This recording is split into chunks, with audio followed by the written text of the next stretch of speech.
kadhannu waaqaaf sagannu galatallee iddootti waaqaaf galchinu nu ummata amantiiti iddoon itti waaqeffannus iddoon itti sagannus garaagara ta'uu mala garuu immoo waaqa tokkoof sagannaa waaqa tokko kadhanneetiin jenna galatallee faarfannaallee waaqa tokkoof dhiyeessina yeroo kana waaqa galateeffachuun jalqabneetiin jenna duraan durseetiin kitaaba qulqulluu keessa iddoo tokko lama isiniif dubbisuu barbaada dhiifama dhimma wanta kanaatiif naaf birbiraa jiru I think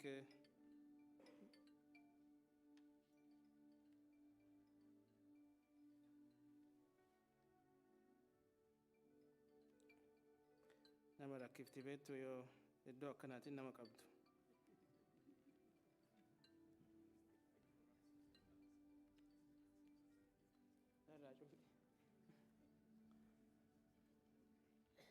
dhiphina keessa nama qabdi wanti akkana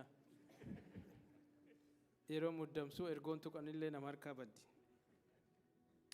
galanni rabbiif haa ta'u rabbi jiraataa inni namaa miti kabajamaa lafarrattis samii irrattis ka isa fakkaatu hin jiru galanni waaqaaf haa ta'u amiin namni hin jenne hin jiraare galanni waaqaaf haa ta'u kitaaba qulqulluu keessatti akkana jedha Iyyoob jenna kitaaba dubbisnu irratti Ingiliffaan Joob Quraana irratti Ayyuub jedhama akkana jedha iddoo tokko irraa isiniif dubbisa Wisdom is with the aged and understanding is in the length of days umriin nama akkuma dheerataa deemeen hubannaan barnoonni namaaf galtii namaaf dhuftii jedha iddoo biraatti immoo Ayyuub yookaan Iyyoob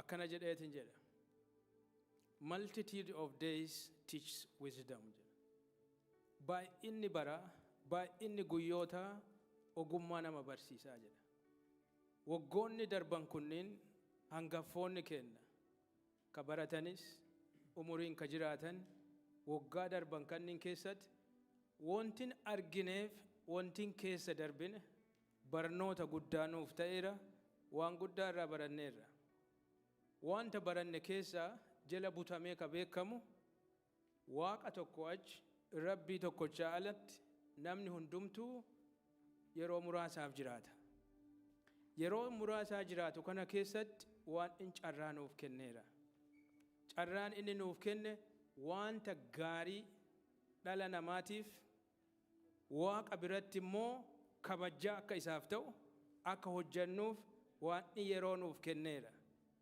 Profeesarri kaarra boqotanii asitti walitti qabamnee fi jireenya jiraatan keessatti uf irra dabarsaniitiin namoota kaawwaniif haqaaf dhugaaf nagaaf ifaaja'aatiin jiruu isaa ittiin ka hojjete iddoo biraallee isiniif dubbiseetiin jedha innin kun David yookaan immoo Quraana irratti Daawud ka jedhamu akkana jedha faarfataa 90:12 irratti akkana jedha Teach us to remember our days that we may gain a heart of wisdom jedha baroota keenya akka beeknuu nu barsiisi yaa waan ana jedha baroonni keessa darbinu kunniin akka bishaanii dhangala'ee ka darbu ta'uu hin qabu iyyuu waan inni qorqalbii keenyatti deebinee hubanneet ogummaa akka keessaa argachuu dandeenyu inni nu haa gargaaru inni dhumaa isiniif dubbisu akkana jedha for we are his workmanship no harka waaqaatiin uumamnee hiddi keenya bu'uura jalqaba irratti takka saayinsiin faallaa akka nutti himuu hin taane namni jireenya isaa waaqaan jalqabe our origin we are created by an intelligent God who knows where we are heading and knows our destiny dhumti keenya immoo imimmaaniif yookaan naan immoo gaddiisaan karaawwatu duntaane waan ogummaa guddaa qabu. Kanaan boodallee yeroo gabaabaa lafarra jiraannu kan duntaane kanaan boodallee jireenyi daangaa hin qabne kabara bara akka jiru sagaleen gara garaa nutti meetin jedha. Kanaafuu iddoo kanatti yeroo wal geenneetin jennu Profeesar Hamdessaan wanta isaan raawwatan kabajuun itti gammaduun seenaa isaanii maal akka ta'e wal hubachiisuun iddoo kanatti walitti dubbannee gammanneet wal barsiifneet asii akka deemneetin jennu waan in hunduma kennaa nu haa gargaaru. Takkaa namoonni faranjiin akkuma jettu afaan Oromootiinis jechoonni kunniin jiraachuu mala. We don't have to cry over spilled milk. Takkaa namoonni wanta darban dukkanatti uf daduuba deebi'aniit faayilii durii harkisaniit isa of jala kaanii bo'an. No, those days are gone. No warra tarkaanfataa jiru. The future is good and bright for us. Yoo Rabbi wajjin tarkaanfanne. Lapheen kennaaf sammuun kenna waaqa beekaa yoo wajjin hojjanne garrin nu adeemnu wanta gaariitti deemna.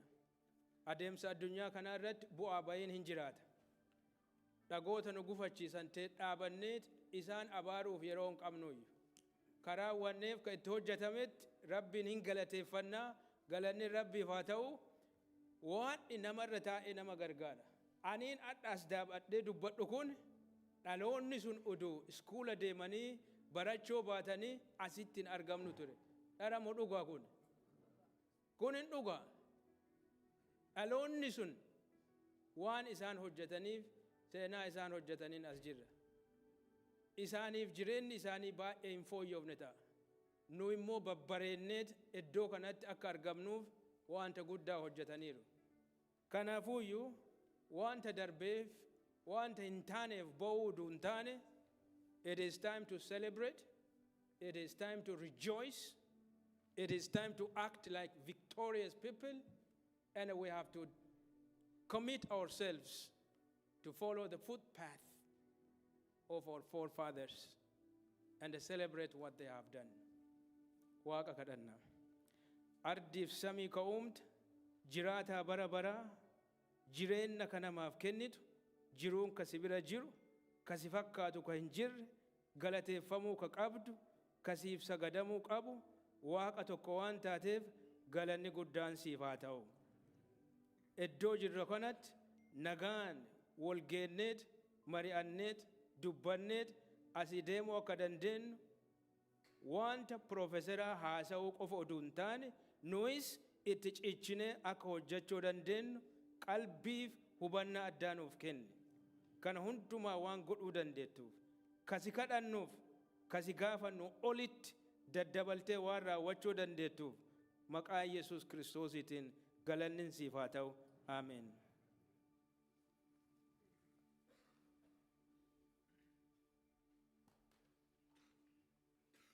Thank you, Dr. Desta, for setting that positive tone. Dhaloonni abboota keenyaa, our parents' generation, dhaloota ciccimoo, ummata rakkoo bara ofii keessa turan san mooyannoon mo'ataniit nuullee karaa qajeelchanii akka jiruun keenna salphaa taatuuf hegereen keenna ammoo ka isaanii irra wayyaa qabaatu warra nuu godhe kana keessa utubaan guddaan Hamdesa Tusooti. Hamdesa, Profeesar Hamdesa Tuso biyya nu keessaa dhufneet biyya Oromoo keessatti warra hangafummaan barateet diddaa namni akkuma Pastor Dastaan jedhe World View Oromoo kayoo san ture ka community sanniin keessaa ture san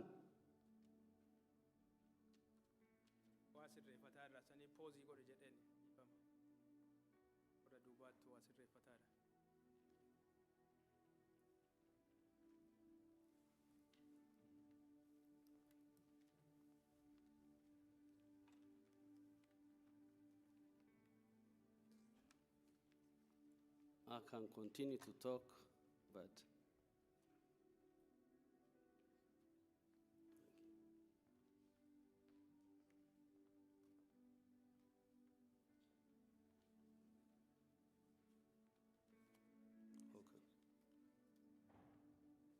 okay, I think I should continue. Haga offline demne, haga online demnu fi hold got nanjani, but I don't think it's fair to hold the program for. I'm good? Okay, let's go. Kanafi akuma Pastor Dasta jedhesan dhalota kenna kana, dhalota abbootii, dhalota Dr. Hamdessa fa, dhalota daraboota isaanii warra Oromummaa kenna, dignity nama kenna gad utubee, world view Oromoo keessatti Rabbi nama qixa uume tokko tokko caaluu hin danda'u. There is no dominant or subordinate condition for human beings. Qixa Oromoon saba kaan waliin jedhee ummata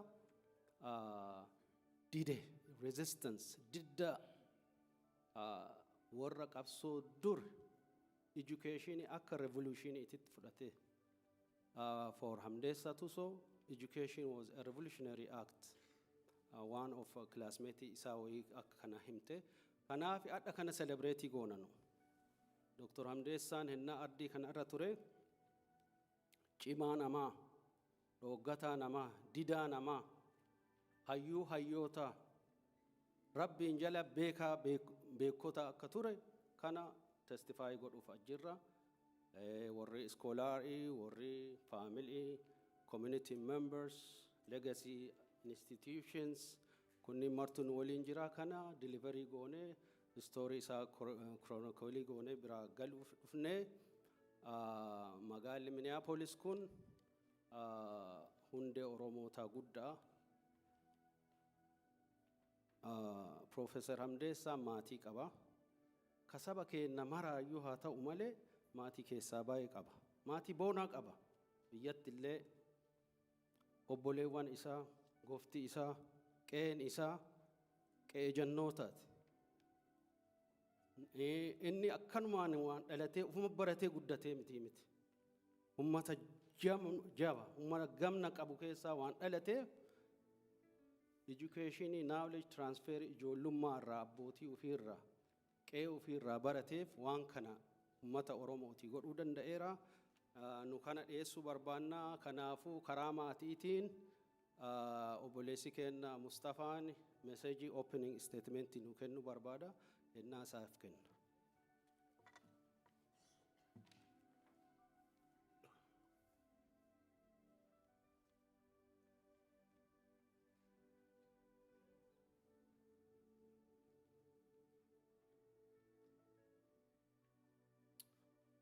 The family of Professor Hamdesa Tuso is deeply grateful for the overwhelming condolences, support, and the support they have received from Oromos and the non-Oromos around the world. The family also wish to extend a sincere appreciation to those who travel from near and far and gathered here today to honor his life and the legacy of Professor Hamdesa Tuso, bidding him a final farewell. Professor Hamdesa Tuso was not merely an individual. He is a symbol of a nation. He dedicated his life to advocating for justice, dispelling the darkness that shrouded the identity of our people from the entire world, and igniting a flame of hope that continues to guide and inspire his nation, the Oromo people. We pray for the strength, unity, and the mutual understanding that binds us together. May God, Allah, Waqa, bless his soul. Wamama kana gabaabsee afaan Oromootiin hiika.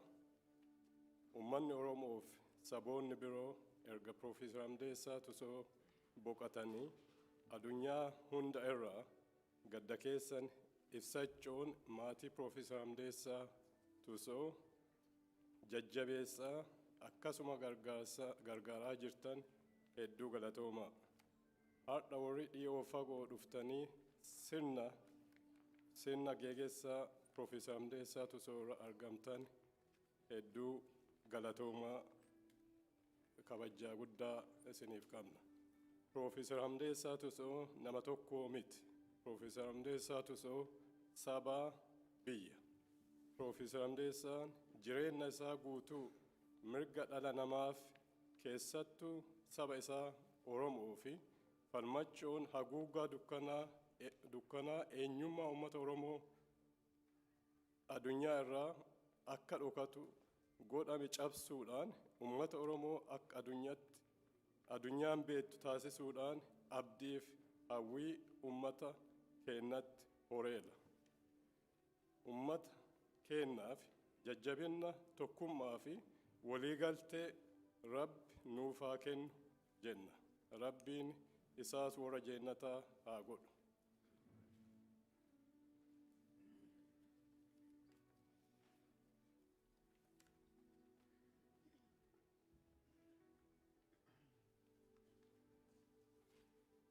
Tanseti, Professor Hamdesan is a member of Seventh-day Adventist Church. Kanafu Faru Richarchi Nudes.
faarfannaa kana baay'een keessan hin beektanii asirratti displee ta'aa waliin faarsinaa du'a jirtu rabbitti amanuu hin diidinaa jedhaa faarsina.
Kana mazafatu doba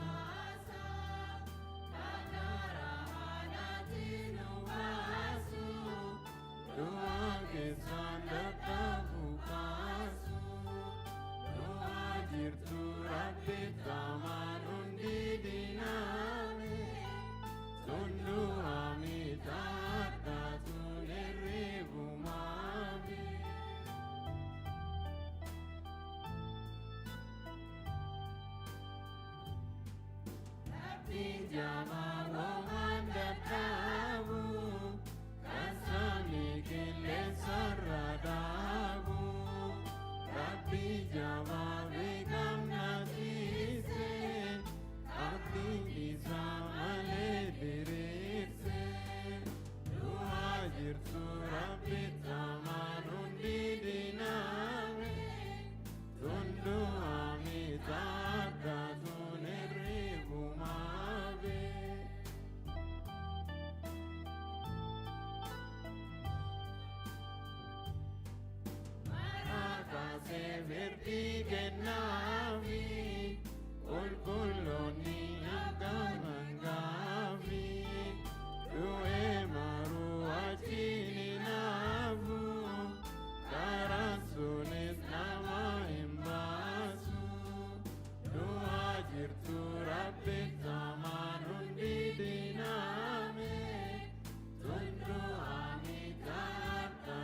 I hope Farouk kana waan jedhu waan dhageenne na fakkaata. It's so impressive, maaliifi it's culturally consistent with Oromo heritage. Du'a jirtu rabbitti amanuu hin didinaame, taadhaatuun du'umaa miti hirrimumaa be. Akkuma boqqollaa facaasaa gaafa rabbi lafaa ol nu yaasa jedheeti waan akkanaa tarreessa. Biyya kana keessatti there is what is called the old Negro spiritual. Kunnuufi is the old Oromo spiritual. Gaafa missioneeriin biyya keenya dhufte rabbi qixa nama uumee waan jedhuun dhufan. Oromo world view isaallee dhugaa rabbi qixa nama uumee jedhan. Sila jarri amma dhufe kuni ka qara jarri amma lafa nurraa saamaa jiru kun waan biraa nuun jedha. Agar maaqinaati jedheeti hummanni kun duuba hafa jedheeti waan biraa qabatee dhufa. Sila iyyuu faranjii amma dhufte tuni teennuma kaan nuun jedhaarti. Ilma namaa rabbi qixa uume ka jedhaartu kana walitti galchaniiti. The melodies, their songs was consistent with Oromo heritage. Kanaaf waan boqqollaa facaasaa akka boqqollaa yoo faca'e lafaa yaa'u kanaan dubbatanii faaruu kana generation Dr. Hamdessaatiin nu katabe close to 80 years ago. You know, adallee isa faarsina. So spiritually lee isa irraa akka benefitii godhaaru mul'isa. Warri faarsitan baay'ee ulfaadha. Keep this originality, you know. kan argitanii hidda keennahan karaa maraanuu warra masgiida illee affeerree turre. I think isnoo kanatu diqqootti ulfaate na fakkaata as nuun geenne. I hope they will make it. Interface prepare gochuu barbaannee turre. Keenna kanu qabnu kana waan qara qabnu madalaganna waanni ummata keenna kana karaa adda addaatiin ijaareera. Abboota kana irraa nama akka Dr. Hamdesa Tuso irraa nu ijaareera. Kanaa galata galchuu feenaa. Itti aanseeti biography Dr. Hamdesa dhageenyaa kan nu dubbisu Dr. Dasta.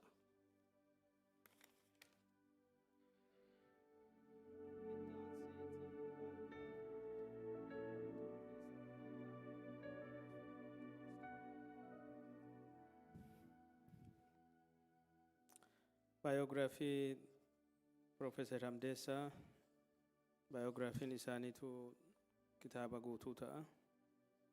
I'm going to give you just a telegraphic summary of his biography. Guutummatti yoo dubbise yeroo dheeraa waan fudhatuuf gabaabsee dubbisa. Achiin duratti immoo I just want to quote. Here is what Napoleon said. Takka takka namoonni waan gaarii hedduullee keessaa argattu. Seenaan isaanii waan biraatiin warra beekamanis. A leader is a merchant of hope jedha. Namoonni geggeessaa ta'an, namoonni uummataaf hotti deeman warra abdii namootaatti horan ta'uu qabanii jedha. A leader is a merchant of hope. Professor Hamdessani fundura utuu ilaalan, forward looking. Boru gaarii ta'a. Tomorrow is going to be better than today. Kanarra fooyyata abdii jedhuun jiraataa ture. Noise. We should not have place for despair. Abdii kutachuuf yookaan akkuma duraan jedhe dukkana argaara utuu hin taane I see hope. I see light. There is a way out. Isa kanan namoota keessatti baay'eessuun nurraa eegama. Summary and key points. Early life and education. Born in 1947. In the early 40s in Arsi Nagele, Oromia, Ethiopia. Early literacy began secretly in a local school. Walked long distances to attend Kuyara Adventist Training School, where his worldview and activism took shape. Kuyara jechuun iddoo jireenya keenya as dhaabannu namoota baay'ee jijjiire, inside out. Takka takka namoonni iskuula keessa darbu malee iskuulli isaan keessan darbuuyyu. Professor Hamdessaan warra iskuulliin jireenya isaa keessa darbe. Warrin isaan duukaa bu'anis, we didn't go through school. The school also went through us. Worldview'n isaa niif activism live'n isaanii achitti shape ta'e. A leading member of the RC Oromo youth movement in the 1950s and 60s, advocating for education. Yeroo san beektu lafa dhufaniituma lafti teenna lafa akaakilee kennaati namoonni jedhanii irra jiraatan namootuma fidanii irra safarsiisanii laftin ammaan booda keessanii miti jedhu. Kunin komii guddaa ture. Isa kanneen dura warra dhaabbataa turan. Taught as a student teacher while still in high school. Later taught at mission school in Kambata and Gimbi. Schoolota keessatti barataa ta'ee nu barsiisaa ture. He earned his BA from Avondale College in Australia, 1972, Masters in Andrews University, 1974, and PhD from Michigan State University in 1981. Scholarship and academic career. Professor Hamdessa specialized in conflict resolution, and the peace building and indigenous knowledge and system, known for bridging Western scholarship with African traditional mechanism of justice and peace. Takka takka nagaa buufnaa jedhaniituma namoonni nu hin fakkaanne dhufaniit impoosii nama irratti godhu. Nullee we are so brave and courageous to copy whatever waan nu hima hundaa. Professor Hamdessaan miti jira. Uummanni keenya itti jiraateeyyuu kan nagaas araaras ittiin geggeeffannu ittiin bullu rakkoonis yoo jiraate ittiin hiikkannu jira jedhaniitiin warra yuunivarsiitoota keessatti bakka adda addaatti nama dubbataa ture. Held academic position at George Mason University, Nova Southeastern University, University of Winnipeg, and University of Manitoba. This went on for over 40 years. There are many articles published, of which published widely, including books such as Creating the Third Force, Gender and Peace Building, Peace on Earth. Peace on Earth in Jechikun Esadu. Right, you find it in the Bible. Nagelni Lafav Hata Ukajedo. Authored over 41 scholarly work and presented 36 global conferences. Renowned mentor and educator, admired for combining theory with lived experience. Advocacy and leadership and community service. Professor Hamdessa is known for this. Jireenya ofii tajaajila kennuu irratti kadabarse. Founded the Oromo Committee for Immigration and Refugees, known as OCIR in 1983, contributed to the U.S. immigration reform efforts. Poolisiin biyya kana bara sanniinitti warra biyya kana nu dura dhufanii qubatan, of course kanu fakkaatan garii giddiin as fidanii poolisiin kunniin gara biraatti feverii ka godhu. Inni kunniin fooyya'uu qabaa jedheetiin irratti hojjetaa ture. Co-founded and served as first president of the Oromo Studies Association, OSA, isa kana manguddoonni waa'ee kana irratti ana caalaa harka hedduu beekan isaa wajjin ka hojjetan as jiru yeroo isaaniif kenninaa isaaniin dubbatu. That was in 1986, helping institutionalize Oromo scholarship. Wanti nu hojjennu wanta afaanumaan dubbannee haasofnee deemnu utuu hin taane barreeffamee standardii haala eeggameen akka galmaa'ee taa'uuf warra hojjetaa turan keessaa tokko. Engaged in global Oromo community organizing, fact-finding mission, and political advocacy. Played a role in shaping transitional politics of Ethiopia. That was in 1991. Yeroo conference in London itti ta'usanis yaada isaanii gumaachaniiru. Chaired the Shanacha Jarsumma Peace Mission 2001-2004 to address internal Oromo political misunderstandings. His guiding principle, unity, self-determination, and affirmation of Oromuma, that is the Oromo identity.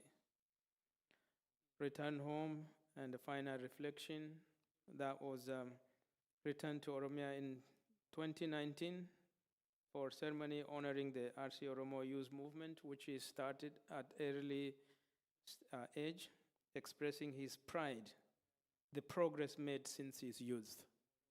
Yeroo dargaggummaa xiiqiif aarii of keessaa qabu qofa oduu hin taane deebi'eetiin yoo laaleetiin jedhu iddoon inni keessaa ba'e sun maal fakkaataa ka jedhu. Passing and legacy. Passed away November 22, 2025 in Winnipeg, Canada, surrounded by family and community, to be interred at Kuyara Adventist Cemetery, Eddot of Beg, Eddot of Barat. biyya keenna yeroo tole qonnee irraa nyaanna yeroo boqannu immoo isii uffanna. Remembered as a scholar, activist, and visionary whose life lit the path for justice, peace, and Oromo dignity.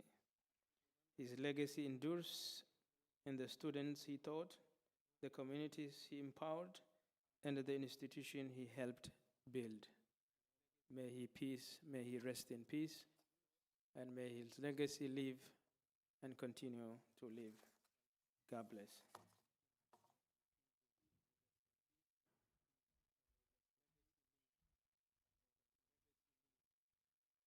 Dr. Dessa, thank you so much.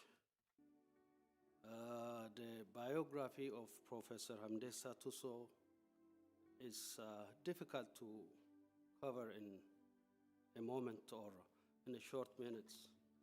Garu, I had an opportunity to have a close discussion, interviews, tape him on a videos about his life and his contribution to the society. So he doesn't like to be called professor or doctor or, ufakka tulu kanan fedhi illeen qabu. Hamdesa naan jedhna maan jedha.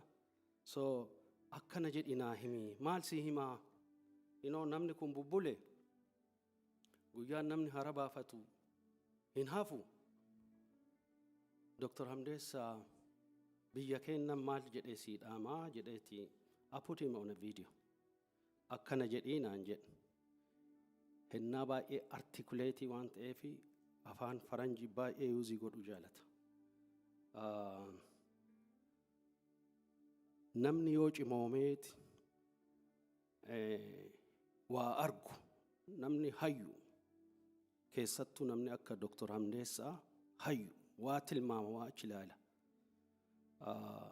Waa'ee uumaa rabbii kana waan umurii namaa kenne one life to live waan jedhu kana hin hubata namni gugurdaan. So kana irraa ka'ee akkana naan jedhe. I have run the race. I have fought the good fight. I have kept my promise to my people. I have kept my faith in God and the will of humanity to survive and thrive. I have seen the fruits of my toil in respectable measures. So when the moment comes, let me rest in peace, knowing that I gave it all, down to the last ounce of my knowledge I possessed, the last of drop of my blood, the final drips of my sweat. In this one life, truth, integrity, and dignity in loyalty are the important virtues. Kan arraan socho'ina, dhara arraa fagaadha, cubbuun dubbatina. Eenyummaa keessan, he added, asirra katabameen jiru, do not sell for the loaf of a bread. Ngurgurina, ngurgurina, awalwalleen ta'ina. This is a lesson I learned. Akka nama university galeet lecture taa'eeti baratuuti isa waliin yoo haasa.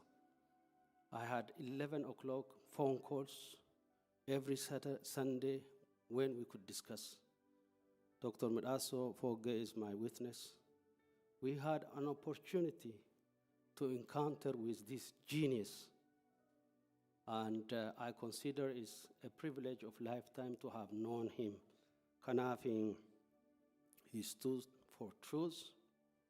Himbeettanii Oromoon himbeenna. Oromoon civilizationii ufii addaa qaba, marriage institutionii qaba, fira gargaaruu qaba. Hamdeessaan wanti jedhu saba, the people, the nation. Sabni kun yoo waa wayyoofneef waa ufafoo hin siifan mana kiyya callaa mana tusoo callaa gargaareef bu'aan namummaa, the humanity, the human dignity, the human aspiration, the elevating of that, the human concept ka jedhu sun urgee argatu. dhugaa namni na himata waa inni naan jee isin hima dhugaa namni na himata natti hin gammadu ta'a garuu I made a choice in flood. I chose to speak up for my people. Yokun ka condemn na godulle yokun ka condemn na godulle I'm willing to die with it nanje, you know. So you guys understand one in Nihuj, conflict resolution, peace building. Tabaka Dabilisumma Oromo henna sa wullolan. Dabilisumma Oromo kaduri kadda sinin anjiru. Ka abbotin kenan warsift.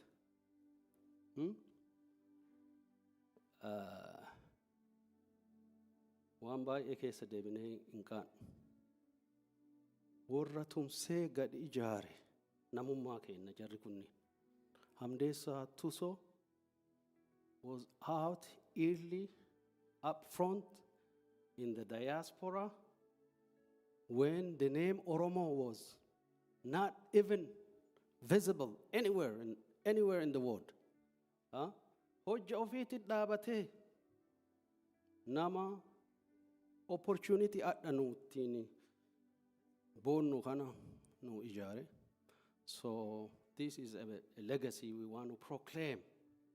You know, we're not going to say, oh, you know, fira kenna, nama kenna, hayu kenna, nu jala deeme jenne hin boonu. Korma dhiira namaat, gaachena, gaara, you know. Utubaa biyya kennaati. Inni hin kufne, he rested. He has not fallen, he rested. Namni kufu, nama waan duuba, legacy duuba hafu hin qabne. Namni legacy ijaaree deeme ammoo, he rested in peace. So kanuma isinin jechuu barbaada. Like I said, there are so many ways we can tell his story. And especially those who come from the Rift Valley, South Central Rift Valley of Oromia. Okay? The level of oppression that existed in 1950s and 60s, nun dhaqamne, nu himan, hin dhageen. Qotee bulaa keenya kamana itti guban. The blue tractor phenomenon anje. Traktorii greeni blue takka. Ka abbaan lafaa qabatee dhufu. Hawwotii akka lagaan ijoollee akka gabbaatee loon hin tiffan. Balbala naannessanii itti qotanii yoo isin gabbaate, they train on them at the shooting target. Waan durii deebinee haasofnu jenneerra. Haa ta'u ammoo urgee dhufne san yoo hin beekne urgee geennee hin beeknu jechuuf kana kabarii godhaara. Hamdesa was one of those guys who stood up and delivered the ideological framework of the Saba Oromo, Oromumma, Biyya Oromo. Kama warri qubee generationii kan imman keenya ittiin baratan.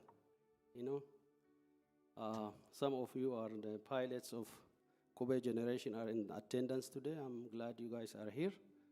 And you guys did not just happen. Okay? You are not an accident. You know, akka carraa hin taane. You are meant to happen. You were built, you were created. So these are our heroes. Hamdesa Tuso was a hero of the heroes. He is a teacher of a teacher. Yeah? He was articulate. Bona nama. Dhaabate ilala. More Western world kanni mana bineensa. There was like the culture of he wrote about two Ethiopias. The mythical and the real Ethiopia. Ethiopia Oromo argine. Sabaf sabalammi argine. Tahinjir. Ethiopia kuuli dibattee babbareedde akka idaa'iyaa non-existent kataate kana afoo dhaabateeti. Henna, you know, somebody was telling, afaanuma keenna kana qaaquun beebee isin hicarraa bara jedhanitti. Afaanuma keenna kana barattanii qaaquun isin hicarraa bara jedhamuttu warra defy godhee, resistii godhee asin nu ga'e. Sorry isinit dheeresse, but I have a lot of things about him. That's why I'm talking. I'm sorry, but Hamdesa Tuso is a giant of his kind. Will go forward and continue to celebrate. And I want to call up the scholars who would present their first-hand account. Okay. Thank you, Dr. Dasta. Afaan Oromoo kennaa urgee gahaa kennu fi qabna. Okay? So Uti will deliver the biography in Afaan Oromoo. Uta and haja qabnuun.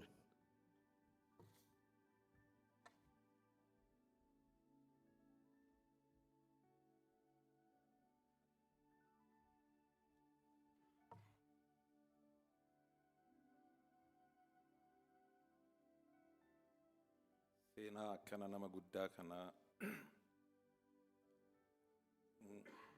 dhiyeessuun ulfaata. Maafi galaana waraabuun nama dhiba. Haa ta'u ammoo yeroo qabnu madaaluun karaa danda'ameen gabaabseetiin dhiyeessuu yaala. Profeesar Hamdeessaan yeroo jireenya isaatiin ture isinii hin fedhu, kanaaf ammas haala kanaan itti deemuu yaala na uffolchaa. Seenaa gabaabaa abbaa kennaa Profeesar Hamdeessaa Tusoo. Sammuu daandii saaqee fakkeenna hayyummaa kan ta'e Profeesar Hamdeessaa Tusoo abbaa isaa obbo Tusoo Ulaa fi haadha isaa addee Simboo Dullee irraa aanaa Nageellee Arsii Oromiyaa Itoophiyaatti dhalate. Ijoollummaa isaatti barumsa isaa idilee mana barumsaa Kuyyaraa Adventistitti jalqabe. Profeesar Hamdeessaan bara 1950mootaaf 60mootaa keessa yeroo dargaggoo qacalee ture sochii dargaggoota Oromoo Arsii keessatti gahee guddaa fudhateera. Yeroo sana keessatti sirna abbaa irree uummata Oromoo lafa abbaa isaa irraa buqqisaa ture afoo dhaabachuun mormii jajjabeessaa ture.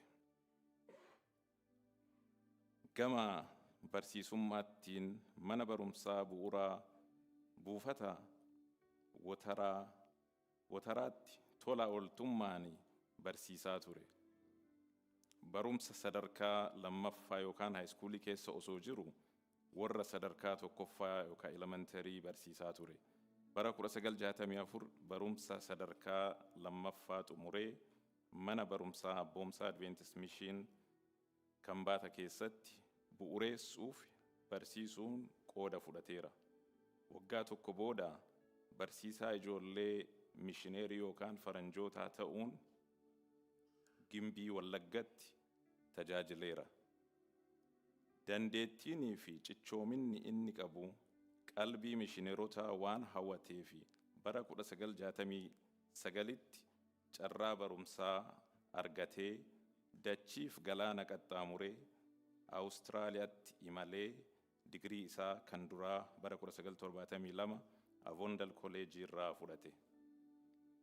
Itti aansuun dheebuun inni barumsaaf qabu gara Ameerikaa isa geesse.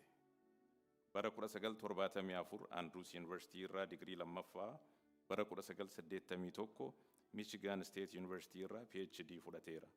Profeesar Hamdeessaan barumsa isaa keessatti barruuleen inni maxxanse irraa waa'ee haqaa fi nageenyaa irratti xiyyeeffannaa guddaa akka qabu agarsiiseera. Aadaanii fi duudhaan akka eeggametti waldhabbiin hayyummaan akka hiikamuu danda'u qorannoon agarsiiseera.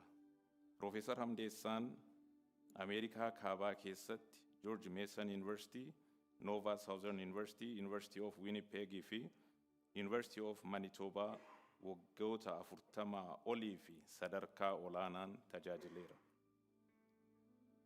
Profeesar Hamdeessaan barsiisaa qofaa osoo hin taane mirga dhala namaatiif nama dhaabatu ture. Koongireesii fi State Departmentii mootummaa Ameerikaa irraa gaanfa Afrikaa ilaalchisee nama hayyummaan isaa barbaadamu ture. Profeesar Hamdeessaan Oromoon uf ganuun yookaan eenyummaa irratti fe'ame fudhachuun osoo hin taane tokkummaan dhaabachuun hawwii ofii akka ofii fedhetti gonfachuu danda'a jedhee barsiisaa ture.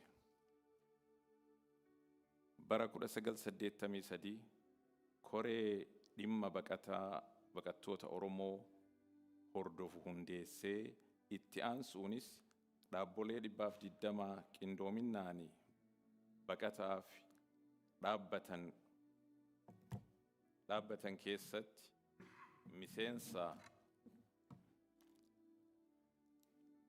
miseensa boordii olaanaa ta'ee hojjateera.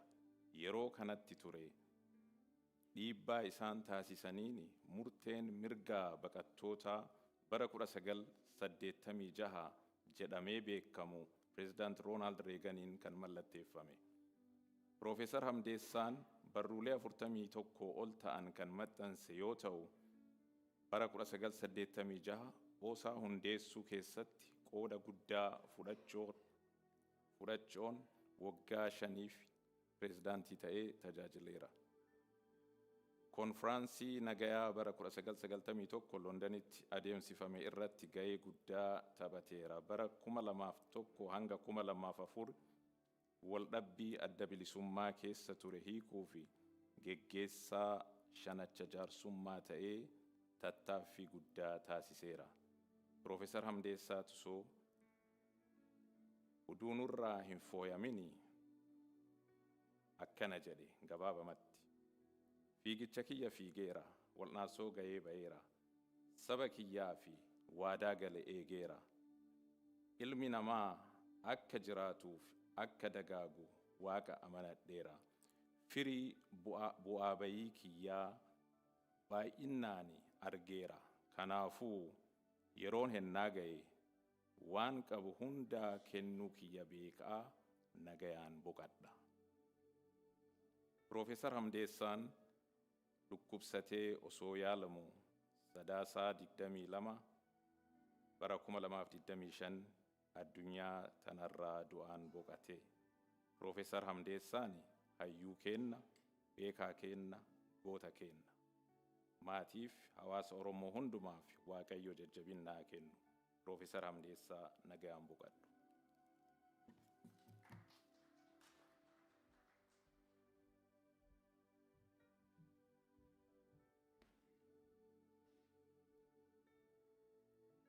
Botashite, come on.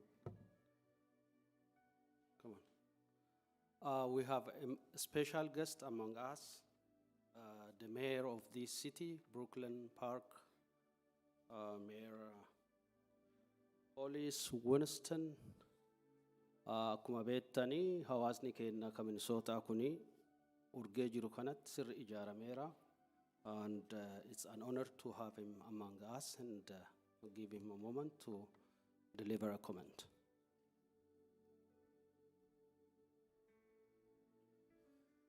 Well, first, I want to extend my condolences officially from the city of Brooklyn Park. The Oromo community is incredibly important to us, and so we extend our condolences and grieve with you when you lose this type of giant. It's not easy for a community to deal with. I know that Professor Tuso is incredibly important to you in terms of just in my meetings with the Oromo community and dealing with leadership. Education is something that has been extremely valued within the community. I know people pursue it, people value it. When people put together their plans or even movements within the community or back home with many of the struggles that you're dealing with, there is often an academic component that is part of that. And so I know Professor Tuso was a large part of that in terms of speaking for refugees and immigrants who are continuing to free violence and seek dignity in new lands. I know that that is something that he would continue to ask folks to fight for. And I think even in the environment that we live within now, within our country, we know that he has laid the groundwork in terms of talking about the importance of immigrant communities, how to deal with issues within immigrant communities, but also how that extends overseas in terms of creating that unity that people are looking for. He would also say to continue to uphold the unity and self-determination of the Oromo people, fostering that understanding and reconciliation. And then again, I know a ton of his research was in terms of how to champion indigenous approaches to conflict resolution. And I think even within the United States, that gets lost quite a bit. Our own indigenous voices get lost, and I think he made a good case for us valuing that here.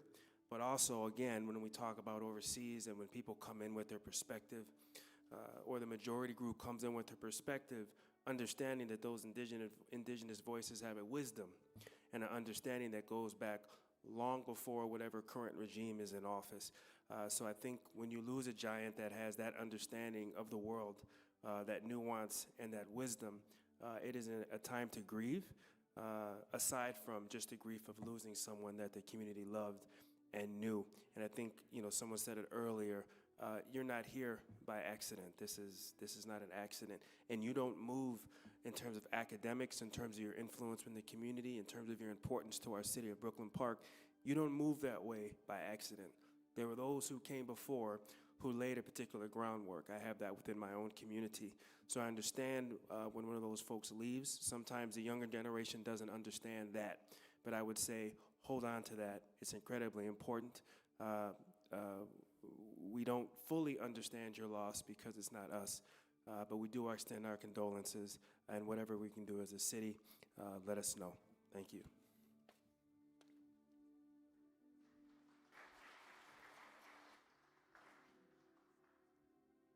Thank you, Mayor Hollis. Tashiti. Oh, no. Come up, man.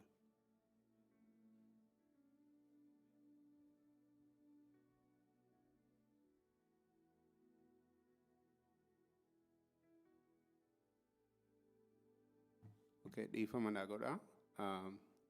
Just to introduce our next speaker, who is amongst us, Honorable Representative Hulda Hinsley, who represents this area. She is the first Kenyan American to represent this area in the state of Minnesota. In honor of all of us, she is amongst us, and we give the time for Representative Hulda to say a few words.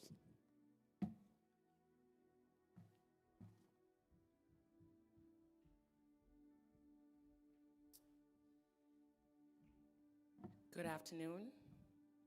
Good afternoon once again. Thank you so much, my brother Tashiti. It's so good to see you, Mayor Hollis, and to all of you.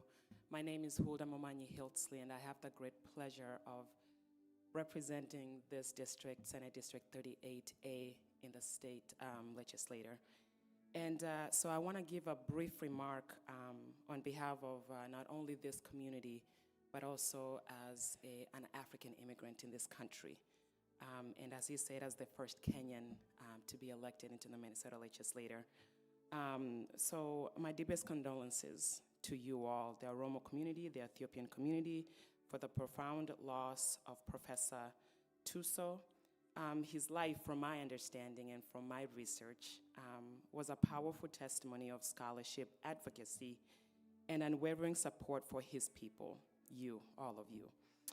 He combined academic work with lifelong political and cultural advocacy. I think that's one of the things that I really admired when I was researching his life.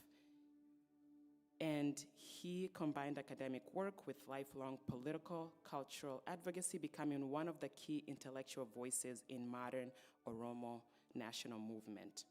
Throughout his legacy, he challenged injustice, preserved identity, and he inspired generation to rise up with dignity and love and purpose for the culture and the people. In the moment of sorrow, we grieve together, not only as a community, but also as a people.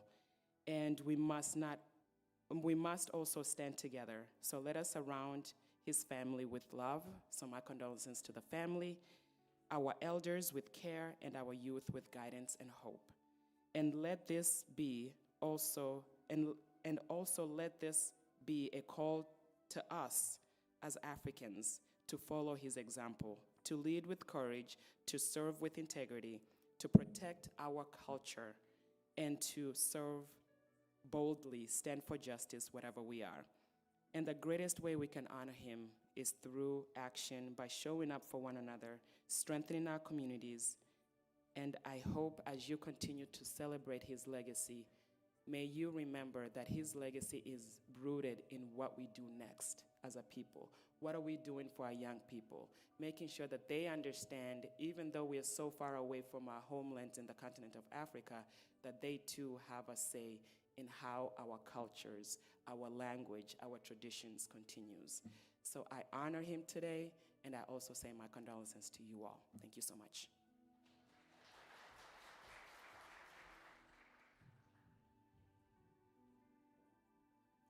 Thank you, Boz, for your wonderful comments. And we appreciate your presence, and it adds to what we're trying to accomplish today. Next, I'll go to our scholars. These are the people Professor Hamdesa spoke of, his friends, his comrades, the pioneers of Oromo and Oromuma in the diaspora. I can assure you they can talk about Professor Hamdesa the whole day, but life and time does not afford us that, and I give them about 10 minutes each to deliver the most important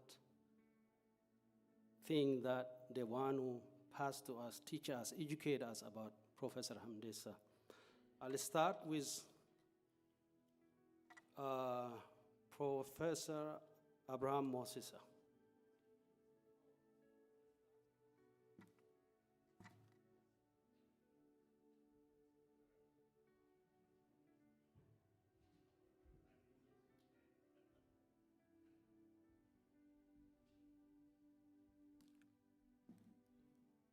Jistu Abraham kan jedhama am professor miti ani wara bureaucrate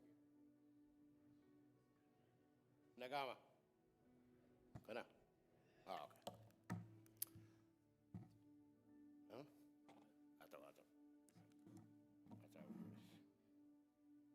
bayar buyan haraguni buya gaddati anafi kana Abraham mo buya gamachu Hamdesa fi yani wagga furtama walbenna inshallah yutunna 1982 wagga lama biya kala tureni osa conference event osa miti ona Union of Oromos North America kan jedham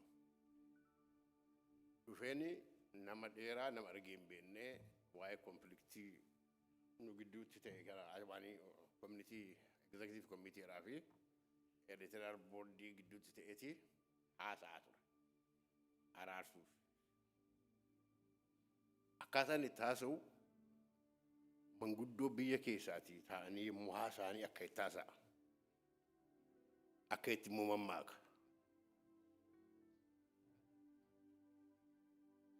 theory moderni mo fidetu hasa bola tayni mari kun mumara sana mjun atemti mo kaita sa enta ila lantur boda wadda binsu nagaran dume isafiri ya saturani Dr. Mamadou Wabala Mansani dubbe kala kagari nagafita idemani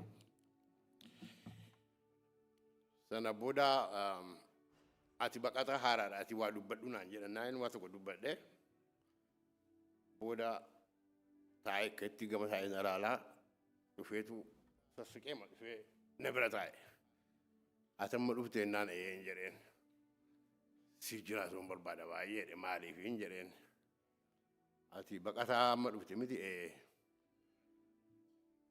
Atawena boda wala garre saati shan cara somne saati boda. Atawni me fitora damne mari kan maaje nani.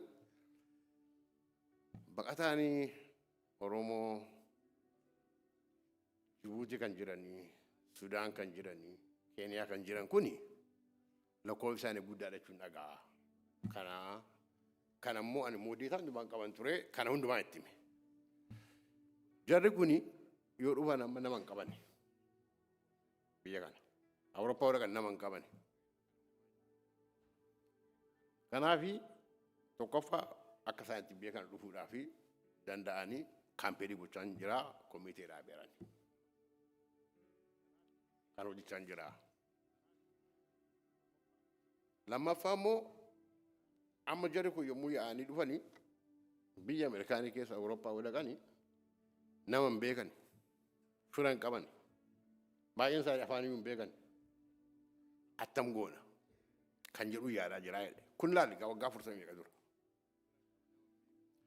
ana fi akati na muke ne kun alar ge guruma on barbada Oromo community organization si kan yadi to argera sitti si namay yadan jiru kun tumtu biya Oromo dufani shanin lewu tani dabne jil kamun nura jiraye takofa akasan biya gana fidani committee da be jira nakana mi cikun tiyado ya musa dufani motam gona jira ya da jira 1982 tibiya kana nami dufe har me har ke san kasa 1982 duran nambi do feewo kin gawzana en jurasi biyana kes nam to ko njuro jura okay alaga jada tani jibitani si hamdesani akas biyagan loftanis contribution gudda ka wato jura directly. Ruftanimo akka kubatani community keetismo galtani community Oromo yemu rufu yemu sin ruftani ofati sin kabe isin gargare kasim biya bartani gochuratis professor Andesani jirenya kesan keet directly contribution kawaaju.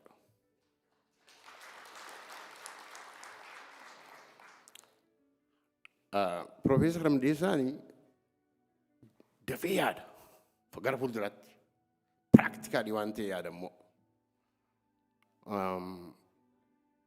comité refugee dabe way Oromo community kon modi biasa amma mo maje chutike ani yemu way refugee Oromo kan hasu yemu state department ila ko yemu ni dodda dakana dakbu mayndi Oromo kon munangi chutike ani imbegan lama famo ke sawari politika kuni yamuti Oromo jettu waya ke san nage nyere nanjiru warre waya ke nya santi mu enyu ha bashara Oromo kun en binens ada kan kam walgani jesu den kana jara kana abani dum yo kana ma go tunda masoda ke jara ni waya ke sana sa wunuti mani nan jeru la ke kamiti Oromo ni nama ada kab grup ada kab safu kab kani biya ke nya kan fen warare wala ka jara se tumale nuti biya sani kam ne wan rafran ni kam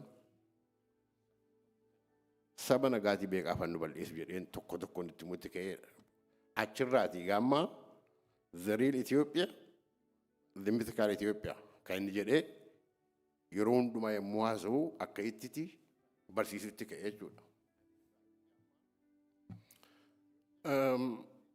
Why am this? I as I mean, the Fewa negative. Tunam to Koyadin one good. Community in Abazera Gamara, the Bakatan Ufera, Odamaji to take a Oromo Scholar Association Abunajara, Jeretu Moyata can Mocas, Daffy. nattaasaa ani yeroo sana yuunivarsiitiin ture kan hundumaa najjibu mari'an nagaa wal jaalanne amma waggaa baay'ee wajjin turreerra. Booda iskoolaarsiin kun nama baay'een hin jiranii hin barbaachisu kan jedhu yaadii ka'eera iddoo biraati. Inni immoo hin taaneef Profeesar Mahammad Asanas jedhama. Mee nam tokko tokkotti hin katabee gaafa adda jedhee jennaan eewu jaalala qabdaa jennaan Profeesar Mahammadii bakka katabaa jedhe. Foormaalii bakka katabaa taa'eetu ilaa waan akkasiin barbaachisaa kanaafi. Profeesar Mahammad an argeera tuutuun inni ergi proposaalii sana.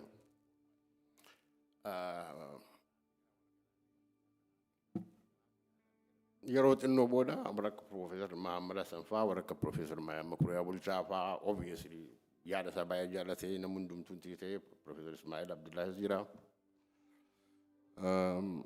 Oosaanii yeroo gabaabolan dhaabbate. Contribution waan tokko tokko gufuu ture. Gufuu sanaanii inni isaa fi Profeesar Ismaa'ilii kontiinuu gochuu hin dandeenye haa ta'u malee oosaan garuu hin dhaabbate. Damee isaatu cimaa ture. Profeesar Hamdessaan yoo gufuun sun tureyyuu oosaanii innumti keessaa wanti godhee akka inni gara fuulduraatti garuu deemu barbaade. Kanaaf waan hamaan hin jenne.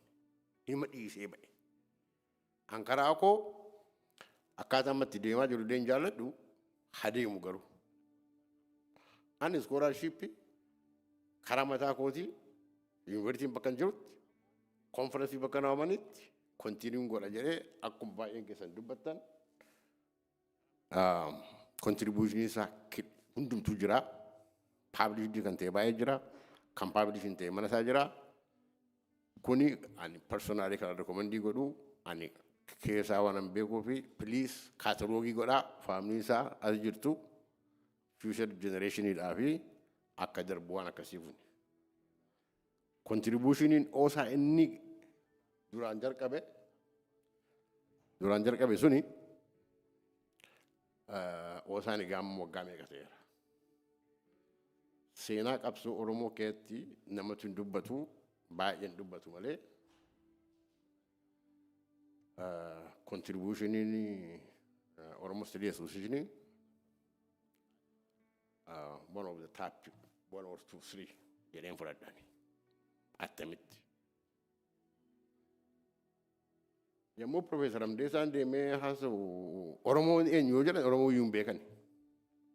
Har'a garuu seenaa sanaa seenaa sobanii waan jarattiin jarri Oromoo jibban haasa'anii warra akka Profeesar Mahammad Hasan warra akka Profeesar Makuriyaa Bulchaa Jaarsa Saawuni Abbas fi Profeesar Asafaa jaallatamaan lakkaa'ameen dhumu. Kontribuushinii isaan godhan seenaa Habashaan ukkaamsitee gadiin boo jettee mooneerra finneerra jettu qotanii baasanii addunyaan nu baree yoo waan barbaanne hundumaa hin arganne ta'e akkuma Hamdessaan naan jedhu ilaamee moosiseedha. Har'aa jalqabne amma gaafa duunuutti galgalaa ganama jenne yookaan waan barbaanne sana nu hojjenna hin arganna. Yoo nuti immoo hin argannu ta'e immoo bakka gaamuun irra jee hin geenyeerraa jedha. Garuu maan jedha Hamdessaan bilisummaan Oromoo negotiation hin qabu. Oromoon bilisa ta'uu jira 100% jedhamoo. Shantaman fudhannu jedhe, 60 fudhannu jedhe, 99 fudhannu jedhe. Maaliif yoo 99 fi 0.9 fudhanne pointii tokkitti sanaaniiti nu mootii. Pointii tokko munirra qabaannaan nu caalte jechuudha. Isaan kanaafi dhibbatti amma Oromoon bilisummaa isaa argamutti 99 fudhannu jedha. Nuti gaama dhibba fiduu dhiisuu hin dandeenyaa jedhe. Garuu dhiibnee iddoo tokko ga'uu dandeenya. Yoo dadhabnees immoo warra kaaniin fixuudha. Jireenya isaa keessatti Hamdeessaan kan na koolsiisus kan yommuu taphannu aboo moosisa eessaan keenya ammaa persentii kwantifaayii gochuu hin dandeessaa naan jedha. Lakkaan kwantifaayii gochuu danda'e obboleessaati. Deebiin jedhaan utuu akkasitti dhiibuuti utuu akkasitti Oromoon jaallata. Janna gurbaan kun janna. PhD lama qaba. Tokkoffaa Arsii keessa dhalatee guddate. Yeroo Haayile Sillaasee immoo dhalatee guddate. Namni zamana Haayile Sillaasee Arsii keessa dhalatee guddate isa amma akkaataa itti sabi keenya jiraachaa jiru isa oduudhaan odeessan utuu hin ta'in practically beeka. Warattiin amma kanan goone nafxanyaan saba akkasin goone wushatti irratti jettu kuni Hamdeessaan garuu hin beeka isaan beeka. Dhaloota isaan beeka. Akka sabi keenya itti saamamaa ture, arrabsamaa ture, xinnaawaa ture hundi ishee beeka. Jireenya isaan beeka. Namni isa goomsuu hin danda'u. Tokko. Lammaffaa immoo hin barate. PhD isaa bite. Inni hin qopheesse isa. Diina Oromoo bakka isheen jirtutti yommuu argu keessaa nafxanyooti bakka konferansii keessatti haa ta'u miitingii yommuu dhannu yommuu isheen kaatee sabdu yommuu dhannu takkaa mana utaa itti si qalafe. Maaliif akkatti ishee qabu beeka. Akkatti ukaamsi ishee qabu beeka. Hin sodaatu immoo janna. Hin sobdeedha. Kanaaf janna dhabne garuu baga zarate. Baga Oromoo nuuf ta'e. Waan baay'eedha inni keessa. Fayyaataa waa'ee namicha kanaa guyyaa guutuu haasa'uu nan danda'a fayyaataa.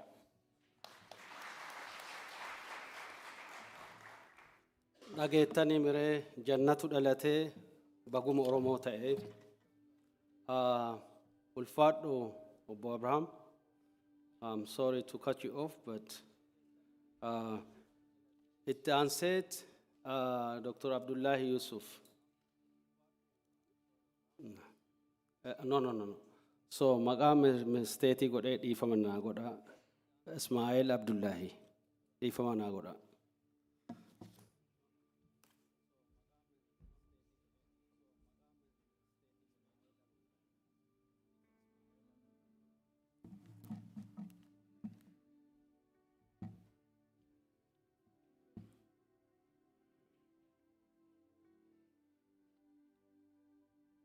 Akkam jirtan baga nagayaan walit dhufne Dr. Hamdessa dhugumattu waliin dhabne ammoo gaa Rabbiin nu cufaatuufu ahlii isaatiifis warra isaatiifis sabrii fi iimaana nu haa ta'u. Amiin. Akka ja'anitti akka dhageenyetti Profeesar Hamdeessaan nama xiqqaa miti. Nama guddaadha. Waan inni godhate, waan inni godhe hammana jennee dubbachuu hin dandeenyu. Ammoo waa xiqqoo yoo jenne inni nama barataadha. Barnoota dhugaa kan bare. Biyyarraa eegalee, Oromiyaarraa eegalee, xiqqeenyarraa itti guddate, itti jaarame, as dhaqqabe gaa. Nama kabajaa guddoo qabu. Nama hayyuu bareensa guddaa qabu. Nama ulfaataadha. Akka afaan Ingilizitti jaanii nama kabajaa integrity qabu. Integrity afaan Ingilizitti means the state of being completely unified. Garte? Namni tokko kabajamee kabajaan isaa takka taate jechuudha. Integrity is about elements of good character. As Gilbert Beer says, a person with integrity is one who established a system of values which all his life is judged. Amma nuti akka godhu jirru akka haasa'u jirru kan ta'e jechuudha. Professor Hamdesaan akkanatti jiraate ka yoo dubbanne. Waan inni ja'uu fi waan inni yaadu tokko waliin dhaabbata. Jaalalli isaa Oromiyaaf fi Oromoo guddaadha.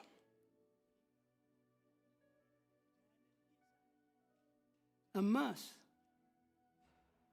amaanummaan waan inni itti amanu takka Oromummaadha. Bakkattoo sunirraa hin ba'u. Anaaf inni bara 1990 wal barre hoggaan biyya Awurooppaarraa dhufe. Booda fuudhaniiti ana kana osaa president na godhan duraa. Ammoo gaa duruunuu Professor Hamdesaan bakkattootana hodduu itti laffa'e, hodduu itti cinqamees, gaa hayyoonni keenya intellectual hobatti bahanii ifjaaranii bilisummatti yaaduu isaan feesisa jechuutti hodduu dubbachuu ture laffa'u. Hogguun ani dhufe maal je'eniin yaadadhaa? Haa jedhe kana fakkaatu dhufe jedhe. Maaliif yaadni keenya tokko ta'e hodduu gammadee jechuu keenya. Ammoos rakkoo hodduu keessa dabarre oosaa ijaaruuf. Dhumiinsatti immoo caallee jaarre. Amalli isaa kan nama gammachiisu. Oromummaarraa dhalate. Ka'e. Karaa aadaa Oromoorraa kan bilchaate. Maaliif hogguu isaa wajji dubbattu ni arkitaa bara. Dhagayuus hin feessu ni arkita. Sitti dhagayama. Akka Oromoo qulqulluurraa dubbatu qalbiin isaa dhuftu. Yaada hodduu qaba, yaada adda addaa qaba, yaada babbareedaa qaba. Ammaas banaadha yaada birootiifis. Yoo yaada isatti ati hin taane sin arihu, sin jibbu, olola sittin oofu. Maaliif aadaa Oromoo qulqulluu kan qabuuf si beekuu fedha. Siif hima. Hamma walii galtanii akkana gaa inni. Kunis maal kanneef rakkoo hiikuu dandayu. Conflict resolution kan jaaniin. Konfliktii hin uumu ammoo ni hiika. Tajiraatte. Kanatti gaa barnootni isaatis akka dhageenyatti guddaadha. Jaarsummaa tana uumuufi akka Oromootti jaarsummaa tanaan dalaguuf tattaafata hodduu godhe Oromoo keessatti. Qooqni isaa si gammachiisa. Qooqa Oromoo qaba. Hogguu dhageessu, hogguu dubbatu, sunirraa dubbata jechuu. Qalbii isarraa dubbata. Qalbii isarraa yaada. Si mirqaansa. Si jajjabeessa. yoo jettan. Gaa humna akkanaa qaba jechuudha. Wanta baatii miti. Humna guddaa qaba. Kunis madda aadaa Oromoorraa kan dhalate. Ammaas haqaaf dhaabbata. Hoggoyyuu hoggaa dubbatus hoggaa waa godhuuf haqaafi dubbata. Waan haqa ta'eef nama haqaaf namni kun akka haqaa argamuuf dubbata. Tanaaf dhugumattuu beekumsa guddaadha. Nama cinqameef ha dhaabbatu, ha dubbatu. Hoggoyyuu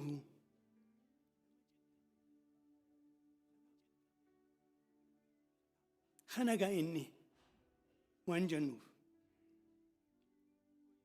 gama xiyyaaf akka nama isa beekuu isa kabajuu akka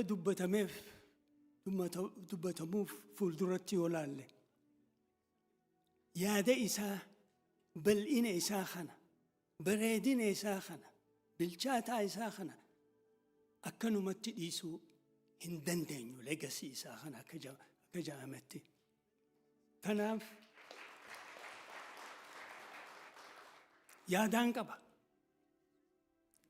Yaada kanaas maal yoo jettan yaada isaa cufa harkisiisuuf ammoo yaadni isaa yoo laalle falsafaadha. He's a philosopher.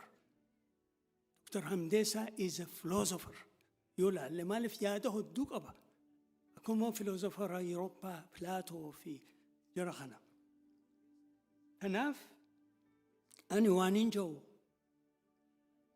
isa kana yaadachuuf irraa baruuf yoo institute takka dhaabbachiisne bareedaa na fakkaata. Institute kunis akkuma oosaa dhaabbachiisnetti Professor Hamdesa Tuso Institute of Oromo Studies for Peace and Unity. Jenne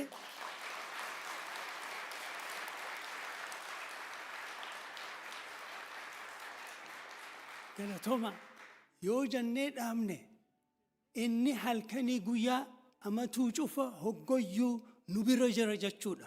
Institute kana guddisnee bal'isnee Dr. Hamdesa Tuso University dhaabnee dhaloonni cufa ka Oromoo waan Oromoon taate Oromoon cinqamte seenaa Oromoo itti baru godhuu nu feesisaa kana narraa fudhadhaa.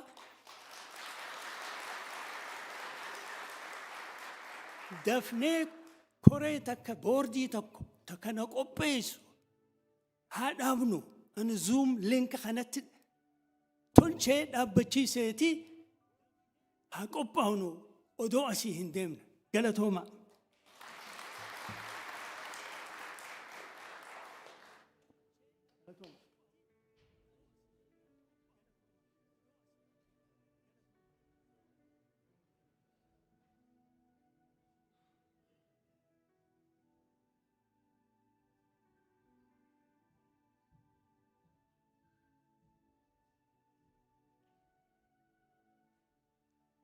Maal jennaree abbootii tanaan.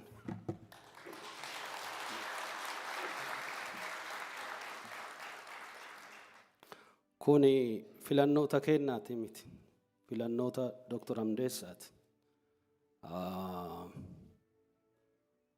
Namni itti aanee nu dubbatu Professor Muhammad Hassan, Professor Muhammad, Dr. Hamdessaan Istirii Oromoo tokkoffaa abbee haatee gaafadhu. Irra aanee ammoo gabraa gaafachuu feete Professor Muhammad Hassan qunnamiinaan jedhe. Kana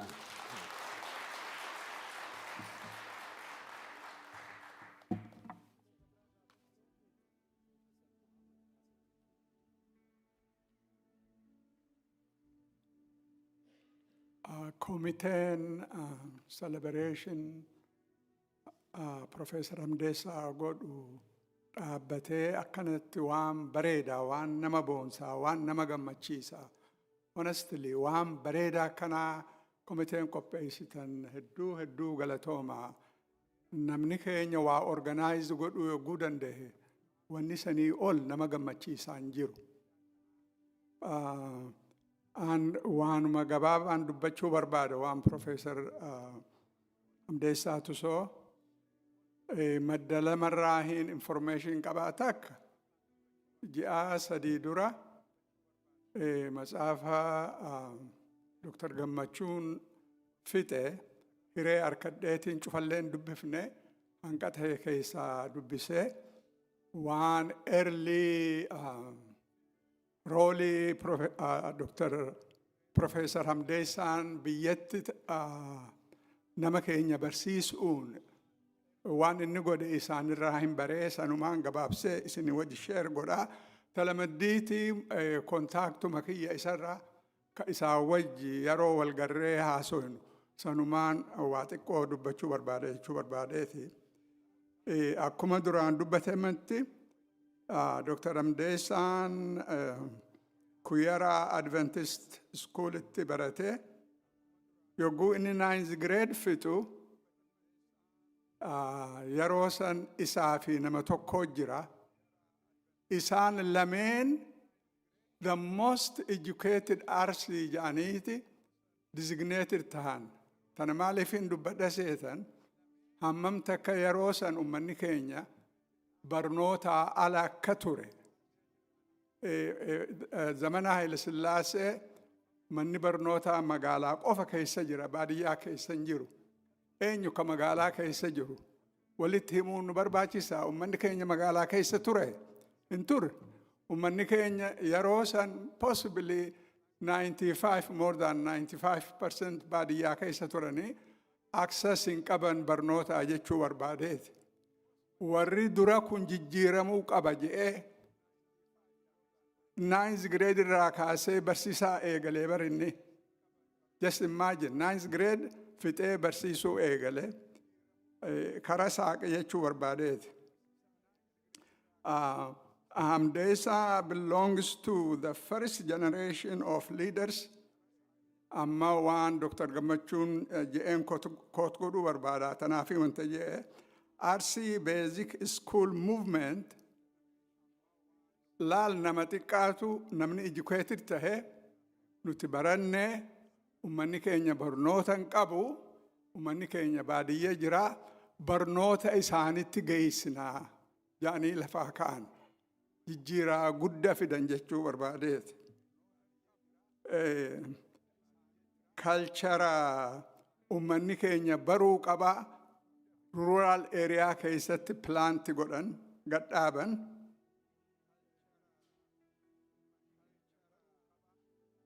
Isaan ummata barsiisuu akka responsibility, national responsibility fudhatan, which was the right thing to do. Barnoonni of course jiruu namaa jijjiiruu qofa kan hin ta'in sammuu namaa bana, sammuu namaa dammaysa. Namni conscious tahee haala ummanni isaa keessa jiru bara. Tanaa jecha karaa saaqan waan laaftu fakkaatti har'a yogguu ilaalanii. Namni keenya hedduun namni barate an Dr. Hamdessa malee nama kontinentii sadii irratti barate hin beeku. Hedduun jiraachuu danda'an ammoo kaniin hin beeku isuma. Maaliif hin tana jaa biyyatti dura elementary school, high schoolis odoonuma barsiisuu fixee akka reefu dhageenyetti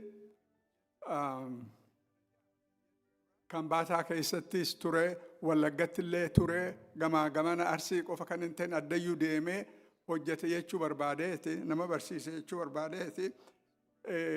Waaniin isarraa dhagahee fi waaniin dubbiserraa namuma dhugaatti barnootaaf dheebotu. Dheebuu barnootaa saniitu Awustiraaliyaa isa geesse achitti first degree kan harkate hin quufne. Namni tokko dafeeti quufa yogguu graduate godhe fixadhee eegas boodaa jiruun itti fufa jedhee hin quufne gara Ameerikaa dhufee masters degree arkate sunis isan quufsifne achi deemee Michigan State University East Lansing'tti PhD isaa fixate akkuma tarameega dubbatametti topikiin dissertation isaa conflict resolution and peace building ka jiru 1981 itti fixe 1981 yeroo Ethiopian Studies Conference at Michigan State University irra godhame ture. Harold Marcus nama jedhaniin Professor Harold Marcus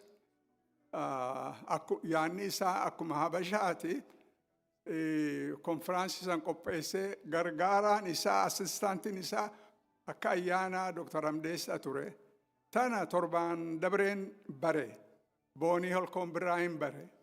Laal in 1981 boonii dalleessi isaa ibsa obbo Lubeen paanaala tokko wahuma Oromoo ishu maqaa Oromootiin xalaayaa dhiheessuu barbaadanii abstraaktii ergan. Harold Marcus arkeeti jara habashoota akka isa gargaaru isaanii wajji marihate noo kun ta'uun qabdu akkamitti wanni Oromoo Ethiopian Studies Conference gubbarratti godhama jedhanii namtichi reject godhe. Hamdeessaan kan hin aarin kan hin hifatin guyyaa meeqa itti deddeebi'ee Tigray study, Tigray language literature, Amharic language literature ni dubbatama maaliif wanni Oromoon dubbanne jee arguu isaa wajji godhee at one point even threaten godhee dhiiseetiin kana nin dhiisa jee gasbooda beektu faranjiin scholarly argumentiin kee convincing yoo ta'e yaada jijjiiran fixed taaniin deemanii tanaa jecha Hamdeessaan yaanni akka jijjiiramu goosise taraa duraati Ethiopian Studies keessatti paanaalli tokko ka Oromoo finta bahe jechuu barbaadeeti. Dr. Hamdeessaan waldayaa qorannoo Oromoo dhaabuu keessatti hanqaan an beekutti he had really a giant role. Lines share qaba tun shakkiin qabdu. And Yogalama 1985 in Dura Union of Oromo Students gaafa saniin gama Ameerikaa dhufe hojii harkadhee Ameerikaa dhufe. 1985 Union of Oromo Students in North America conference in gaggeeffamu issuun guddaan discussed ka ta'e waldaya qorannoo Oromoo dhaabu nu barbaachisa. Namni personally volunteer godhee baayiloo isaaniin qopheesse jee Dr. Hamdesa Tusooti. Any organization ta baayiloo hin qabne bakka takka illee dhaquu hin dandeessu saniif isan qopheesse 1986 during the Union of Oromo Student Conference waa hedduun discuss taate bylaw sunis dhihate on the basis of that bylaw Oromo Studies Association kan formid tahe. Tanafin he has the lion's share in the formation of Oromo Studies Association kaninje. Tahafte wahuman personally sawaj contact kiya wanta godu barbade 1988 namni Oromo community in Oromo lenganan jaramne Georgiatti talaya katabe akkan isa invite gode Emere University akka nama Kenya ka Atlanta jiru nama faranjitis nama hanqatikka ka walin mallu talayan itti ergame Dr. Hamdessa invited tahe speechi wasanan qabne really ta move nama gootu tanin ammalle guyya adaddu bilchina isa ta agarsiiftu dhufe achitti Emere University haasawe halku afur mana keenya bule azizaan warri kiyya as jirti gaafa hojii turre san opportunity arkanne more wal bar'uuf magaalaa Atlanta historic sites gamana geessine hedduu wajji haasoyne tana waanin isin himuuf hin qaba ittiin deebi'a. Ta lamaddiiti 1989 Oromo community of Melbourne nama sadii scholar sadii alarraa invite godhan. Tokko Dr. Hamdesa Tuso, Professor Hamdesa Tuso, George Mason University ra. Kalamaddi Paul Baxter, the late Dr. Paul Baxter, Manchester University, England. Kasadesa Anature, Gafasan Hunter College, City University of New York, University Ture, Nusadeni Tuchi, Australia Reke, Torbal Lamachi Ture, Manatoko Bulla, Addayu wajjin deemna nyaata tokko nyaanna hiree guddaa naa kenne akkaan dareen isa baru as a person jechuu barbaadeeti. Sanirraa barnootiin takka kaneen harkadhe kaneen ammallee yaadadhu guyyaa tokkollee Hamdeesaa tokkummaa Oromoo hin dubbatin dhagahe hin yaadadhu yoggayyuu hooma tokkummaa uummata keenyaa dubbata jechuu barbaadeeti. Ummanni keenya akka ummata biratti kabajaa qabaatee kabajamee biyya qabaatee qabeenya qabaatee akka ummatatti jiraachuu qaba jedhee nama 1989 dubbatu jechuu barbaadeeti. Talamaddiiti konfliktiin ummata keenya jidduutti konfliktiin even ummata biraatii fi ummata keenya jidduutti dhalattu haasawaan furamuu dandeessi jedhee nama amanu. Training in isatis conflict resolution, peace building waan taate jecha sana galgalaa ganama gaccimsee dubbata jechuu barbaadeeti. Odoo maaseeja isaa gara fudhannee dhageenye conflicting community teenya gamaa gamana biyyattis alattis tajirtu haasawaan furuu ni dandahamte. Basically ni dandahamte jechuu barbaadeeti. Cufarraahu ta surprised na goote waa lama.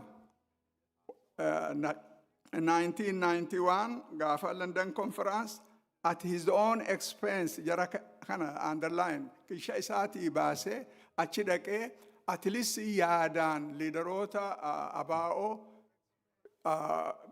yoo kan barbaachisu taate yaada kiyyaan isaanii wajji sheer godha jeetichi dhaqee sammuun naa qabadha.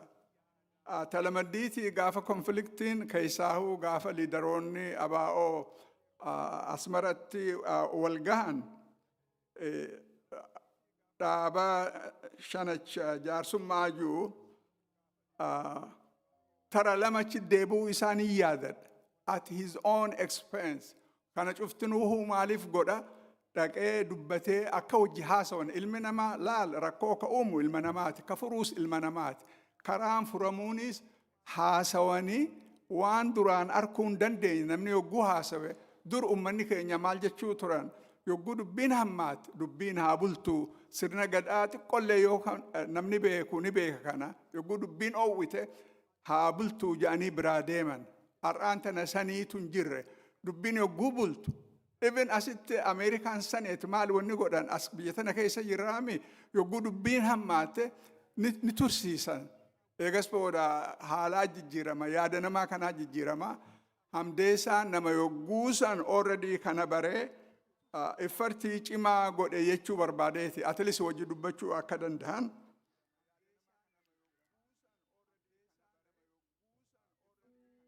Sanirraa tarraa boodaati galgalaa ganama inni ummanni keenya if kabajuu qaba identity isaa kabajuu qaba namummaa isaa kabajuu qaba jedhee nama galgalaa ganama dubbatu ture. San godhuun dirqama keenya laala addunyaa tanarratti nama if kabaju namni biraa kabaja yoo ati if xiqqeessite namni si xiqqeessa basically kabajaan ifirraa dhufte aadaa teenya namummaa keenya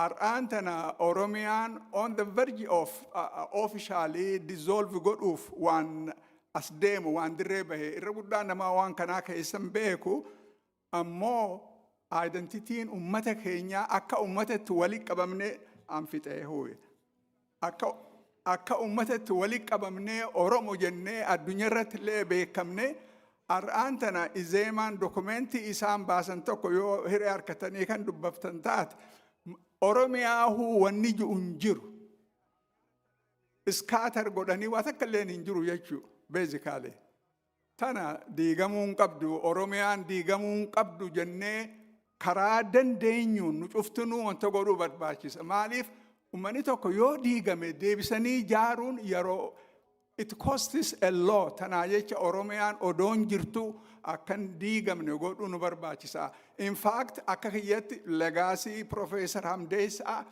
daranuu jabaatee akka gad hidhattu yoggayyi waan Oromiyaa waan dubbatu jecha Oromiyaan diigamuun qabdu jennee jabeessinee karaa cufaan dhaamsa dabarsuu nu barbaachisa. Isin cuftinuu hedduu galatoomaa jechuun barbaada.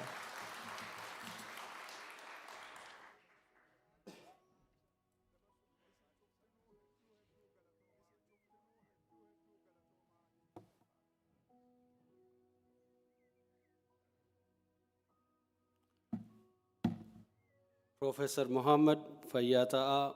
Professor Muhammad is from Georgia University. He covered his early encounter with Professor Hamdesa Tuso, Tuso's contribution to the African and Oromo diaspora, and he attributed the progress, the institutional development of civic organizations, Oromo organization, to his contribution. He described as Tuso having a lion's share to these Oromo institutions. Professor Fayyata.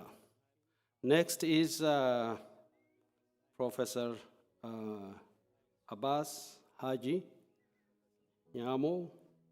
Professor Abbas is an expert on Oromo RC culture and the conquest, the resistance.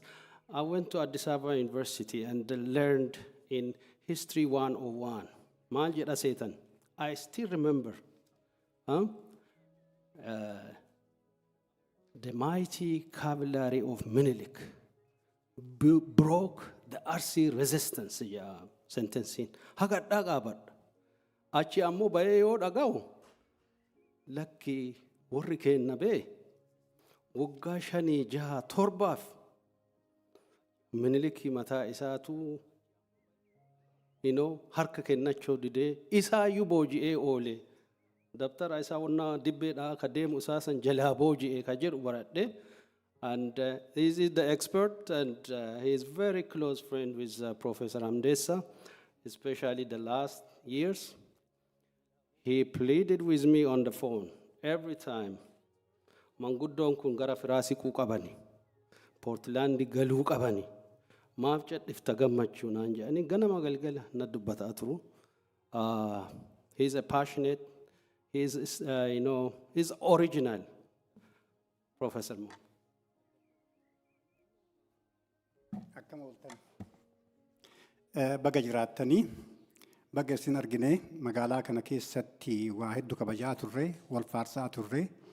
Amma immoo gaddaaf wal agarree gadda kana Professor Hamdesa obboleessa kiyya hangafa kiyya rool moodeelii kiyya yoo dhabu isin biratti dhufee wajjin geggeessuu kiyya asitti dhiyaadhee kanamee waan beeku tokko isin yaadachuu barbaachisa jechuu kiyya. Wanni an dubbadhuuni wanni an barreesseen afaan Ingiliziitti illee waan ta'eef takka afaan Ingiliziitti illee itti makuu hin danda'a yookaan immoo afaanuma Oromoo ka dur biyyaa yoo ba'u dubbadhu san dubbadhaa jechuu kiyya afaan Haaroon beeku.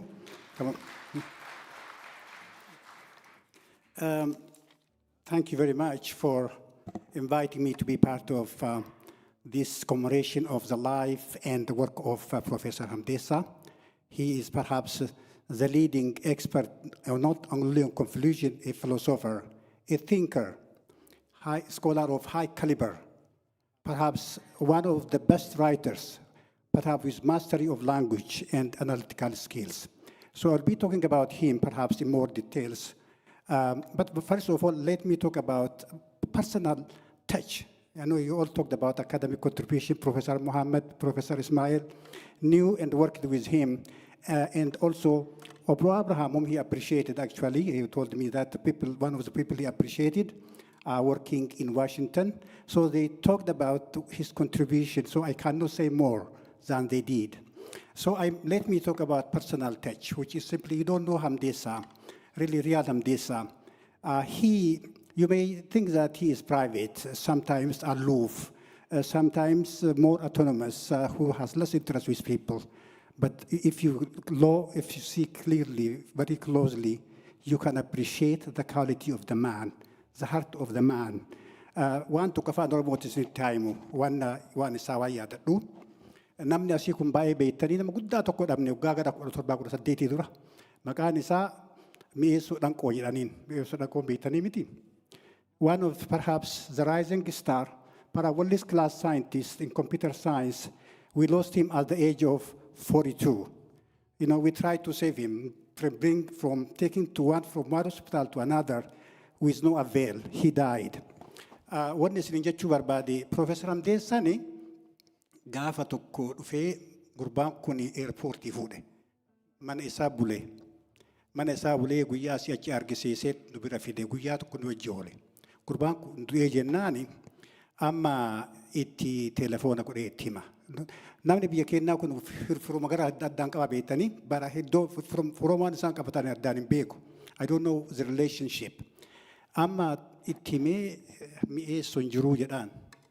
Mi'eessoon jiru jennaan hin du'e jettaanaan jedha. Hin du'e jedhaan. Sekondii 15 ture raawwatee ana maana ajjeesuu didee naan jedha. Ana maana ajjeesuu didee maana irraanfatee naan jedha. Jechuun agartanii namichi kun shidindaa'e anatu du'u narra jira. Ani jaarsaa inni geesse inni garaa namichi kun ijoollee 3 qaba. Reefu kararii calqabe akkamitti du'aa waan jiru irratti. Hamdeessani nama akkanaati jechuu kiyya nama ani maaliif hin duune namichi gurbaan dargaggeessu kun maa du'e ka jedhu agartanii kana namaan jedhu. Hamdeessan immoo karaa biraatiin wanni inni godhu yoo jiraate maatii isin gaafata. Dura inni gaafatee dura jiru ijoollee kee gaafata tokko tokkoon maqaa isaatiin gaafata. Kaamee waan tokko isinitti hima.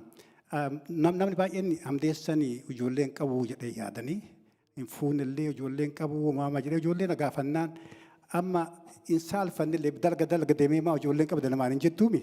Maa ijoolleen qabaanni namni dhiisuu danda'a jennaan sila kee yoo jennaan anillee bara ijoolleen qabaanaan jedha. Waggaa 20 dura I have a son, his name is Andrew Nanjira.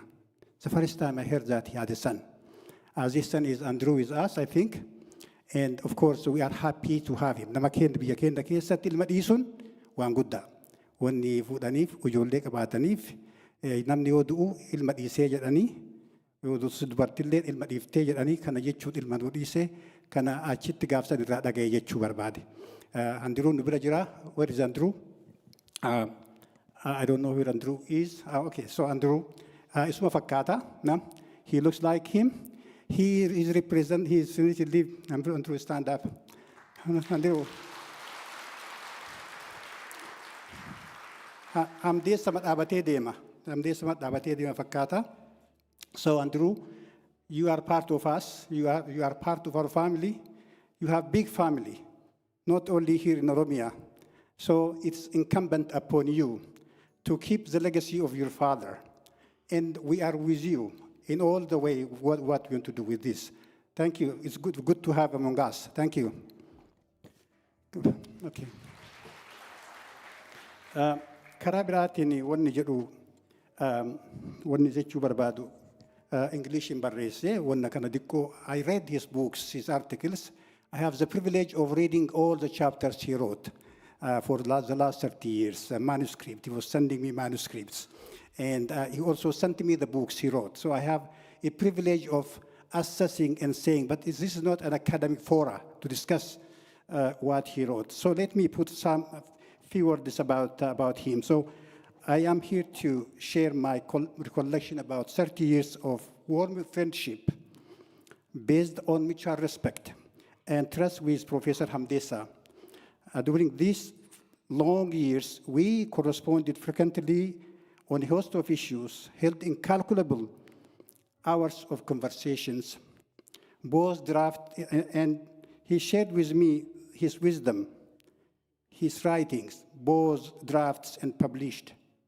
generously, which allowed me to know and appreciate this wonderful human being with unshakable moral integrity and clarity.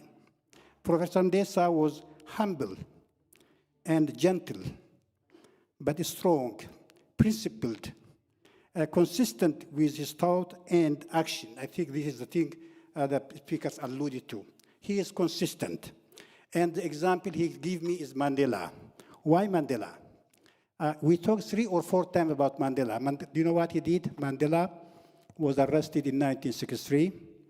He just committed a crime by saying 1 person and 1 vote. 1 person and 1 vote. Equality. So they brought him to the court. And he said, why I'm going to jail? Because you said 1 man and 1 vote. That was not acceptable in the apartheid system. So he said, if I have to die for this, I'm ready to die. If I have to live, I will live for this. So they put him in jail. Every year they came with a new idea to free him with some kind of concessions. Always 1 man and 1 vote. Another year they came, 1 man and 1 vote. So he had to wait for 27 years. And then they came to him, now he will give you what you wanted. That means equality, the right to vote for every South African. So eventually this great man was perhaps the greatest of all. He said, I don't want to punish the white for punishing me. We will reconcile, we will make peace. You see, this really beautiful story of South Africa. People were alienated by South Africa racist regime. The guys sat down with them and we can live by simply forgiving one another. So Hamdesa's model was him, but Hamdessa was a believer in Oromo freedom, in Oromo independence. Don't forget, he didn't change that a single day, because deep down, he felt the best way for the Oromo people is simply to be free in their own land. So I don't want to really mention about Hamdessa was also another quality, which is telling you what he thinks about things, so he doesn't hide you. If some of you who may know him know that he doesn't like dishonesty, lies, and of course almost allergic to dishonesty and duplicity. I think that is simply one of the problems. That's why you have some problems with some individuals who wanted to, that of course the way he worked, duplicity. And so that's of course the way he was working. So when it comes to discussing his work, I think we can divide into three stages. The first one is, I think, Professor Mohammed and Ismail clearly described this from 1980s to 1990s, the time of rebuilding Oromo community, talking about refugees, and of course, campaigning for Oromos. That included what you call creating the survival of Oromo nation. I think there are great historians amongst them. He's not alone. Many people are struggling to simply to change the name of Galla to Oromo, Oromoma. So they were teaching what we call Oromo nationalism. So he was one of the major. By the way, one of the things we have to know, 30 years ago, just you cannot self-identify as an Oromo. You are scared, even in diaspora. You have to simply find a way to say something else. But of course, Professor Mohammed, and of course, many others, taught what you call long-distance nationalism. Long-distance nationalism. That exactly, long-distance nationalism means we love our country, we cry when things bad happen. This simply didn't exist before 1980, so they devoted a lot of time for creating this thinking that we are in host land, but our homeland is in Oromia. That means we are in host land, we are hosted in the United States, maybe in Canada, maybe in Norway, but don't forget our homeland is Oromia. So this is what called homeland long-distance nationalism. So Professor Hamdessa was one of those who taught us about long-distance nationalism. Okay, thank you. And then, of course, in the 1990s, I think many people talked about, I don't want to focus on this one, he also wanted to solve the time of mending, the time for reconciling. Beetu waan tokko Hamdeessan ijaarsarratti dabarse gara waggaa 60 keessa. Barammoo 90 keessa wanna inni ijaare akka hin diigamne godhuu yaaduu ture. Maaliif OLF diigamuu ture yaade. Inni immoo agartee the divide was big for him to be reconciled, so he worked hard. I actually have the number from the report. They traveled 4 times to Horn of Africa. They traveled to 12 cities in North America to fix the problem of the OLF, because if a divided OLF means divided Oromia. So he wanted pan-Oromo nationalism. It's not really localism. By the way, Hamdesa was fighting against regionalism, against localism. He never simply worked for the RC. He never identified, I'm an RC, so let us do this for the RC. He was always pan-Oromo nationalist. Have that in mind. So I think this is really very important to have in mind. When he talked about OSA too, he created OSA with Professor Muhammad and many others, but he saw problems of localism and regionalism in OSA system. I know it's really sad to say. He identified some problems with the OSA system. He wrote 100-page report on OSA system, why OSA was going in the wrong direction. Yeah, that I have the report, 110, which includes most of the things they discussed. So that means Hamdesa wants to identify problems and find solution. I think whenever he writes a report, by the way, he wrote a report of 300 pages under my disposal on different issues, including the Shanacha Jarsuma report and the OSA report, which are more than 200 pages, single space. Imagine this was not recognized and paid for. Imagine how devoted he is to write all this to fix the problem. So kana beeku namarra jira Hamdesa ni ro'isa udurin kafalaminiif Afrika demu reporti kana katabu ni mo rakko hi kajidee waan katabeef jechu. Kaani isa martuu dubbattani yaanni amma dhiyaate kun Hamdesa kana sumatti kannee biraan deemnu we will kind Hamdesa Tuso Foundation. The Hamdesa Tuso Foundation, what kind of institution we create is, of course, we have to really study, feasibility study, what can we create, what simply represents him. Financially, humanly, what can we do? Because we have enough resources for sure. We are ready to help. Of course, this institution is feasible and also sustainable, so we have to discuss with the family members. I'm sure the family members are here, and then we decide. I think in the coming weeks and the months, there should be a Hamdesa Tuso Foundation, a world-class foundation, which funds, which educates, which teaches, which empowers the Oromo people, because his whole life was empowering the Oromo people, and therefore this institution must be that way. So we cannot really throw this on the table because we don't know. We have to really consult with family and eventually decide to create it. So that's what we do. Maari waan isaan jennu galata guddaa si qabna jennaan Hamdessani oduu akka namni si haga si jaalan haga namni kun bayu haga namni si jaalatu argite hin boonta. Garuu wanni godhan qabu namni du'e namni dhalateen du'a biyya keenyatti waan jedhantu jira beektu namni guddaan gaafa du'e waan saniin sirraa fixa. Biyya keenya namni guddaan agasii as guddaan baay'ee dhalatee leenjisoo jedhaniin leenjisoo diigaa jedhanii hin du'e namni gabbayeeti bannee jedhan. Ka namni boo'uu dhaabuu dhiise hin boo'anii jennaan jaarsi tokko dhufee maal jedhe jedhanii ka akka leenjisoo homuu hin qabne ka akka namaan huu hafne jedhan. Ka akka namaan huu hafne jechuun life goes on jechuun inni illee du'ima jiraanna ka akka namaan huu hafne jechuun akka isa argachuu hin dandeenyu immoo namni biraa ima jiraataa jechuu isaati. Akkasanii ka akka Hamdeessaa kana baay'een argannu maal goonaa homa qabnu hojii jiraannaa jiraadhaa nagaatti ulfaadhaa isin jechuu barbaada. Thank you.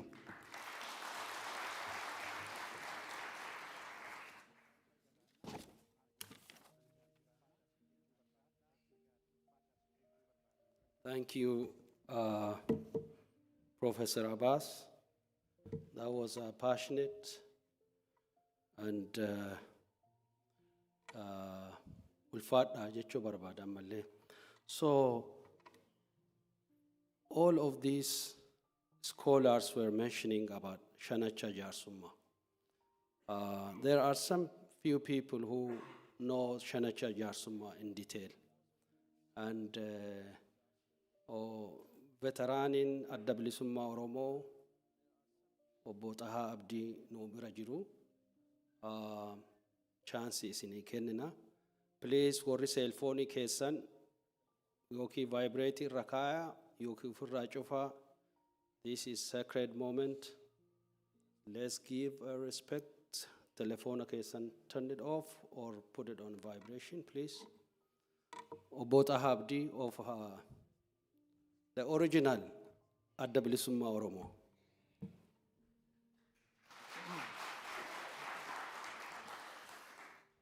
Hayyee baga wal agarre ta duraa namoonni walgayii tana akkas bareechitanii qopheessitan katti gumaachitan baay'ee galatoomaan jedha. Carraa argadhee asitti argamus hedduun itti gammada. Ani egaan carraa kana argadhe waa'uma akka namaa yeroo gabaabduu Dr. Hamdessa wajji qabaadhirraa hin haasa'u malee tashanachaa hin haasa'u. Dura akkatti gaafaan isa argeen yaadachuu barbaada. At human level. Adda Bilisummaa Oromoo bakka bu'eetiin walgahii Oromoota Awurooppaa jiraatanii dhaqe akka bara 1987 na fakkaata. Yeroo duraatiifiin jaarmaa bakka bu'ee bakka walgahii nama keenyaa dhaqee namoota lamaatu achitti gurguddoon dhufanii haasa'an. Ka miseensa keenya hin ta'in. Isaan keessaa tokko Dr. Hamdessa Tusooti. Kun Dr. Ismail Abdulleeti. Waan ajaa'ibaa haasa'an. Achi dura namoota akkasii argachuuf carraaqaa turre. Jara san argachuun achitti haasofni isaan dhiheessan baay'isee nama gammachiisa, nama hamilchiisa. Humna ajaa'ibaan nu tahan. Baay'een gammadee booda jarri bizii nu godheeti warri walgahii qopheesse yeroo haasofnu arganne. Hamdeessatti dhiyaadheetiin abboo silaa yaanni isaa baay'ee bareeda wanni dhiheesse kan nama mirqaansu inspiring. Odoo akka namaa immoo teenyee haasofnee fedha jennaan yeroon hin jiru achi bizii nu godhanii. Walgahii biraati tuniin ammas dhaquu deemu jira Washington. Eessa jiraatta jennaan akka Washington DC jiraatu himee waaw akkas taanaan wal argina jennee baallamanne anyway gabaabsuuf achi wal argine. Guyyaa tokko qabannee akkasuma akkuma namaa gatteenye anis kanumaan barbaada jee. Yaanni isaa wanni walgahiirra dhiheesse waan nama shakkisiisuu miti. Biyya afaan Ingiliziitti connect goone jechuudha akka boondit taate. Uumaa waan hin shakkuun qabu namni kuni waa'ila qabsooti tahaa haasawa isaa sanirraa naa gale isaan lachuu. So gatteenyee dhalootarraa hamma guyyaa wal agarree sanitti waan keessa dabarre walitti himne. Warri baayogiraafii isaa beekuu ni beekanii uumaa qulqulluudha Oromticha. Wanni garii wal fakkaati ta keessa dabarree boonduma goone. We really connected jechuun danda'a. Achi booda takka shakkeen beeku bakka wal agarre hundatti. Yeroo Awurooppaa dhufu egaan ani Awurooppaa dhufe waggaa walgahii qabu Londanitti goreeti ammaa haasofnaa abdeet goona jechuudha waanni keenya. Ta duraa kana gaafa wal agarree akkas personaalii haasofnu sani waa'ee immigration refugee forum san ka inni hoogganuu naa himee waanuma nutis hojjechaa ture bakka bakkatti jaarma akkasii barbaadna waan qophaa'e baay'ee na gammachiise gabaasee jaarmaattis. Isa dubbannee dhimma hawaasa guutuutis haasofnee nama akkamii gabaabsuuf nama waan itti amane hojjetu duukaa bu'ee nama kaayyoo qabu nama murtii qabu ciniinnatee bakkaan gahu ta'uusaa isaan arge. Dhimma hawaasa guutuu immoo ka naannoo san jiruu fi ka Oromiyaa ka Oromoo guutuus yoo haasofnu waan biyya teenya nama waan itti amane ciniinnatee bakkaan gahu ta'uu arge. Santu keessaa mul'ata ture. Waan itti amane san hojjechaati yaada namni biraa dhiheessuus hin fudhata. Kompromaayiz godhuufis yaada biraa ka uummata waliif fidu fudhachuufis qophii ta'uusaa asseeti jechuu namni kun. Achi booda takka if duba laalleen beenu waan dandeenyu waliin hojjechuu malee rakkoo adda addaa tagaafas turtes akka walii galuun haasa'uun mariidhaan akka furamuu dandeessu walii gallee akkasuma waliin hojjechaa turre amma dhumaatti. Gaafa oosaan jaaramus akka reefuu kaka'etti qooda guddaa qaba. Akka carraa achiin ture gaafa sanis jalqabarraa yaada san namni yaada adda addarra qaba ture. Constructive ture kasaa baay'ee irratti hojjete qoonni isaa qooda leencaati ka jedhan sanii. Kanumarraa kan ka'e gaafa addi bilisummaa Oromootii fi mormitoonni mootummaa Itoophiyaa gara biraa mootummaa gaafasitti wajji akka mari'atan Ameerikaaniitu afeeree namoota keenya ka dhiibbaa uumuu danda'an ka yaada gumaachuu danda'an ka yoo achitti argaman dhaamsas bakka irraa dhufanii deebisuu danda'an afeeruu barbaanne. Namoota Oromoon ta'inis afeerre olloota keenya ka akeeka wal fakkaatu qaban ka afeerreetu jira. So bal'inaan akkasii yaadne qabsoon bakka guddaa gahaa deemti jechuurraa warri yaada wal fakkaatu qabu akka dhihaatee duukaa deemu yaada san ka yaada gargaaruu danda'u yaada gumaachaa at least dhaggeeffachuu witness godhuu akka danda'aniif namoota afeerree tokko isaan keessaa Dr.Hamdessa ture. Horii isaa baasee dhufee achi ture. Akka carraa ta'ee mariin sun bakka hin geenye. Maaliif mootummaanis hin kuftee waan gara biraatu ta'e ka namuu hubatu na fakkaata. Garuu namoota gaafa san dhufanii dhaggeeffachuuf itti dhihaatanii yaada gumaachuufillee mariifillee dhaamsa galchuufillee hin ta'an jedhanii warra afeeraman keessaa ture.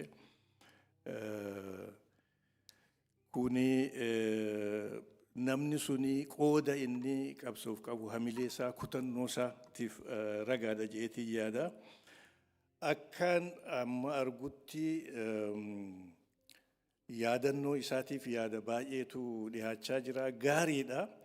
Yaadannoon guddoon akkana fakkaattuan haala uummanni keenya keessa jiru ka ammaa gaariitti yaadachuudha. Wanni Hamdeessaan jiraateef namoonni isa fakkaatan hedduun ka jiraataniif ka lubbuus kennaniif uummanni keenya jiraachuudha akka uummataatti survive godhu ta dura jiraatee immoo mirga dhala namaa guutuu argachuu bilisummaa isaa argachuudha. Isa santu amma ka biraa hafnaan akkitti waa himannullee gaaffii jala galaa jira. Qabsoon hangarraa deemaa turte ta Hamdeessaa fi warri isa fakkaatu irratti dadhabaa turantu gaaffii jala gale amma. Isa kana jabeessinee hubannee bakka jirru hunda jaarmaanis tokko tokkoonis akka gaaffiin hin kaane waan kana irratti. Maaliif 1991 jechuun impaayaraatu injifatame. Biyya santu jijjiiramuu qaba. Ummatoota cunqurfame koloneeffameetu bilisummaa argachuu qabaadha. Kanaatu gaaffii jala oolaa jira. Qaanyiidha kun ummata qabsaa'e. Ka baay'ee itti wareege ummata Oromootii fi olloota keenyaafis qaanyiidha. Hamdeessaa yaadachuun kabajuun meemorii isaa jiraachisuun dhimmi kun akka if duuban deebine. Naareetiivii haaraa sobarratti jaarra jedhanii waan itti jiraniif kana falmuu qabnaa. Ulfinni namoota paatriyootota akka Hamdeessaatiif kennu kana tahuu qabaan ja'a galatooma.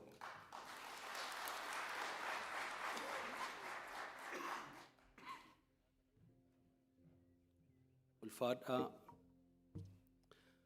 Amma I think kamanguddoota ka iskoolaarii kenna fidneerra na fakkaata.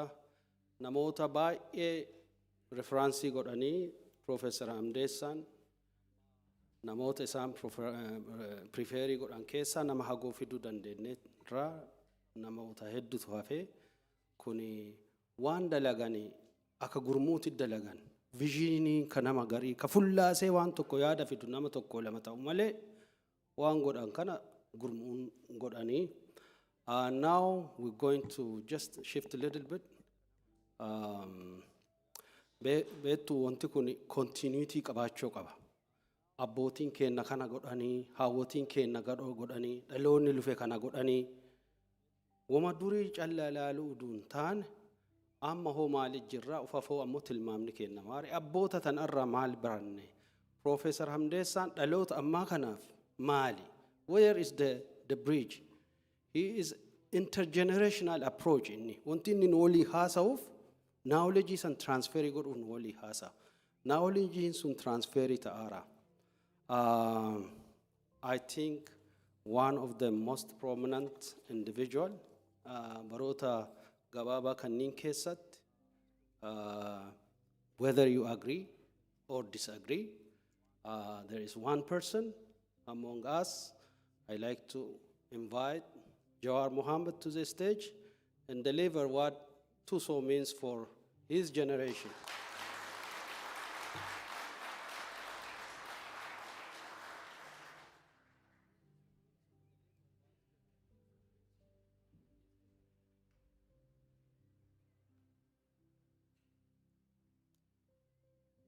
Akkam ooltan.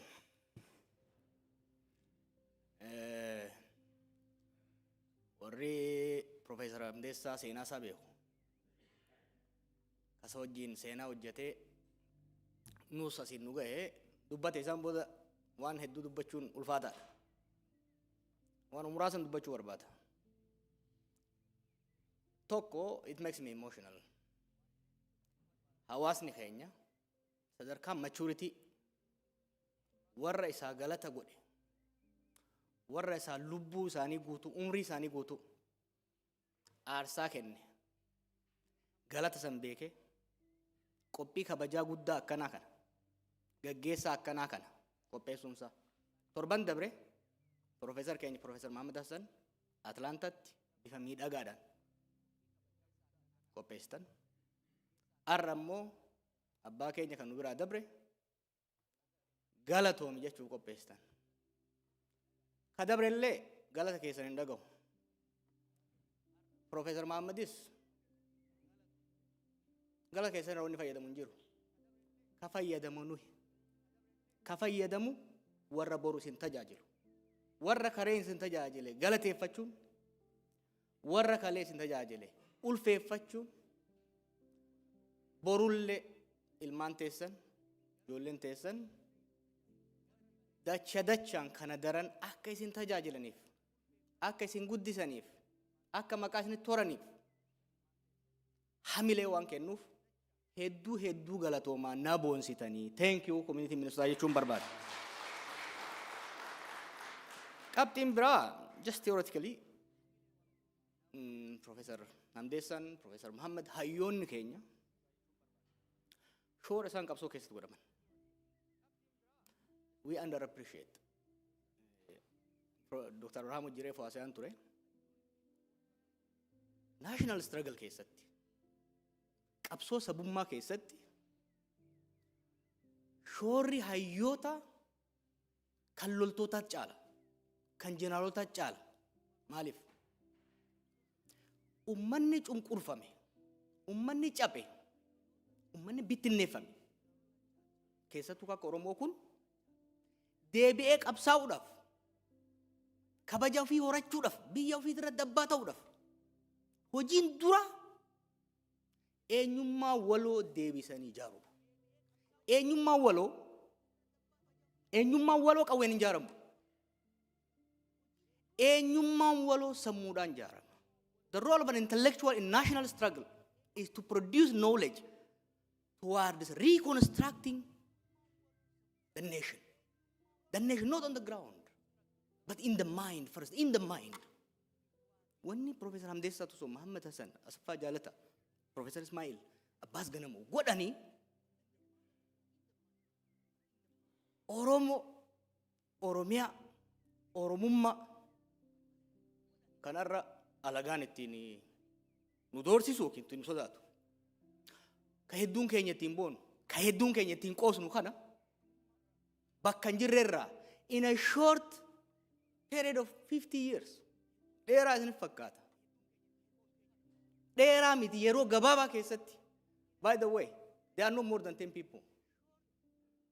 In less than 10 people, rabbiin nuu kenne ibidda keessaa carraa argatanii baratanii warra akka Profeesar Hamdeessaa Tusoo kun Oromiyaaf Oromummaa akkamitti tokko hojiin dura seenaa jallataa seenaa Oromoo ukkaanfame caba Oromoo awwaalame Oromiyaa facaate san dhaara keessa laqaaqanii haqa Oromoo dhaara keessa dhaara impaaraa keessa laqaaqanii baasan kalammataa seenaa sirrii dhugaa ummata kana akkanatti ol geessan kanaa ni miti nama 5-6 gandarra deemanii yuunivarsiitii irra deemanii charchii irra deemanii Oromoo waan jaamu kana nuu jaaran jechuudha. Kanaaf Profeesar Hamdeessaanis Profeesar Mahammadis hundi isaaniitu waan ummata keenya isaan godhan guyyaa guutuu himame waan dhumuu miti. Wanneen abbaa keenya irra geessinuun jedhuu barbaadu. Ummanni ati dhaloota irraa kaaftee hamma gaafa deemtutti beekumsa kee osoo irraan qusatin humna kee sa'a kee osoo irraan qusatin carraa iteef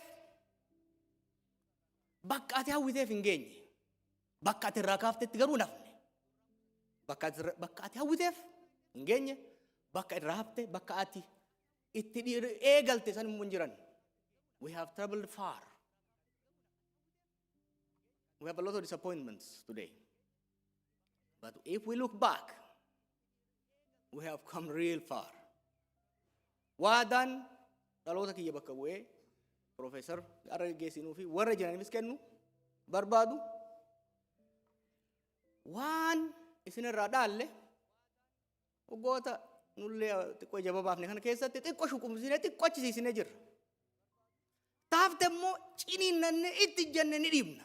Yoo dadhabne immoo akkuma isin guddiftanitti warra jalaa dhadhalchinetti dhaalchifna. Profeesar keenya rabbi warra jannataa si haa godhu hawaasni keenyallee ulfaadhaan jaa nagaan na bula.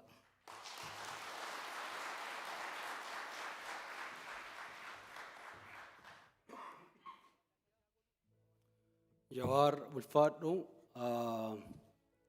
even though he is a young person, he knows, he has tested what sacrifice means. Anafi, you represent a generation that has made us proud. Anaful Fatu, I hope Oromo of Oromumman, Haga imagination abbootii keenyaa sanguutuuf dhaabattu nutti hin fakkaattu. Kanaaf ammoo sabboona ummata sabboona qabna, generation sabboona dhalateera. Biyya Oromiyaa jedhamtu jira, nama afaa ofiitiin katabee dubbisutu jira. Kana umatakka shakkii hin qabnu. We're proud of what this generation and the past generation have done, and ilmaan keenya dabarsina jechuudha. Ittaanee we have the current president of OSA, Dr. Ibrahim Amme. Please.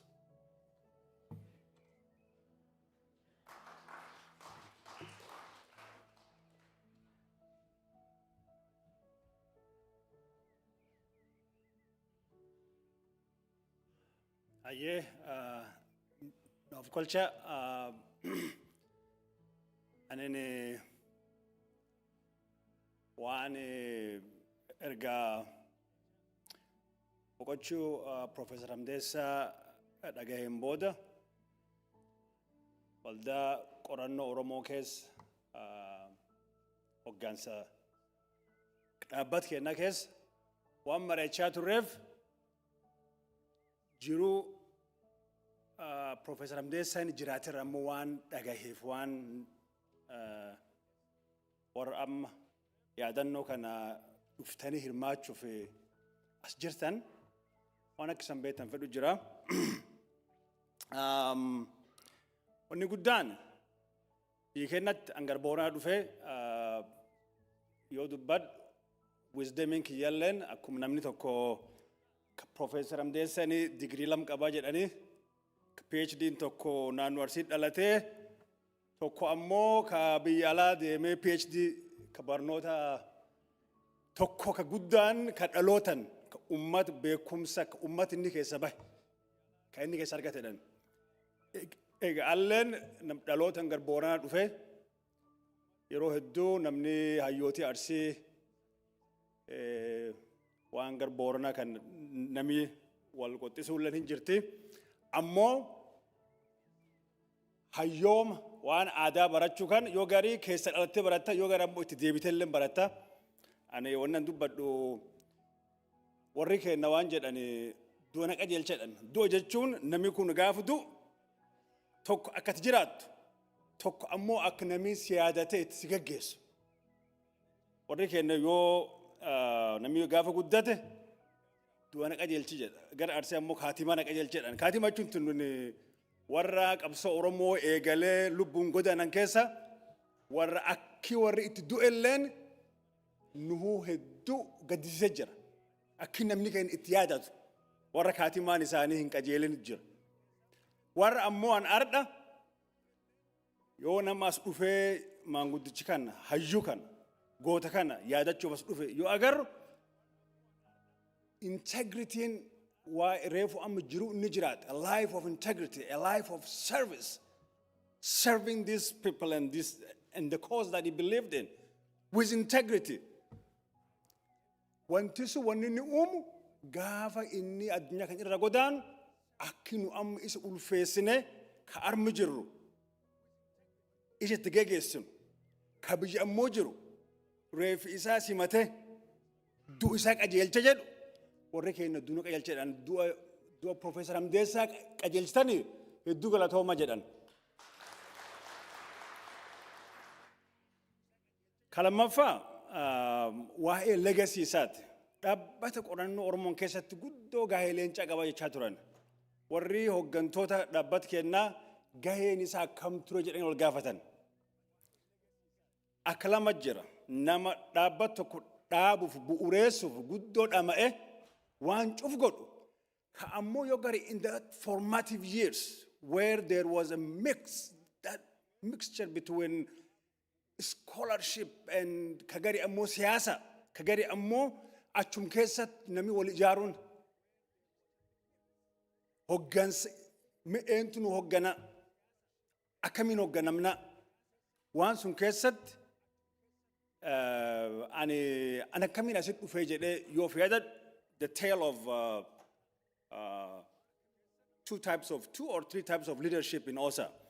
One is just me, that was asked to come and serve by Professor Muhammad Hassan. I have never had a vision of serving in OSA. I'm a physician.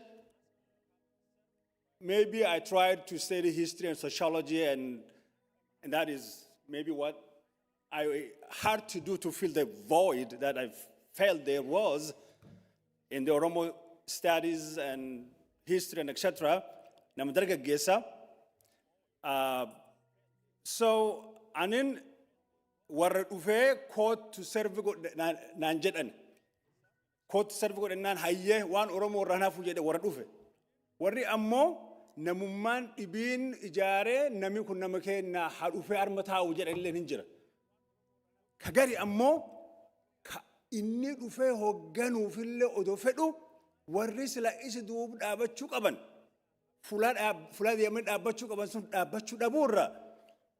I did not feel that Professor Hamdessa was in the first president or the second or the third. When he was asked to come and serve in OSA, there was already a lot of organized entities within the organization, right? And he came and he stood for election. But what I wanted to actually live as a legacy is that if this professor, this giant intellectual served the Oromo cause and his people, akinu ittisiada nu akam tawq aba won hagarra dikka wan tikko tokkorra wanni nu godu qabnu mal jannan. I wanted to make sure that me as a president and the OSA board chair, Dr. Moa is here, I had to talk to him and say, we need to dedicate one of our conferences to remember his legacy the legacy that he left behind, a legacy of scholarship. One beekumsa Oromoo kana keessatti gahee inni qabu konfereensii waldaa qorannoo Oromoo ka walakkeessa waggaa bara kana nama sila akka Professor Muhammad Igoon kan gaaf inni lubbuun jiru sila guddoo ulfeessine ulfinni qabnuufillee agarsiifna ka gari ammoo akkuma reefu san jedhsun yoo inni du'e ka awwaal isa du'u isa sun qajeelchina. So I wanted to make sure that we have a conference that is dedicated to remembering his legacy, cementing his place in Oromo scholarship. That was the first decision that I have the prerogative as the OSA president to make that call on my own. But I wanted to run it with at least the president, the board chair, and with some of our friends and colleagues. And the idea was welcomed. And in that conference, I thought that by the time we have that conference dedicated to remembering his legacy, we will have, within a year, 2-3 books written about his contribution to the Oromo cause and to the Oromo scholarship. And Kanav conference, Haga Amnam, I hope by that time we will have a house maybe twice as size tune bayini nama hag am jurukan irra lama sadi ummati ken dik aguddan Islam of Christiani waqafatan hunduma hin dufani gafas jede ada hayyoti ken and kabra. I came to OSA, by the way, for second time. The second time I did not come with an organized entity. I did not come called to serve. I stood for election on my own terms. I came because I saw that there was some division and infighting, and I saw it. It happened at my hospital where I was serving. I said, I'm gonna run for election. And I did run, and I came back. I came back for second time, only because I felt that I have a duty to come and serve and right the wrongs. The wrongs, it is these people, the cause of our people that we serve, the cause that Dr. Hamdessa lived for, Tokuma Oromo. If you will, not who is serving, but what the person that is willing to serve will do serving the cause. So, when Nanjadu, Professor Hamdessa, Jurugari Jirat, Nama Ummata Ufitif Jirat, what became Nagaf il Midalat, Mangudoti war Ebisan, Daim Dalat Ebisan, Bija Wabai, Lafa Wabai, Gosteti Wabai, Warreketi Wabai, Ufi Wabai, Yo Ufi Wabadat Dabde, Do Badian. One Nijal Kava, Nama Ummat Ufiti Wabai Bijufiti. Ka ummata wabahu dikken jalqabe hawe jirufa keessat waan dudab ka ufitti sun ka maayin kam ufitan teetif jiraachu ka irra guddaa kam biyyaaf ummata yoo sun dhabdamo gosanteet. Professor Hamdessa nama jiru isa guutuu ummata kanaaf biyyitanaaf jedhe jiraate ummata ufi tajaajile kabajaan boqote kabaja guddaa isaaf qabnaa nama ummata kennaaf jedhee waan hedduu dhabee ammoo akka nam tokkotti maqaa ummata kenna godhee jenna horaa bulaa galatooma deebana jedha.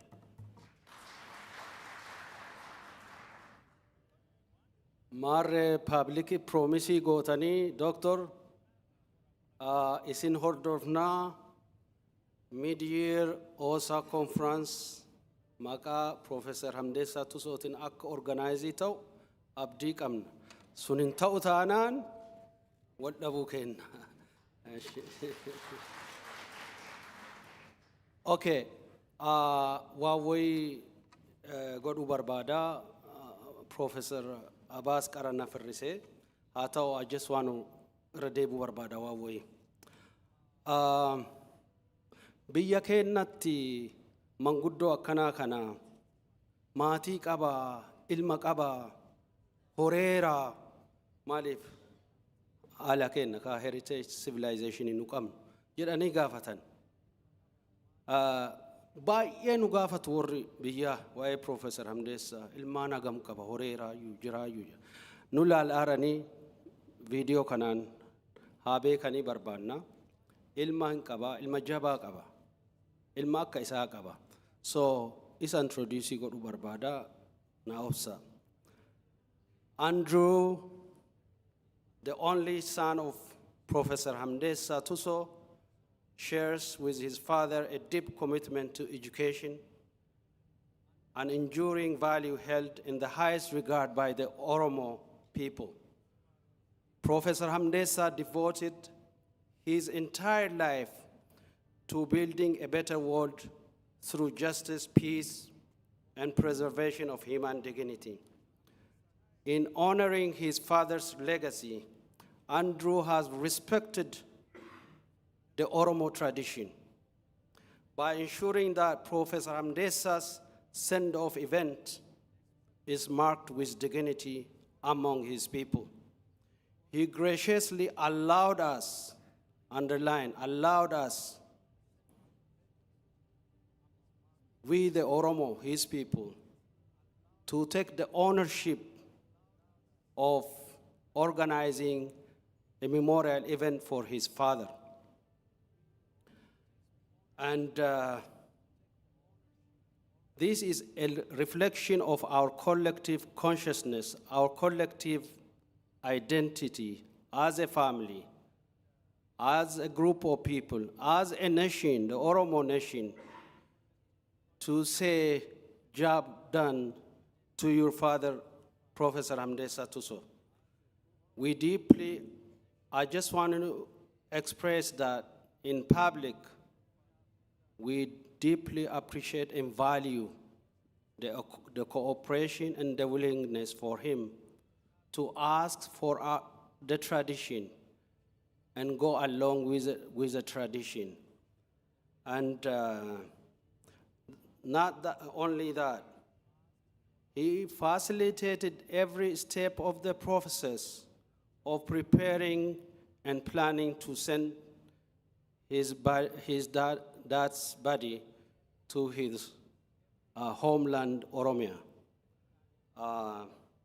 His actions embody both the final love and the communal responsibility, ensuring that his father's legacy continues to inspire generations.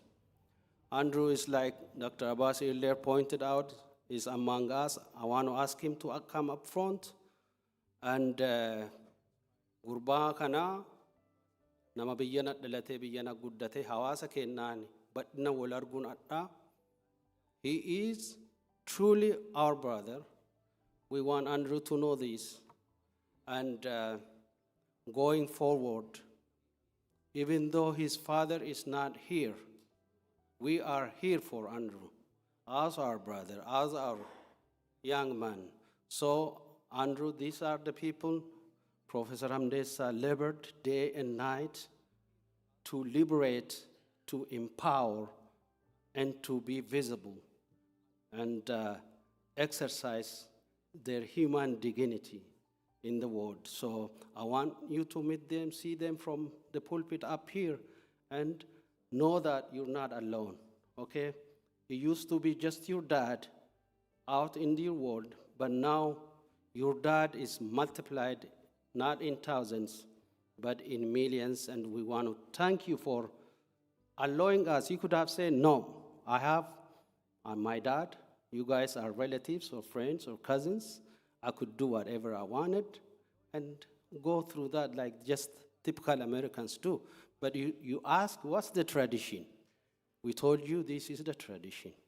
You said, I'm going to do this. And for that, on behalf of this congregation and the entire Oromo nation, I want to say thank you for your understanding and making this possible.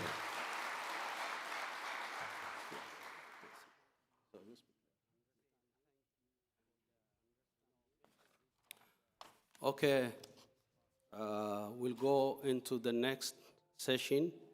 Do you have the slides ready? If we're not ready, there is somebody who's ready. Ready? Okay. Let's hear it from Prof himself. Okay, thank you.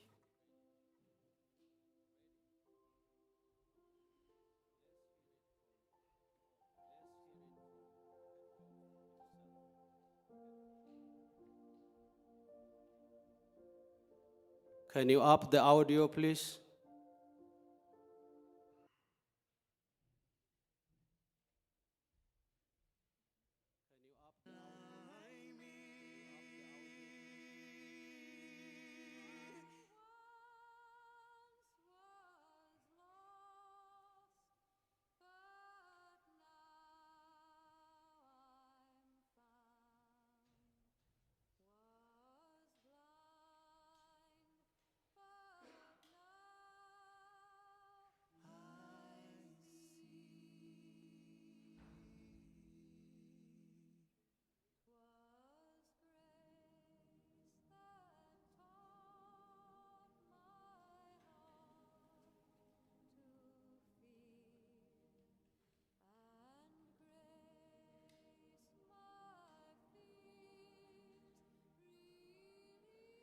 Is told us we are children of God.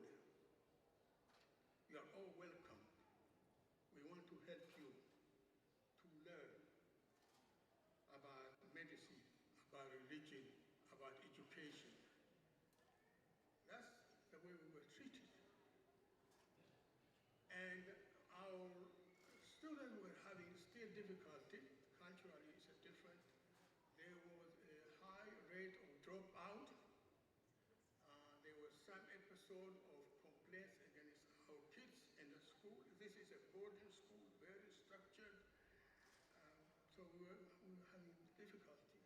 A lot of our kids could not go to, their parents didn't want to go to this school.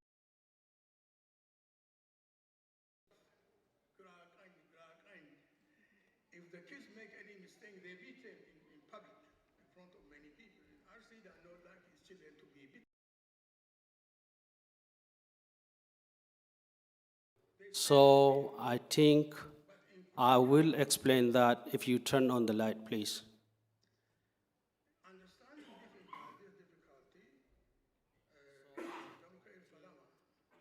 Thank you. So, Professor Hamdesa, conference by keynote speaker jenne kara presenti gonera. So that is one of the conferences we organized 2018 in Portland, Oregon. 2019 for the first time. Wagga shantamaan booda biyyallee deemne Shaashamannetti keynote speakerii keenya turanii wama jiruu isaanii qabsoo godhan irra deemanii haasanii. So picturein groupii achi irra argitanii ka dubartiin faranjii wayii keessa jirtu sun their class picture, graduating class picture from 1964. So her name is Annette Palm Johnson, a medical doctor from Los Angeles. She was planning to be present here and speak on behalf of Professor Hamdessa. Nama guddo health issue wan qabduuf hin dadhabde dhufu, but she sent me, please, yoo hennaa gabaabduu wayii qabaatte, this is personal for me. Waan Hamdessa kana naa himnaan jetteetti waan achi keessa waan gaggabaabduu isin hima. Annette Palm Johnson, MD, Los Angeles, California. Kuyara Adventist High School, class of 1964, a missionary's daughter. Please accept my apologies and share this with the audience if possible.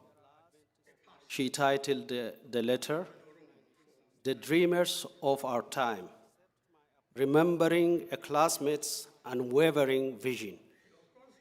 I am 78-year-old. Hamdessa is about 5 years older than me. In 1962, I met Hamdessa in Kuyara Adventist High School at grade 11. Our other classmates include Gabriel Mikhail Falama, his best friend and our class leader. I was the Nechlich, Akumisin du Biftet, offending Taina. I was the Nechlich, the white girl. And it did help me from age 2 to 7. I learned Wolaginya in Gimbi. And when I moved to Addis, I learned Amharic. I knew enough to defend myself, but I want to say that all my classmates, including Hamdesa, treated me very well. In Kuyara Adventist Church, it was translated from English to Amharic. But Hamdesa fought to make sure it is translated into Arsifa. Barasa Akajani, if I'm not this is the way she wrote, okay? And he made sure that the local people would understand the message. Seenanjiru, jara missionary itit afan kana, afan Oromo timma fi arsi itit yani yosani, ma fi hinne jannani. I policing government alone hungodu. Kanafi afan faranji ragara amarati yo wonna gone. Arsin ufe Oromo arsi ufe churchi gute o matakudun again gala. So Hamdesa ganda rademe jarsoti wali kabeti in ufinaje. Okay. All right. Churchin torban wali anu duwate. Principal in Berkan jedama bira daket Mr. Berkan afan ken nama hinne. So Berkan Hamdesa wa ameti jarri kesa dattata ejen. Afan isani dagani yo tindubbanne achitti mali lonti sammo mal goani dagata a olani ijibbatani dhihani akigotu afan kana me yo jarrille nu lol nudde kamelle nu himbadanna me jara debisi gandara demeti amma debaje e debise. This is a story he told me. So she is referring to that, okay? Emperor Haile Selassie turned 70. We were all obsessed with how old Haile Selassie was and what change would come next to Ethiopia. We were a generation of idealists with unshaken hope, and we truly believed that we could change the world overnight. And hope and purpose of change were our guiding principle. Specifically, Hamdesa was so focused on imagining a better and equitable future for his people, now called Oromo. Okay, so everyone seemed to be on the run. Hamdesa, Gabriel, afa isi am katabdetun jedhu, the Arsija, I think afandurin janinkan katabdetti, were already running a rural literacy program. Everyone hoped for more education, travel abroad, and big ideas of change. Back then, I spoke to Hamdesa. He believed education was a revolutionary act. And I realized he was already very busy. He seemed to run everywhere, engaging in Oromo politics. They did not call them Oromo at that time, and now I understand. 50 years later, Facebook allowed me to find my classmates, Hamdesa and Gabriel Mikhail, and I had a wonderful reunion in Los Angeles in May of 2014, facilitated by Gammachu and friends. That was me. We went over our memories of youth days, ambitions, photos, and yearbook pictures. That was the Swedish in me. It was an emotional and revealing reunion. Since then, we kept in touch. Now that he has been a university professor for many years, we had much to catch up on. He desperately missed Oromia. He desperately missed Oromia and was completely dedicated to helping his dear homeland. He also told me about his son, whom he wished he had spent more time with. Therefore, his idealism, his imagined future for his people never left him. I have great respect for what he has accomplished and endured. What a journey, a life, and a road traveled. May he enter with the saints in the final home. High school classmate, 1964, Annette Pam Johnson. This is an amazing testimony. So Hamdesa never changed. 1964, he was envisioning empowering his people. 2025, he died envisioning empowering his people. So Saganta Itano, it's okay, we'll skip the slides. Lata is with us again. He's an amazing talent, especially Nano and Ufu, Southeast, Central, South Central Rift Valley. Namni kenna orateri.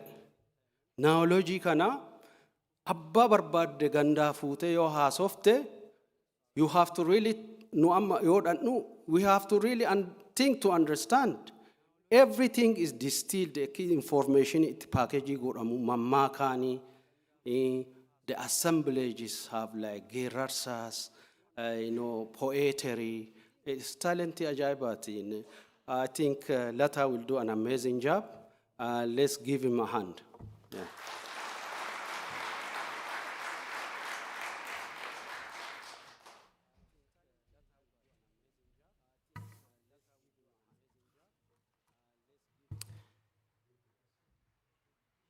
Seenaayyuu guddaa kanaa walaloodhaan barreessuuf erga yaadirraa qabe sammuun koo bakka lamatti ramee falmii guddaa jalqabe. Sammuun koo inni tokko akkas jedha, maal gochuuf barreessitaa? Maaliif waan bu'aa hin qabneef yeroo keessa balleessitaa?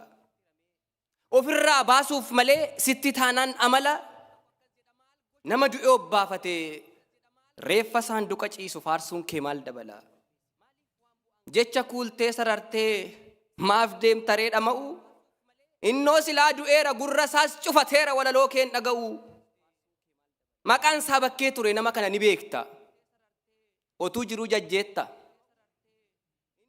Ulfinaan kabajjeetta. Waan Oromoof hojjetteef galatoomi jetteetta. Har'a erga karri cufame erga waan marti taree. Reeffa awwaalchaaf qophaa'etti haasa'uun maal fidaree? Abbootiin keenya durii waan yeroo malee godhamu gaafa ibsuu fedhani erga waraabessi dabartee sareen duttii jedhan. Yoo feete jaji faarsi geerari dibbeerree rukkutadhu garuu jiruu nama kanaatiif oomaa dabaltuun qabdu garaa kan kee kutadhu naan jedha sammuun koo tokko. Sammuun koo tokko immoo akkas jedha, lakki lakki barreessi. Tokko lamaan lakkaa'ii gootummaa isaa tarreessi. Ni darbe jetteen dhiisiin dhiisi amma inni ga'u. Ni darbe jetteen dhiisiin himi amma inni ga'u. Akka dhaloonni boorii eenyummaa isaa dhaga'u. Yeroo fedhettis ta'u seenaa gootaa dubbadhu in dhiisiin ijibbaataa namni sabaaf waa godhe foon isaatiin otuu hin taane maqaa isaatiin jiraata.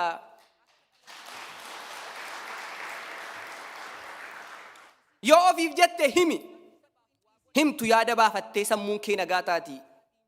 Hinimu jennaan dhiisi waan Hamdeessaan hojjete dacheenuu ragaa isaati.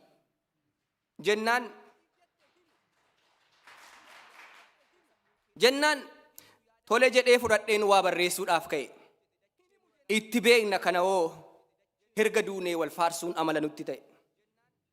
Jiraatti wal daganne, jiraatti wal harcaafne, herga duunee immoo boonya imimmaan dhangalaafne.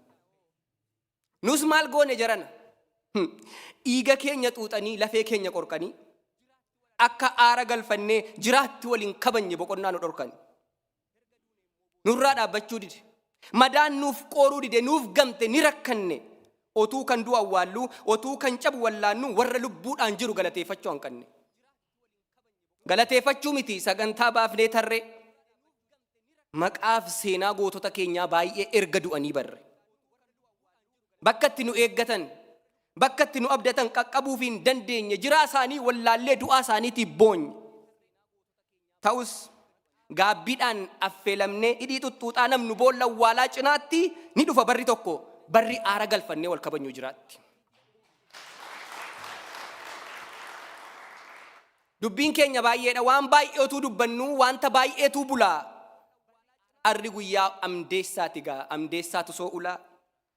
Jabaa Oromiyyuu beektu qaroo qaroomni danuu kan saammoo akkamiin hafaa. Hamdesa abbaa bardootaa Hamdesa abbaa beekumsaa Profeesar hangafa. Diddaan guddate kan eenyuun dhoofne dibbe kan ijoollummaa kaasee qe'ee abbaasaa keessatti alagaaf roorroo jibbe. Bara warri fiudaalaa ajajanii jiraatan bakka taa'anuun kaane eenyummaa kan kee gatii eenyummaa koo jiraadhuun Hamdeessaadhaaf hin taane. Barattii bara sanaa bara Oromummaan cubbuu bara isheen nama baasiftu gatii qaalii haga lubbuu. Bara reef tuulummaatii morma nama micciiran bara qixxee namaa taa'uufuu maqaa nama jijjiiran. Kunoo bara sana warri eenyummaa Oromoo muranii gatuu fedhan Hamdeessaa maalii tati Hamdesaw ta'i jedhan. Hamdesaw ara ta'u maamna irratti jibbitee maqaa ulfaataa akka tullu ani ilmasii koomandooti Oromticha qulqullu. Situ na baata seete ofiin deema karaa koo. Lafa sitti dhiphise moo maaf jijjiirta maqaa koo? Qixxee ati teessu ta'uuf yoon dhabellee teessuma Hamdesaw kee hin barbaadu Hamdeessaan Hamdeessuma.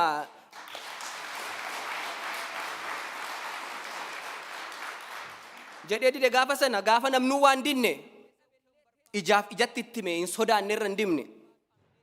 Hamdeessaa sammuun qaraa Hamdeessaa sammuun xiyyoo. Si'a meeqatti gaannaan qabanii galchuuf kiyyoo. Beekaan ganama sanaan Oromummaa dhamdhame yoom gaaf tokko dagatee bakka kosiitti argame.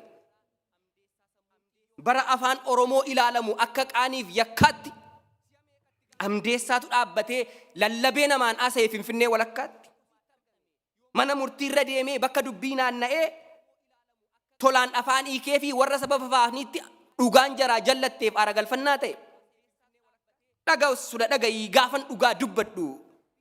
Shuumiif qoroof gugguufee jilba namaan dhungadhu.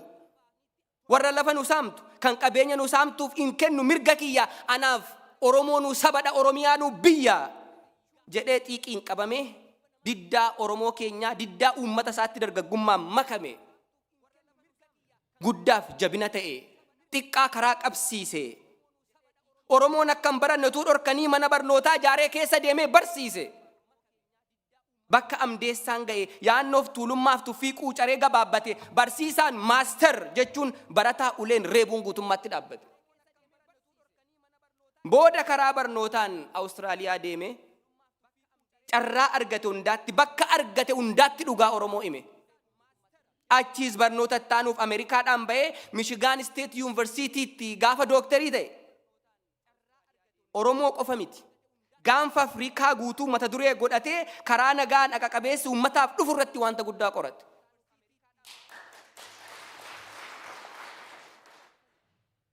Qarooma warra dhiyaa beekumsa Afrikaa ganamaan wal qabsiisee yuunivarsiitii gurguddaatti affeeramee barsiise.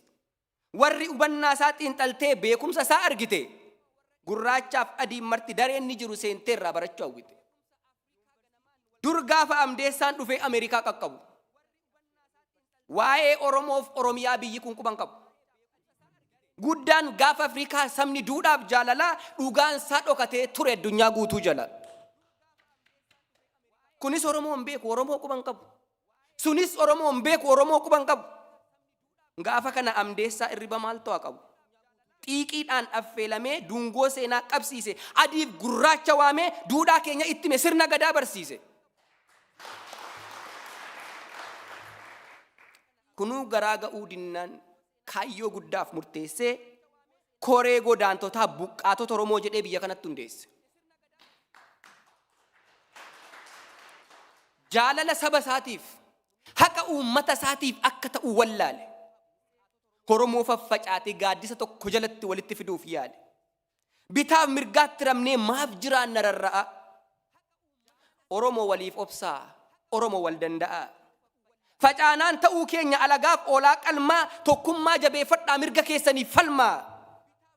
jedhee dhaame Hamdeessaan Oromummaa lallabee gaaf tokko yoom mufate gaaf tokko yoom dadhabee beekumsa abbootii keenyaa qarooma isa qulqullu duudhaalee jiruu keenyaa akkaataa nutti bullu seenaa dhugaa nu qabnu aadaaf duudhaa nu qabnu addunyaan akka bartu barreeffamaan dhiyaatee ija isheen akka gartu Hamdeessaan itti yaadee yaadaaf qalbii sassaabee waldaa qorannoo Oromoo oosaa gadi nuuf dhaabee biraan sokkine hojjetee galmaan ga'e waggaa 5 ittananiifuu pirezidaantii ta'e.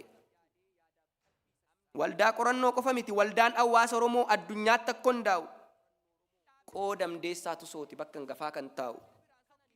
Gaafa abaa'oo keessatti hooggantoonni wal dhaban wal hubachuun hanqatee bakka adda addaatti caban qaawwi gidduu isaaniitti damee baasee bal'atee gaafa qabsoon bilisummaa hadhabatti rakkate.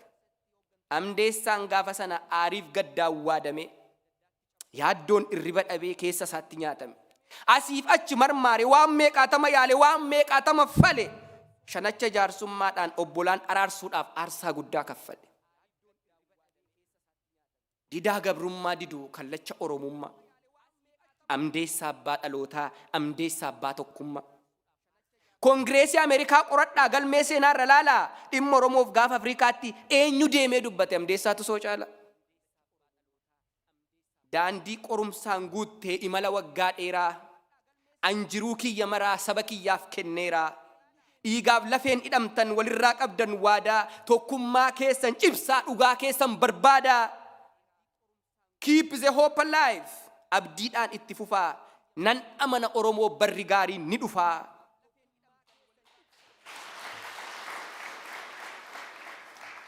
Jedhee dhaame Hamdeessaan hafuura isaa dhumaatiin hanga lubbuun baatutti jiruu gaarii jiraate Oromummaa dhugaatiin. Akkuma inni jedhe Oromoof barri gaarii ni dhufa. Dungoonni qabsiises hin dhaamu itti fufa. Goota keenya beekaa keenya ayyuu keenya Hamdeessaa waan nuuf goote hundumaaf galatoomi jedhaati kabajaan naaf geggeessa galatooma.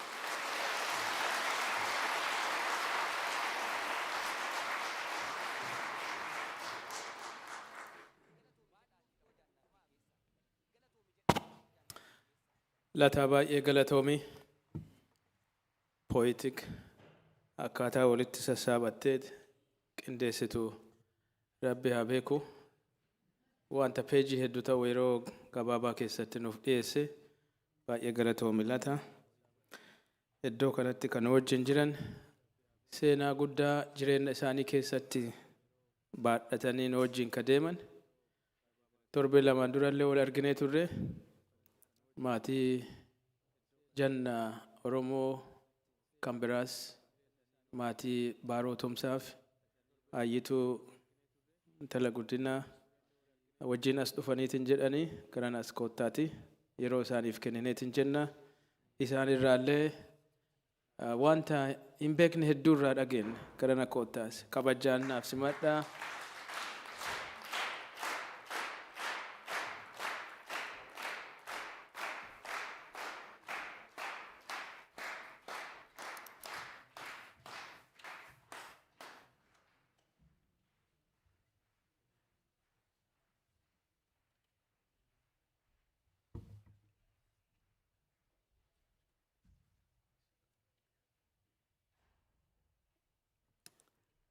Ulfaadhaa Waaqayyo sinaa eebbisu harka oo'aadhaan na simattani anis isinan jaaladha. Minisootaa keessatti waan baay'ee argine waan gaarii kan irraanfachuu hin dandeenye sababa Minisootaa baay'ee jaalannaa ijoollee tiyya 3 fideetoo dhufeetan kophaa kiyyaan guddisne saba Minisootaa wajjiniinan guddise baay'een isin jaaladha. Har'a isin asitti akkanatti waan oo'aa kana waan tolaa kana waan gaarii kana qopheessuu keessaniif isinan galateeffadha. Wanni ni obboleecha kiyyatu abbaan keenya dadhabnaani biyyatti viidiyoo kaaseenaa ergee Dr. Tasfaayee Bultoo jedhama. Maal jedhee fardarra taa'eeti faradoon kan biraas naannoo isaatti kan meettaarobii kan muloo bakka baay'eedhaa wal qabataniitu kan dhufan lafa dhiitaa inni jidduu isaanii asiif achi jejjecha hin dubbata tureeyyuu ummatani jaaladhu ummata kana keessatti baga waaqni na uume jedhe. Anis ummata kana fakkaatu guddaa kana keessatti baga waaqni na uumeen jedha.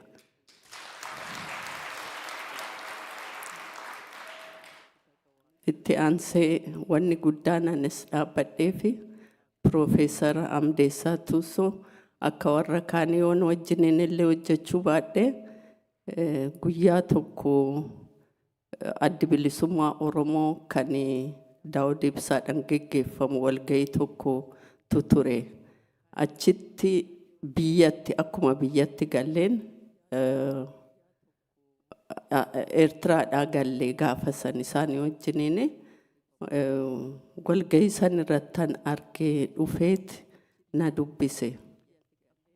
dubbiseet maaltu sitti dhaga'amaa ammaa namni hunduu galee inni garuu hin jiru jedheet bootti ka'e.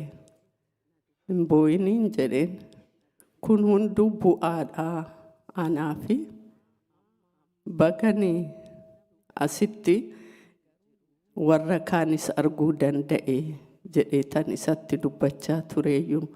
Ani boo'ichi kiyyaa inni jalqabaa 91 irra tureeyyuu. Garuu warri adda bilisummaa Oromoo geggeechan waan adda addaatiin sammuu kiyyaa qabanii biizii na godhanii mana maree keessatti akkan isaanii wajjiniin dhaqeetu hojjedhu barbaadanii na fudhanii deemanii dubartoota immoo akkan geggeechuu na godhanii. Kanaaf ani yeroo hin qabuyyuu waa'ee isaa yaaduudhaaf dafee tan dhiisee ammas sabni kun ittuma fufeetu akkasitti baay'atee adda bilisummaa Oromoo gadi ba'ee simachuunsa anaaf bu'aadha jedheetan isa wajjiniin haasa'an tureeyyu. Isa booddee akkaataa inni itti natti dhiyaatetu nama rare akka Profeesaris ta'e nama guddaas akka ta'e waan naa galeef waan an beekuuf waan tokko tokkoon gaafadhan ture yookaan gaafadhu odoo jedha. Waa hundumaan odoo jedha. Odoo kan jedhu kanarratti odoo baaroonfaa jiraatanii jedha. Odoo uummanni Oromoo tokko ta'ee jedha. Odoo hojii keenya harka wal qabanneetoo hojjannee jedha. Odoo karaa qaxxaamura barbaaduu baanneedha. Odoo warri seenaa durii hin beekne jidduudhaan waan tokko tokko irratti kana wayya jedhanii too gara isaan barbaadanitti deemuu baatanii odoodhaan waan dheeraa dubbata tureeyyu.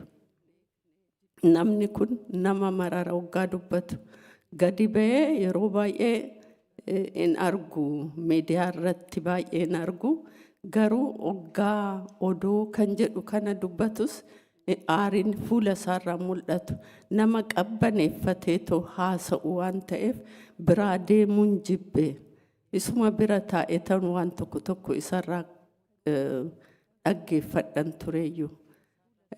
Tolee ammaa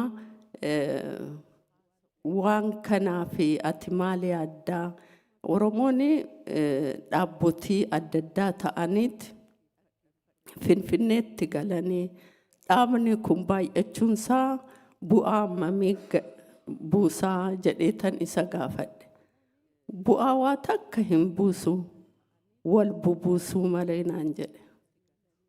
Wal dhiisnee addaan deemuu malee omaayyuu bu'aa hin buusu. Kawwayyuu isa bu'uureffameetoo akka gaariitti toleetoo jiru seera kan qabu yeroo dheeraadhaaf kan irratti hojjetame kana keessatti cichanii waan tokko baasuu wayya tureeyyuu. Aannan yoo raasan malee dhadhaa hin baasuu jedhe. Kanaaf namni kun baay'ee beekaa akka ta'e irraa hubadheetan isa biraa deemuu dide isa wajjiniin dhaabbadhan tureeyyu. waan qaxxaamuraa nama jaalatuu miti. Nama waan jiru bilcheechetoo sirriitti hojjechuu danda'uudha barbaaduudhas. Kanarratti baay'een isatti boona. Akka isa dhabuun keechan isin gaddisiisu naaf gala. Hin gaddinaa. Gaddi salphaa miti. Wanni amma asirratti dubbatame kun hundinuyyuu dhugumatti wal qabatanii yoo irratti hojjetan bakka tokko ga'uun hin danda'ama. Warri asitti dubbatan hojiirra akka oolchan jajjabeechuudha kan nurra jiru.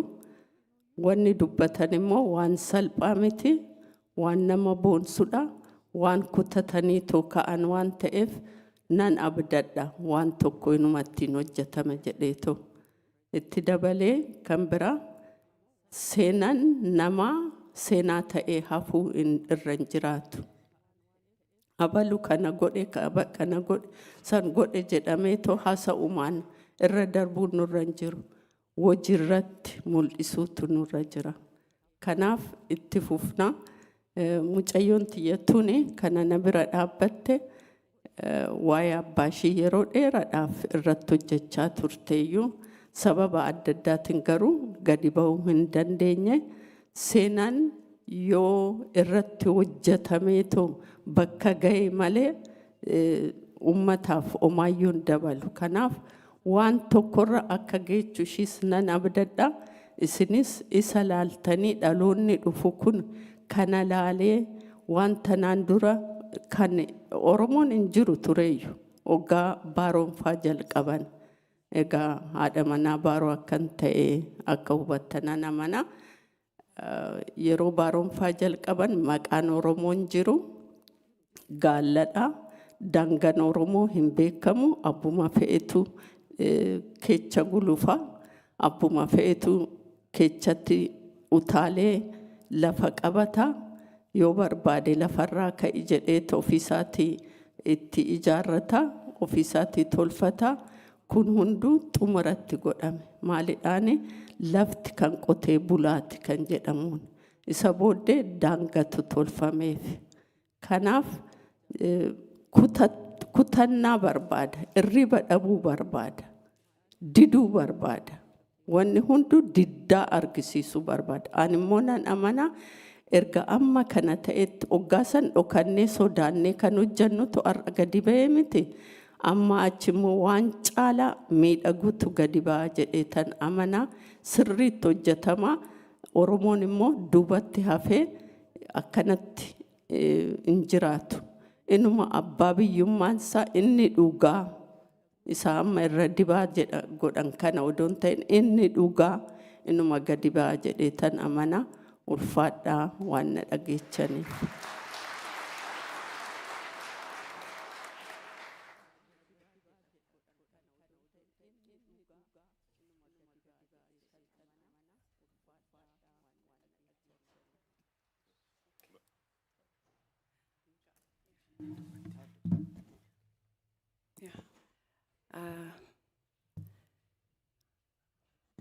I came here simply to accommodate my mother and to journey with her here.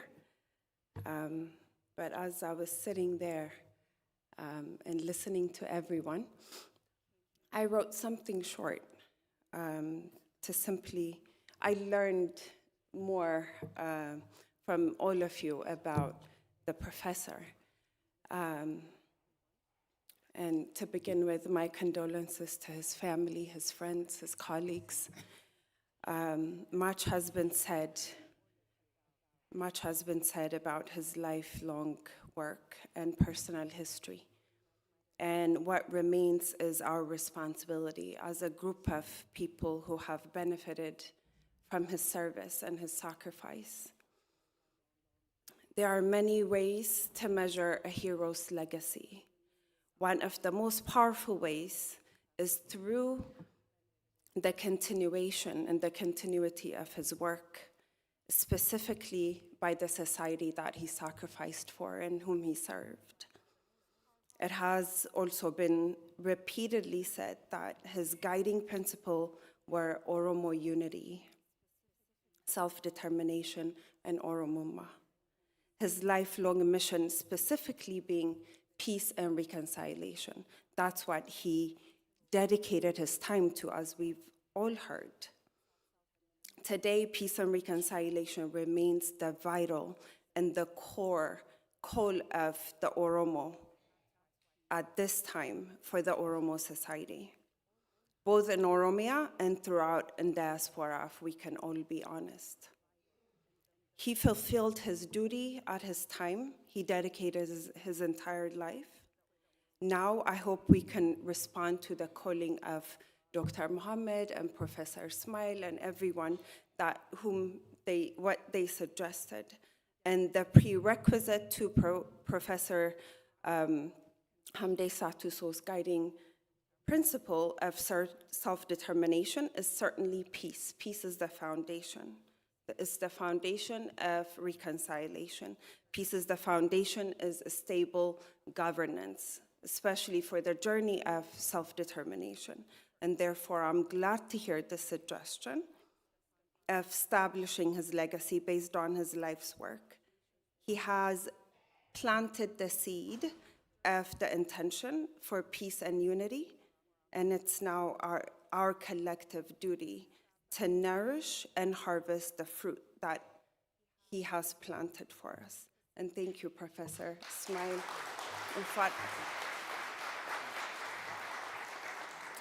Baay'ee galatoomaa yituu fi addee warqee maatii koota kennaa abbo Baaroo Tumsaati ulfaadhaa kabajamaa Waaqayyo sinaa eebbisu.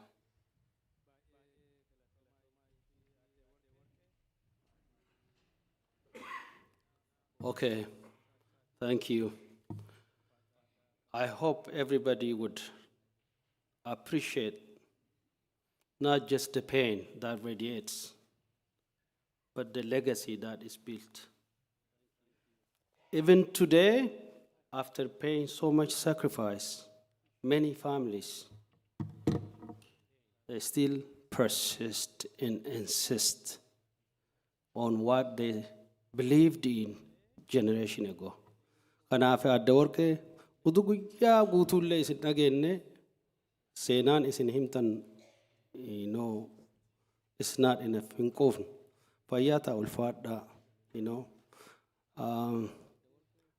akka ilma namaatitti we cannot pay you for your sacrifice, but may God continue to strengthen and comfort you for the loss of your family in either side. Kanafi ulfaadhaa. Itti aaneeti Oromoon hinnaa baay'ee ol ga'u nama dhiiraa kanniintu maayikii kana gadi hin dhiibnu beektu hin jaalanna. Haa ta'u nama hin dhiifanne watu jira seenaa. I know you were working with Professor Tuso with your organization.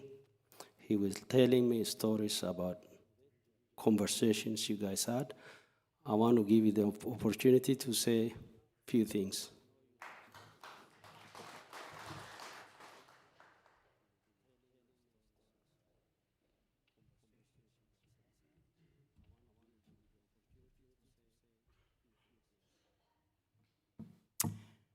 Sanbata darbee walgahii tokko irraa fixee gruuppii keessa nagalchanii and ka jalqaba argee Hamdesa Tuso jedhe. Gruuppii san keessa warri jirtanii I was so shocked. I think otumaa hin dubbisini barreessee jedhe jechuudha.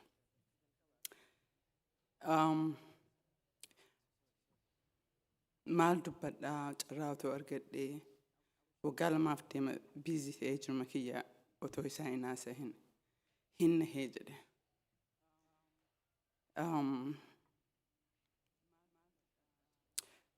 Waan isaa hoo yaadadhee jedhu kan namni baay'een dubbate obbo isin naan hin jedhini warra keessanitti illee naa himnaan jedha. Anammoo natti bareetiin dagadheetumaan obbo Hamdesa yookiin ammoo Professor Hamdesa qofa ta'uu qabaa jedha. So waan isaa hoo yaadadhee jedhu bara 1980 jalqaba irratti jechuudha. qabsoo Oromoo kan tibba ittiin baanee Oromoo ta'uun keenya kan Oromoon ta'in iyyuu Oromoodha yookiin haadhaaf abbaan illee ofiin jedhu. Bara san keessa bara Oromoon mataa isaatti Oromummaa obboleessan maatiin bara san keessatti Oromoo ta'uu waakkatu Hamdeessaan Oromoo ta'uu isaa fagoo lallabaa ture. Sanniin keenya qabxii lamaa tokko dubbadheetiin gabaabsee jedha. Anaaf Hamdeessaan waggaa 11 dura wal barre jechuudha. Na laaleetiin sooshaal miidiyaa haasaa kan kee namarraa dhaga'ee baay'ee gammadee qabsoon nuttiin qabsoofne galma gahuu natti mul'isaa jedha. Warteen nu horree isini jabaadha qabsoo kana keessatti jedha. Akkuma jedhani dalagaa adda addaatiif jedhee reezamee isaa gaafadheen illee reezameen isaa fuula gara 16-17 akkuma jedhan. San keessaa ka tokko ka yaadadhu ka barruu isaa keessaa ka yaadadhu jechuudha. The Tears of Generation ka jedhu. Akkamitti qabsoo isaa akaakayyuu isaa akkamitti ajjeesanii obboleessa isaa ajjeesanii haati isaa obboleeyyan sadii qabattee qabsoo gaaraaf kana keessa baatee ganda isaa keessatti dubbata jechuudha. San qofaa miti. Marii 1997 Londanitti ta'e kana keessa torbaan lama duratti walgeessan George Masonitti qopheessee ture warruma TPLF, EPLF, OLF makana waamee carraa san ta'e affeeramee deemee jira. Bakka deeme marattiyyuu Oromoo ta'uu isaa dubbatee jira. Bara waggaa 20-30-40 dura dubbatee jira jechuudha. Ani isa duuba waggaa 20-30 wagguu waa'ee Oromoo dubbadhu State Departmentis ta'ee bakka adda addaatti yeroo baay'ee kophaa ta'ee of argee jedha. Kophaa ta'anii of agarree jedha jechuudha. Qabsoo kana keessatti gaafuma tokkollee waa'ee Oromummaa even hoo garaagarummaa illee jiraatee jedhe waa'ee abaa'oo irratti fakkeenyaaf haasaa guddaa bakka garaagarummaa qabnutti jirra. Haala qabsoo adeemsa irratti bakka waliin galletu jirra isuma mataa isaatiin iyyuu garuu waan tokko kanatti mul'isee jedhe Hamdeessaa. Oromummaani warroota inni walii galuu dhabe oosaa irrattis ta'ee abaa'oo keessatti garuu Oromummaan ammoo namaa ole eenyummaa isaa akka ta'e na yaadachiisee jedha. Yes, yogguu qabsoo keessatti deemu gufuun ni jira garuu Oromummaa hin irraanfatin jedha. Kan biraa ka yaadadhu ammoo I think kan Facebook irratti illee maxxansee ture jechuudha. Bara 1980 keessatti karaa sabarbii DC kana Morgan Adams jedhu kanatti akka Oromoo akka Arsii yookaan akka Oromoo ta'uun ta'in akka gurraachatti nama PhD qabu keessa nama xiqqaa ture inni. Na interview godhuu barbaadaniin just the success story of warra Itoophiyaa kana. So nama interview isa godhu kana mingil godhee Itoophiyaan meetikaalii fi Itoophiyaa dhugaa sana irratti haasaheetiin dubbiin suni ambaasaadar State Departmentii bira geettee jette. Achitti State Departmentiin kun namni achi keessa dalagu dubbiseenii haasaheenii achirraa jalqabeetiin akka abaa'uu waa'ee abaa'uu dubbatanii achirraa interestiin akka ka'ee jedhe sanillee naa himee jiru jechuudha akka inni mataasitti naa himee jedhe barruun illee ka naaf ergee jedhe. Warroonni Abashaan inni akka malee jibbuu barruu san waan godhan dhabanii jennaaniin barruu maxxanse san walitti qabanii gubanii jedhani. Hamdeessaan waa'ee advokasii irratti hedduu otoo ani dhalatiin otoo ani of hin beekiniin dura nama dalagee jedhe tibba isaa irratti dhaabbadhee ceekuu isaa irratti dhaabbadhee nama asirratti dubbatu soo ilma isaa afaan illee dhaga'uu baatee maatii isaa akka biyya keessatti gaddaa jiru warroottan sagantaa kanallee qindeessee jedhe because akkuma amma jedhanii warri keenya ka jedhu du'a nu tolchii jedhaniin nullee du'a haa tolchu. I hope ijoolleen dargaggoon nu dhalle ka isin guddisaa jirtanii laaltee qabsoo hadhattiin boonnu kan nutti lafatti ilaallu kun dhiigaa hedduu umrii hedduutti irra dabree jedhee hunda keessaniyyuu jabeenya isinii hawaa maatiidhaa fi galatooma.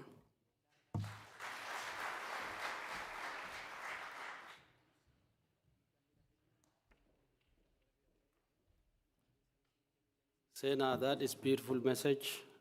Ulfaadhu gara dhumaa dhiyaataa jirra diqqoma siin obsa. Seeshinii manguddoota obboleessa keenya gabiitu hostii godha. Please wanti Dr. Hamdessa wanti qaannu gudda.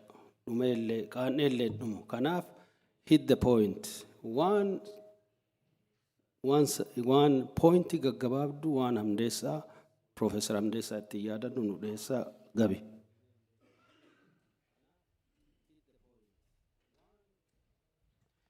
Akkam turtan jedhanillee isin jalaan dheeressuu manguddootuma ganama 3 daqiiqaa lama ho'i kenninee fi akka dubbii kana nu xumuran goona.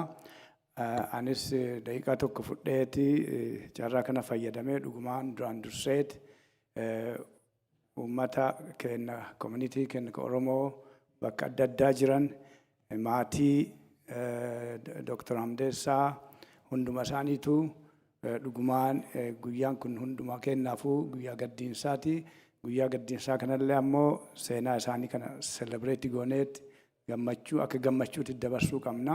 Dhugaa gaddineerra garuu isaan yeroo fi jiranitti waa hojjechuu isa jedha isaan jechuun jaallatu jedhani.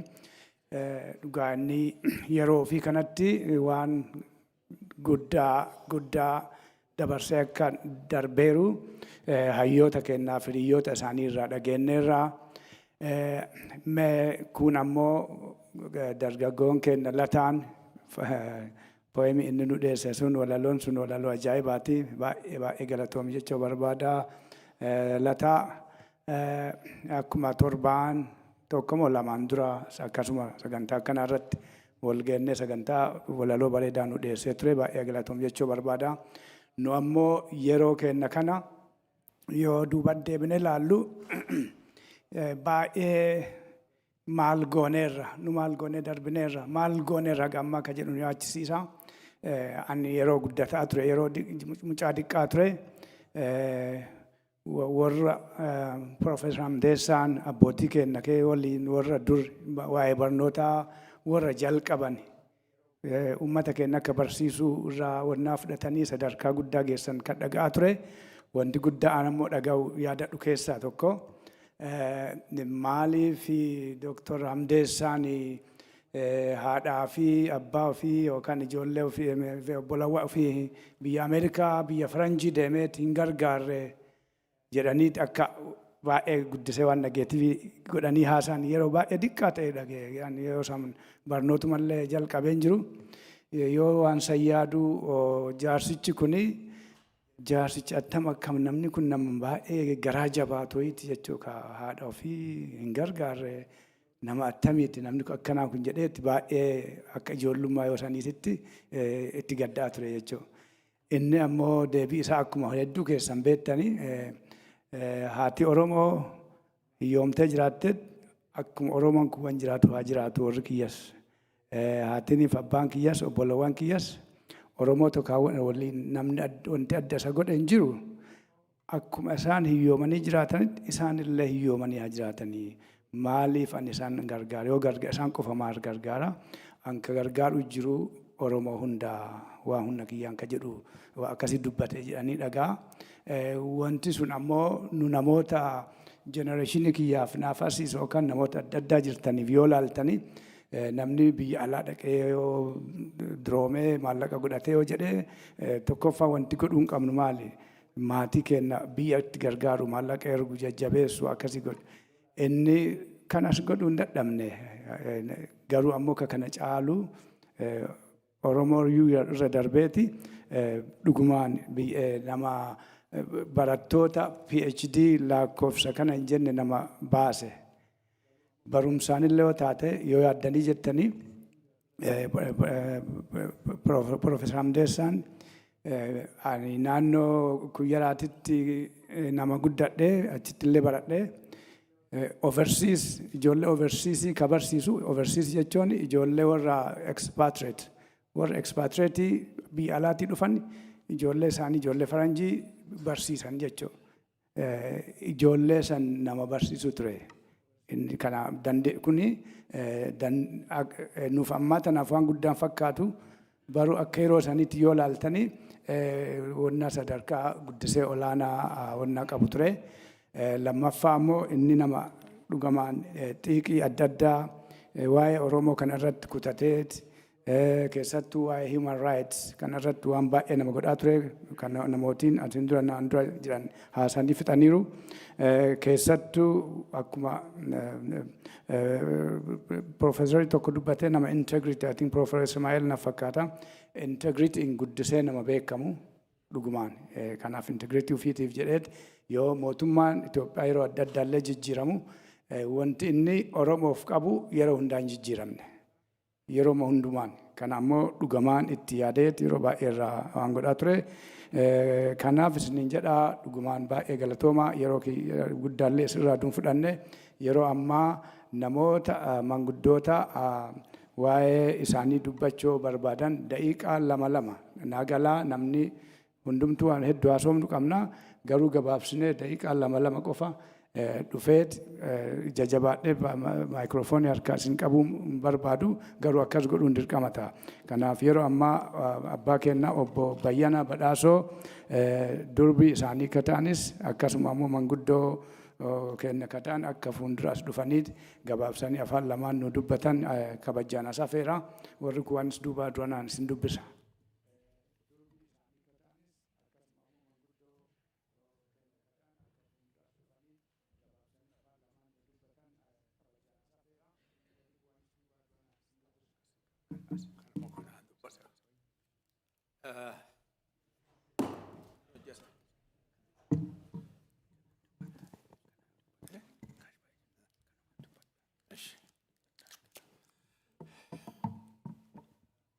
Saba keenna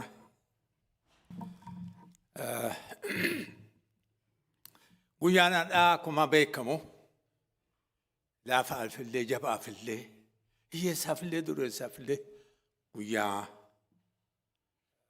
sadaffaa yookiin guyyaa lammaffaati. Tunta gammachuu gaafa fuudhaa heerumaatii tunka gaafa dhalatan. Hadha guyyaa boodaa kanatti sabni kun hundinuu iddoo kana argamtanii manguddoonni doktoroonni hawwotiin daa'imman hundinuu kaasee argamtan waan isin haa kennuu ulfaadhaa waan akkanaa kanallee waan nurra haa tursiisu manguddoota kennallee dargaggoota kennallee waan nagaan isin haa eegu jedha wanti haasawwiitu hin jiru waan qara hawwaa turre asii arganneerra hawwaa turre waan dharraanu sandaa doktoroonni kennaa profeesaroonni kennaa dubbataniidha wanti dubbadhullee hin jiru wanti dubbadhu yoo jiraate ammoo hadaraa yaboo akkanuma walii jaaraa guyyaa magaltee callaa walitti ba'u uduun taane guyyaa biraalee walitti dhiyaadhaa walii jaaraa sabni keenya haa ijaaramu. Walitti haa dhufnu walaa dhageenyu. Ankanuma isinitti maa namni kuni haga danda'e biyya saba isaatiif hojjeteera. Biyya hojjechuun maatii isaatiif hojjechuun tokko abbaaf manaaf dhalata. Tokko biyyaaf dhalata. Ka beekamu hin qabna duruu waan kanallee kan akka biyyaaf dhalatee biyyaaf hojjete kana saba isaatiif hojjetee itti gammannaa garuu adda innaa umrii kenna keessaatiif kenna waliin bikkinu waliin jijjiiruu hin dandeenyu waan garuu taramaa akka nu fudhatu hin beekna gaafa ammoo gooftaan deebi'ee dhufu fuuldura isaati akka wal arguu dandeenyu abdii qabnaa ulfaadhaa diqqaanillee guddaanillee isiniin jedha waan haasoftan hundaa xumurtaniittan wanto haasofnu wayiillee hin jiru ulfaadhaa maayisa keessanillee haa gabbata'u cidhaanillee maatiinillee isin haa deebi'udha. Kana maatii kiyyallee waan jajjabeenna haa kennu isinillee jajjabeenna kennaa jettanii eebbifamtanii waan isin haa kennu eebbifamaa ulfaadhaa jedha.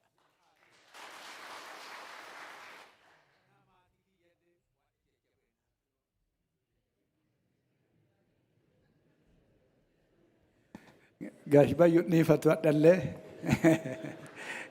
harka irraa na darbe dhugama.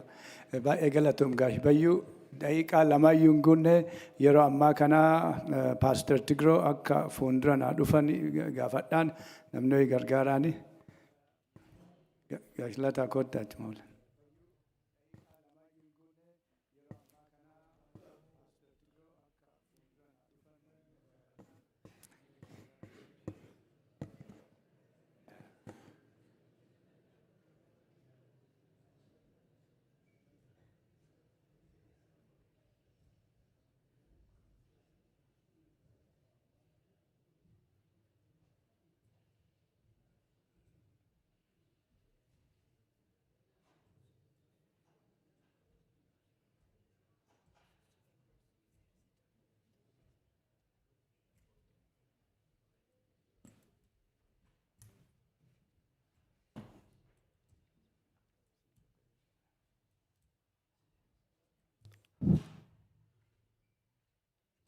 Hundumti keessan hadha guyyaa hadhaa guyyaa jannaa keegessaa jannaa kana bakkee kana argamuu fi fagoodhii oollee ka dhuftani baga nagaan dhuftanii anaa dhufuu isiniin jechuu jaaladha. Dadhabbii isin dadhabdan kana fuudhaa heeruma ilmaa intalaatiin isinii haa deebuu jedhee dharraa onnee kiyyaa isinii calaqqisiisuu danda'a. Biyya kiyyatti manguddoo yoo wal gayan akkana jedhanii haasawu.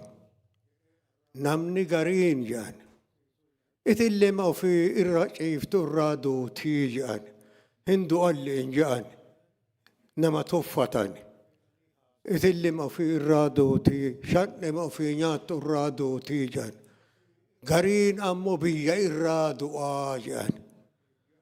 Dr.Hamdessa Tuso biyya irraa du'e gaaddisa biyyaati. Gaara biyyaati. Gaarattoo yoo ol baatan biyya hoomaa argitan. Ka biyya hoomaa ittiin argan. Ka biyya hoomaa ittiin tooyatan Dr.Hamdessaan innaa boqatu kana isa kana kabajaan geegessuuf asin mul'attaniirtanii hundumti keessan waan isinaa eebbisu jedhuu danda'a. Dr.Hamdessa gosa uduma taanu bakka bakka turre an gammoojjitti guddadha. Wanti waliin nu ga'e Itoophiyaa Adventist College amma jedhamu kana innaa baradhu kutaa 4 yoo geennu wal geenne kutaa 4tti waliin baranne. Allamuu barsiisu obbayee yoo jedhu achiin na bira lufan. Dr.Hamdessa yooma sawwaa xixxiixa. Yooma ijoollee san barnootaan illee ijoollee umuriin illee ijoollee ufii waa xixxiixa. Wanti inni xixxiixu maali?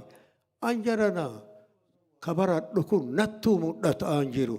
Dukkana na duuba jirtu kana dukkana nu duuba jirtu kanatu nan mul'ataara. Ummanni keenya dukkanaan liqinfameera. Namni dukkana keessa jiru qoreelleen arguu boollalleen arguu waan isa miidhaalleen arguu jedha. Kanaaf ummanni keenya akkas jira. Ummata kana attam yoo goone maal yoo goone dukkanuma kana keessa harkifnaa ka jedhu xixxiixa. Abboo atuun barannee dura baradhuu jedhu. Xeefiin gumaan xaafii tokkittiin marga keessa yoo buusan margitee haamatu naan jedhe. Waa jedhe. Nu xeefi akkas tokkitti lafa buute sanii maal hagatti tanaan barannee ummanni keenya wanti jiru baratee dukkana keessa madhatee bahuu qabaa. Kan afaaniin buufatu. Kan afaaniin buufatu innaa maraa ima xixxiixa. Akkan dura ufii keeti gadhaabadhu barnootaan illee ol guddadhu umuriin illee ol guddadhu artiin duuba fuudhi illee mana godhu mana horii waan fuudhaa amma wamaana mudhataan jiran intala yoo dhaqama reefitan as fuudhee jedha biyya kiyya reefitan achi bahee dukkanaa fuudhuu qabna oduu jedhu masaraanni keenna marima biroo uduu mari'annu waa'ee masarataa kanarra dhufne. Waan an xixxiixaar waan an boo'aa keessaa urjiin takka mudhatuuf taatii waan dhugaa haa godhuu jedhe. Artiin duuba amma ka goonu namni martinuu wanti as jirru ijoollee adventistii keessa jirtu gara nama 22 taana wal mari'anne. Kamar achiisu tokko isaayyuu goota guuree ijoolleen kun kutaa 4 kutaa 5 kana jirra. Isin martinuu ufin tuffatinaa jedha. Ufin tuffatinaa biyya keenya baay'aati aarsaa ta'a tam ufii beektan tan maal beennaa barsiifna jedha. Isbatana kennaafi. Namni waan ufii qabu nama hurbaata kenne yooma asii jaalalaan nama kenne namuu hin galatoonfataa jedha. Lamu akkasuma eeyyama dubbii isinii gabaabsuuf eeyyamallee mootummaa gaafannee mootummaallee eeyyama nuu kenne masarata ban urjii waan an jedhe keessa urjiin dhufte urjiin tun gara ji'a goobanaa jijjiiramtii jedhe ji'a goobanaa hin beektanii innaa lufuuf ta'u duraan goobanii hanga jee guddisee jedha akkas taati ufin tuffatinaa qofa jedha. Ufin tuffatinaa baanee barsiifne. Ijoollee 22 tana adventistii keessaa yaanee barsiifne. Bakka bakkatti fagoo fagootti ajjii qabnee haga alamxeenaa bakka barsiifne. Bara 1951tti yaanee barsiifne. Innaa barsiifnu kana barnootaan didiqqoo taane kun akka itti barsiifnu akka biri ijoolleen kun. Bara 1952 ammoo amma waan ifa kanaan nu ga'ee hin ayyaaneffannaa waan nu hujaarru kana mootummaan illee haa argu biyyi keenya illee haa argu haa guuttatu huu jenneen. Maal goonaree wotara dhaamota akka jedhan duraannatu achi banee barsiiseera. Isa kana maal goone?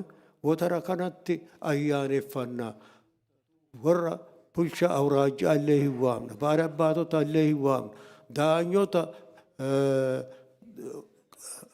poolis xaabi'aa qabnee daanyota maraa afootaa hubanna haanu arganii haanu guuttatanii jenneeti. Dubbii gara dhumaa isiniif ixaa akka qubana qabaaranii dalgaan argaa jira. Beekadheen ka lubbeeti beekannee ta lufte jedhe. Isa kana barsiifnee jenna. Akkasi itti yaane ijoolleen lukaan duude alaabaa Itoophiyaa kana qabatee diida wataraa san guuteeti adalaa birraa dhooye fakkaate. Kana amma waama sadiin irra qophoofnee dhufne. Takkaffaa Paaster Gabrmaa Falamaa duubee ati namaan anaa dhufu jedhii maqaa dhawaa daanyota maraa maqaa dhawaa kabajaan dubbadhu jenna. Lammaffaa diraamaa gabaabduu hunya jenna. Sadaffaa walaloo Haile Gabri'eel dhaqqaboo shuggee ka jedhan gurbaa warra sheedamaa tokko ati qopheessi jenna. Kanaan Paaster Mikaa'el ennaa daanyota maraa maqaa waamaa tini galatoonfataa jedhe. Namni marti kun ummanni nu bira lufeeraa jedhe daanyonni oduma nu tuffannu nu bira lufan an ima dhageenna. Achiin duuba amma diraamaan lufne diraamaan kun durbi hin heerumti malee hin barattuu ka jedhu namni gariin durbarra nu lola.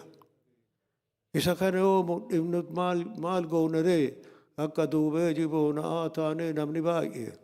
Isa kana maarrenallee haxooftu tana ji'u malee dhiisu. Qara kaawwayyi oomaa xaawaartan. Isa kana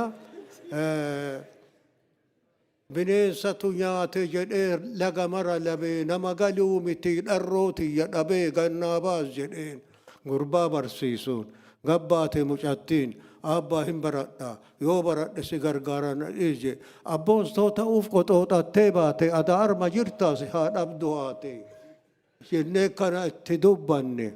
Isa kana ka goone maali akka Hamdeessaa Tusooti akkana qara ijoollee qaree waan akkana maraa kanama namni akka boojii arraabatu godhaa qofa qara inni qara morroda inni morronni qaraa miree akkas qara achii kaanee yoo san akkuma beektan amaaruffumaan barsiifna haga ofii beennu isii tana irra isinii xumuru walaluu Hayilee Gabra'eel adhallee yaadannoo kenna isiin gatu tamataa seensaa isii qabadhee deema duddana haxaawaranii lamuu qeencaan nan lufanii isa kana maarree Hayilee Gabra'eel amman dhufe ennaa kana ennaa laalan ijoolleen laansaa sanitti alaabaan baandiraan alaabaa kun Itoophiyaa kun akka malee hangaa የመስቀለ አበባ የመሰሉ ወጣት የት እንደነበሩ የዛሬ 1 ዓመት ምድረ በዳ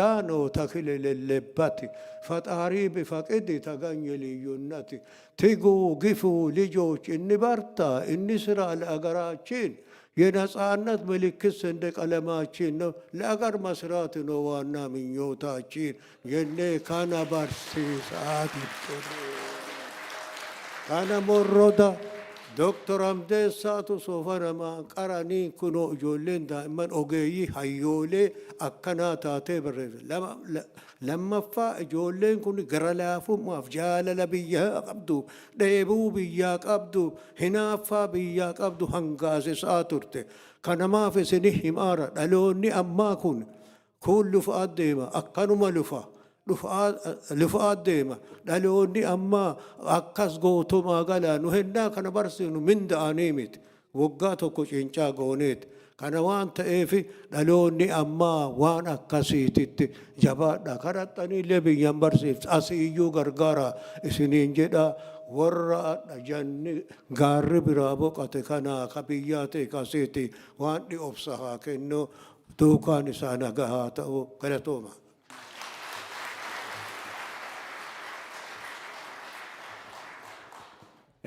Akkuma dhageettan Paaster Tigroo yeroo inni haasa'u dhaabsisuun nama ulfaata dhugamaan. Waa hundaa qabanni waa aadaallee yoo taate aadaa haga dhumaa beeka. Karaa biraatiin amantiillee karaa biraatiin ammoo karaa amantiitiinis amantii nama paasterii amantii geeggessu yoo isa Paaster Tigroon bira oolte yoo xiqqaate mammaaka 50 takka barattee galta jechuudha yoo guyyaa tokko isa bira oolte. Waa hedduu mammaakumaan fixaa ulfaadhaa paaster baay'ee yaadannoo hedduu nu dhiyeessitanii isin dhaabsuuf miti waa'ee alaabaa kan manni dubbate kun alaabaallee akka wasanitti malaan mootummaa yeroo sanii gammachiisaniitti waa ofii godhuu barbaadan godhuuf akkas godhanii akkasitti hubanna. Yeroo ammaa kana obbolata badhaasoo nama yeroo dheeraa fi kolleejjii guyyaa Adventistii lidii godhaa turanii hedduu kenna jiru.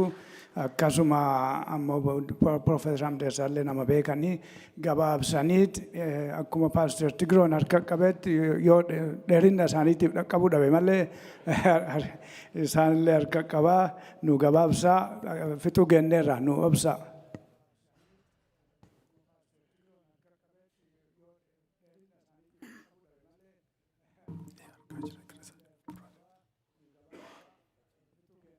Akkam turtan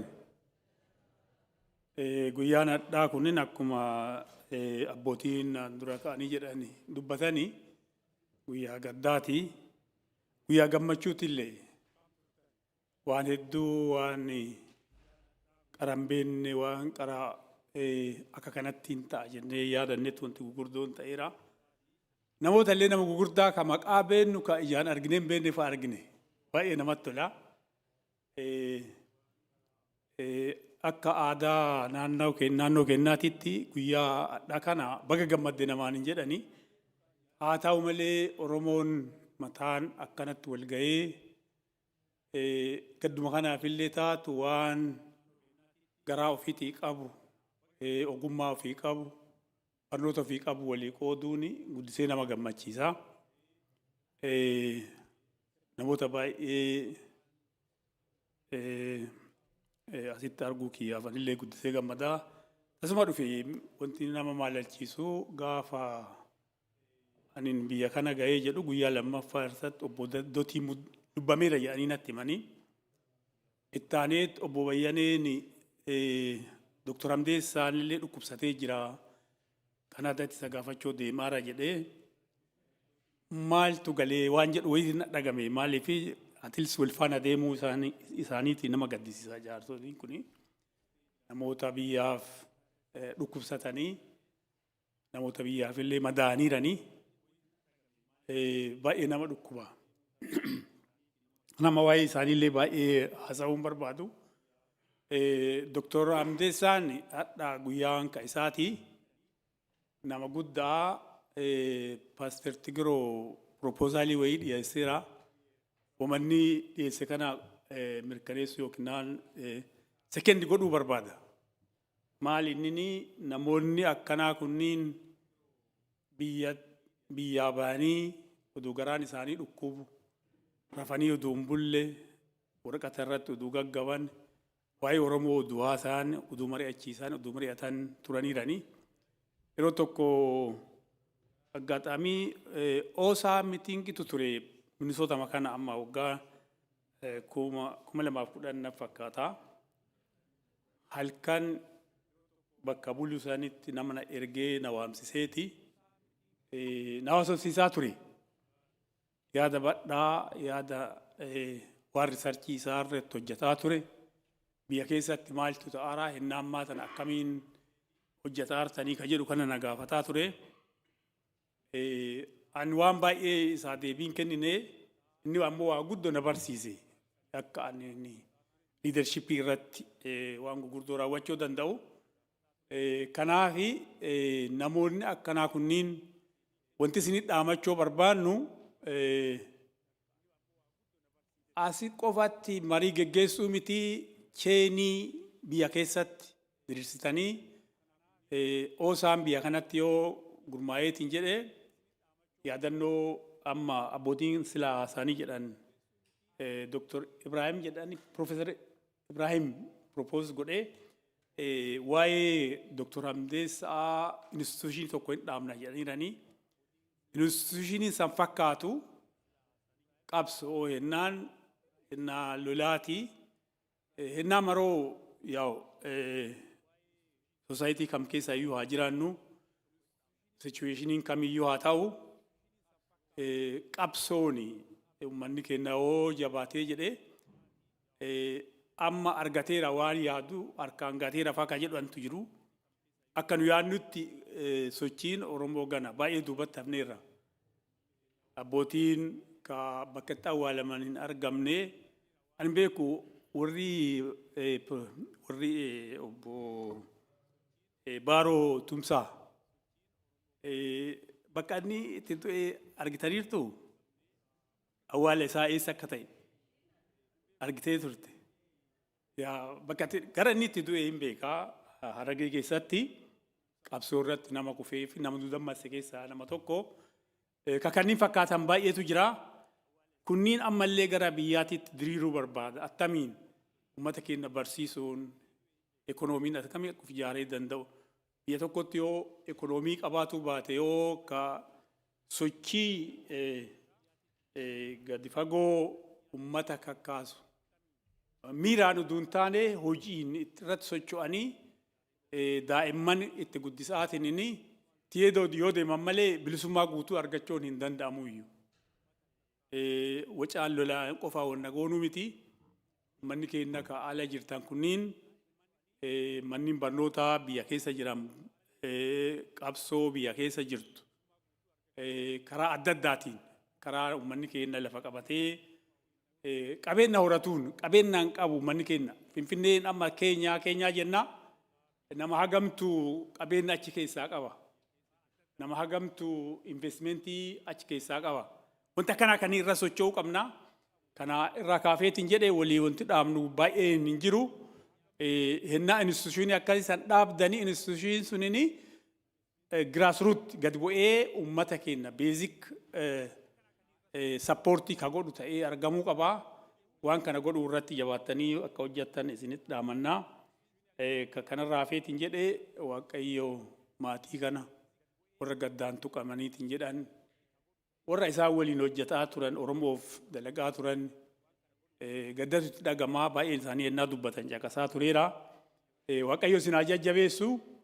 Jajjabina kana wal qabachuun Oromoon tokkummaa qabaachuun baay'ee barbaachisaa. Wal gatuun nu barbaachisu. Akka itti deemnu illee akki nu deemnu stable ta'uu qaba. Ijaaramnee ijaarama cimaa qabaachuutu nurra jira. Asiifachi harca'aatiin hin moona jennee illee yaa'uu hin dandeenyu. Waan uummanni Oromoo irraa barbaadu guddootu jira. Wanti raawwatamee hin jirre kanneen hojjechuuf Waaqayyo nu haa gargaaru jabaadhaa isin jechuu barbaada.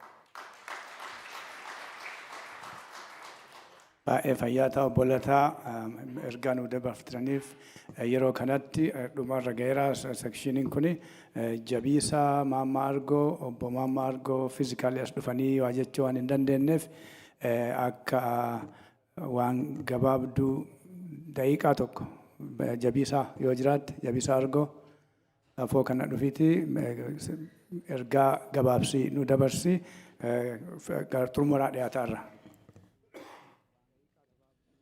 Akka dadhabdaniin beekaa akka abbaa kiyya midhaasee baay'ee illee yoo hin jenne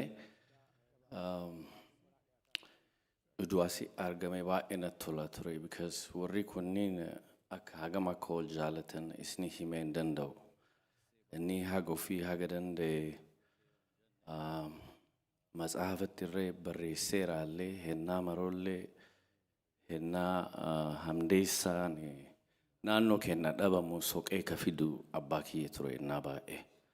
Kanaafuu nama ulfaataa waan Profeesar Hamdeessaa dubbachuuni garuu inni kadhaamate obboleessii isaaf Profeesar hagam akka wal jaalatanii. Professor Hamdessa introvert akate. He really opens up to somebody that's look like him and has the same concept. Wambae wali maratanile turani hasanile. I think osa jal kabatan ak nijade dur isa laman tu takajade mana ofiti jal kawan jadani. Oromo biya kana kubatumulu biya kana akka dufte takaffa mana isani kubatti. Bakka adda addaallee ilaalanii Oromo mayoo taate Washington DC yoo buute jara lama kanniintu isaan simata. Kanaafuu inni danda'ee asitti wanti hin argamneef jaalala jarri kunniin waan qabaniif it's been so hard. Torbaan lamaan adda of course obbodotii dhabanii itti aanee ammoo Hamdeessaa. So isaaniif baay'ee ulfaata. Garuu anillee gabaabinnaaf waan baay'ee jedhee natti tolaa ture namni muluu dubbatee fixeera. Yaa'u inni wanti jedhee nagaan boqadhu deebinee walitti haga wal arginu nagaan naa turii jaala kiyya jedhee hagasuma jedha. Galatooma.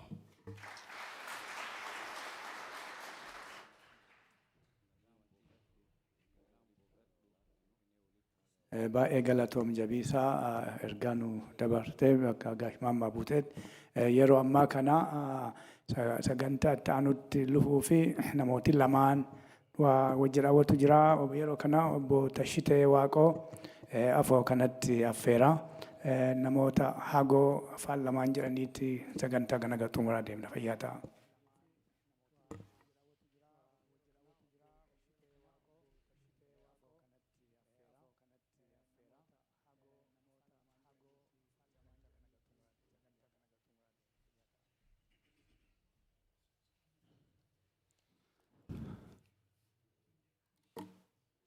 Sagantaa kennaa gara saffisaan gara xumuraa geessuuf deemnaa obsaan nu eeguu keessaniif ulfaadhaa baay'ee galatoomaa isiniin jechuu barbaanna. Ani wama tokko jedheetiin namoota asirratti dhiqqoo minitii tokkoof caalaa waa jechuun qabdan jechuu barbaada durseetuma. Just say one poem that I came across. Professor Hamdessa. You face the storms the world denies. with truth that burns through all the lies. And though the road is steep and long that it has taken, your heartbeats are always with us. You will stay strong, smiling from wherever you are. Jeda? Kunin, it's a memory of what he has done. We all has taken all this long time, respecting what he has done for all of us. Kanatti namoonni baay'een Professor Hamdessan maal akka isaaniif ta'e ka dubbachuu barbaadan, waa jechuu barbaadan baay'eetu jiru. Garuu time constraintiin yeroo baay'ee hin jira akkuma beektanii. Kanaaf yeroo kanatti waldaalee hawaasaa ka inni yeroo dheeraarra hojjeteetiin sababa saniif ijaaraman keessaa waldaa hawaasa Oromoo Minnesota, Oromoo Community of Minnesota bakka bu'anii asitti akka dubbatan waama. I think dura taa'aa namni ta'anii adde Leelaa as jiranii isaan akka ufafoo dhufan. Ittaan Suudaan waldaa wabii maccaa irraa dura taa'anii os jiraate akka ufafoo dhufan isaan gaafadha. Please wal duraa duubaan koottaatii yeroo tokko mineessaa adde Leelaa.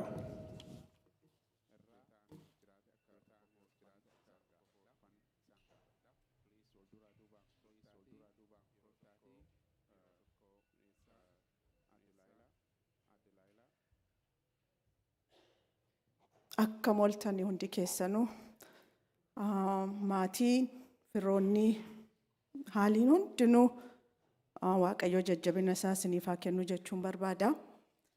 Namoonni sagantaa kana qopheessitanis hedduu baay'ee galatoomaa. Keessattuu maanguddoonni keenya beektonni keenya fagoodhaa dhuftanii waan abbaan keenya barsiisaan keenya liidariin keenya godhaa turanii godhaa jiranuu fuulduraafis akka godhanu nu hawwitanii nu himtanii nu barsiiftanii waadaallee nu galsiiftanii deemtaniif jiraattaniif hedduu galatoomaa jechuun barbaada. Waan tokkoon jechuu barbaada kana keessa. Waan hedduu waan Dooktar Profeesarri keenya jedhanii godhanii hedduun keenya haasofneerra. Garuu hammam keenyatu waadaa kana fudhatee waan isaan jiraataniif fuuldura keenya deemu waadaa seentanii hadha kal deemtanuun barbaada. We always waan tokko haasofnee achumatti dhiifnee biraa deemna. Waan isaan jiraataniif tokkummaa, oromummaa, bilisummaa, walabummaa jedhanii maatii sirrileetuun godhatiin maatii ofillee Oromiyaa keessatti dhiisanii hamma kana jiraatanii torchii sana nu dabarsanii meeqan keenyatu garaarraa qabannee deemna akka itti yaaddanuun barbaada. Mee hadhaasii baanee bor walitti dhufnee Oromoon tokko, Oromoon hin bilisoomne, Oromoon nu barbaada, nu Oromoon tokko amantiidhaaf gandaan addan baanu jennee meeqan keenyatu kana fudhannee deemna wal arguuf teenyaa amaanaa kan galmaan ga'uuf akka waadaa seentanii asii baatanuun barbaada. Hedduu galatoomaa jiraadha.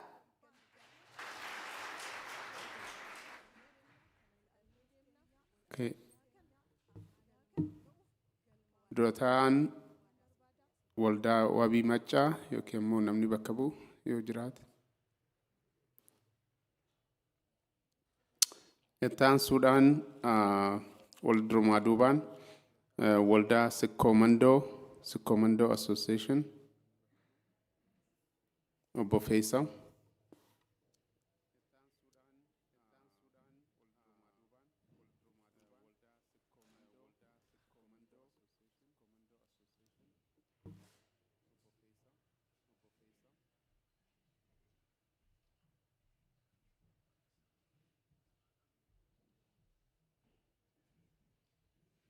Akka mul'atan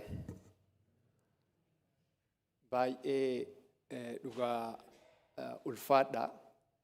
Guyyaa kana guutuu seenaa abbaa keenyaa gariidhaaf akaakayyuu gariidhaaf obboleessa nama ta'an nama jabaa kenna guyyaa itti dhabnee qalbiin teenna takka nu gadditu qalbiin teenna takka immoo hojii isaan hojjetaniin itti boonnu guyyaa akkanaa kanatti hundi keessanuu bakka jirtanii kun yaadaan kunis immoo horiidhaan gargaartanii guyyaa bareedaa kana abbaa keenna jabaa keenna gaara keenna ka jige qalbii gadditu tana gammachuutti waan jijjiirtaniif hundi keessanuu ulfaadhaa galatoomaa isinin jechuu barbaada. Itti aansuudhaan koreen keenna voluntarily hawaasni keenna keessattuu doktara keenna Pastor Dastarraa jalqabee tiimni dhaabbatee tokko tokkoon namarra deemanii guyyaa galgala ganama odoon jedhin qabbana kanallee odoon jedhin koreen dhaabbatee nama kana hunda hiriirsanii Oromoo sikkoo mandoo qofa odoon ta'in Dr.Hamdessaan ka Oromoo cufaa akka ta'e agarsiisanii Oromoon cufti akka itti qooda fudhatu tattaaffii godhanii hawaasa keenya kana waan walitti nuu qabaniif isaaniif illee galata guddaa qabaafi jechuu ulfaadha koreedhaaf. Ani Dr.Hamdessa akka nama dhuunfaa tokkotti yeroo gabaabduu argee seenaa isaa malee kunis baroota 90 keessatti manuma hiriyyaa kiyyaa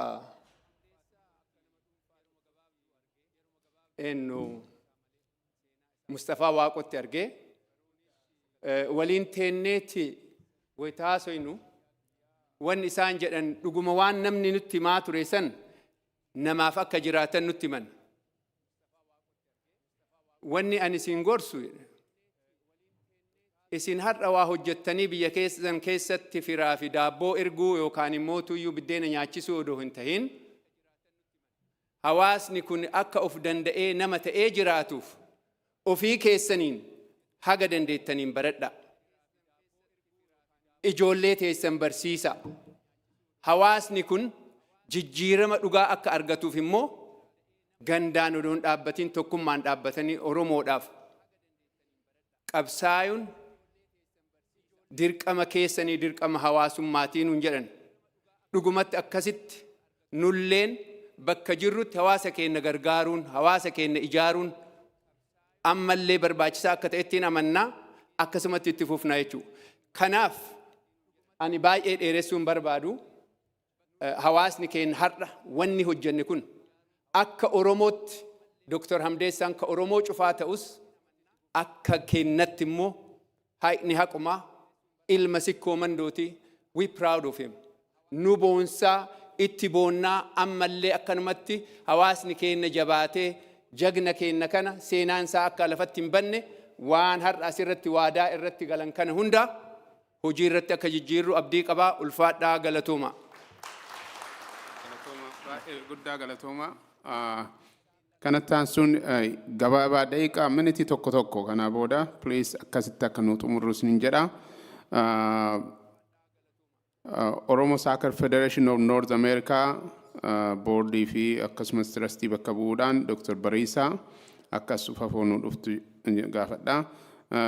Akkasumas taansuun dubartoonni sikkoo mandoo Annolee Sisters yoo akka ufafoo kana dhuftan isin gaafadha.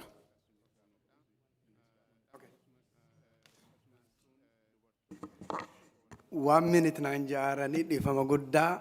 I just want to say maqaan kiyya Dr. Bariisaa Argoo jechuu jedhama. I just want to say ifaajeen dadhabbiin Professor Hamdesa Tuso akkasumas jaantoonni keenya asirra ka jiran public service ummataaf hojjechuun akka ifaajeen isaanii bilaasha hin taane asirra dubbachuu fedha. I'm a direct beneficiary of their hard work. Karaa warra nusaaqi jechuu fedha. Seenaa isaanii deebi'een dubbadhu.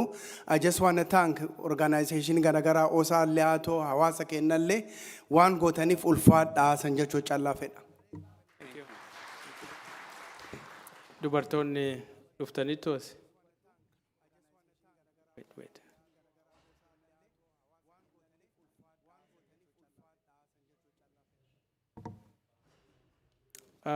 Maatiin garan akkas dhuftan gaafadha hunduma keessaniyyuu.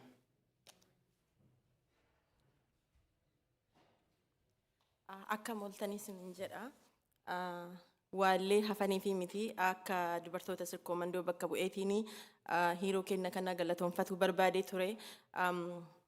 Galannin isaaniif haa deebi'u waan Oromoo suutti ifaajanii asiin ga'anii nu biraan ga'anii nus ilmaa itti guddisuu jiranii nullee ilmaan teenne itti guddisnaa moomarii isaaniitii fi yaadannoo isaanii akka dubartootaatitti itti fufnaa hin qabnaa isiniin jedha ulfaadhaa na offolchaa waan jedhu sirtuun qabu. Maatiin hundumtinuu garan akka dhuftan yeroo tokko isin gaafadha. Sagantaa kennaa kanaan booda daddafnee xumurra.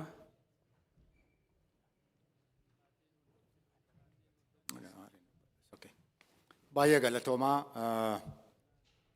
waldaa kanaa waldaa Minisootaa kaasii kanaa hawwatiin abbootiin dardarrillee shamarrillee warri asitti argamtanii geggeessaa Profeesar Hamdeessaadhaaf asitti argamuu keessanii maqaa faamilii kiyyaatiin baay'ee galatoomaa isiniin jedha.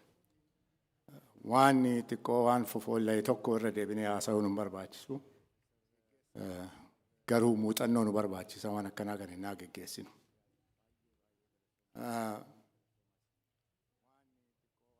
Abbaan kiyyaa durbicha isaati.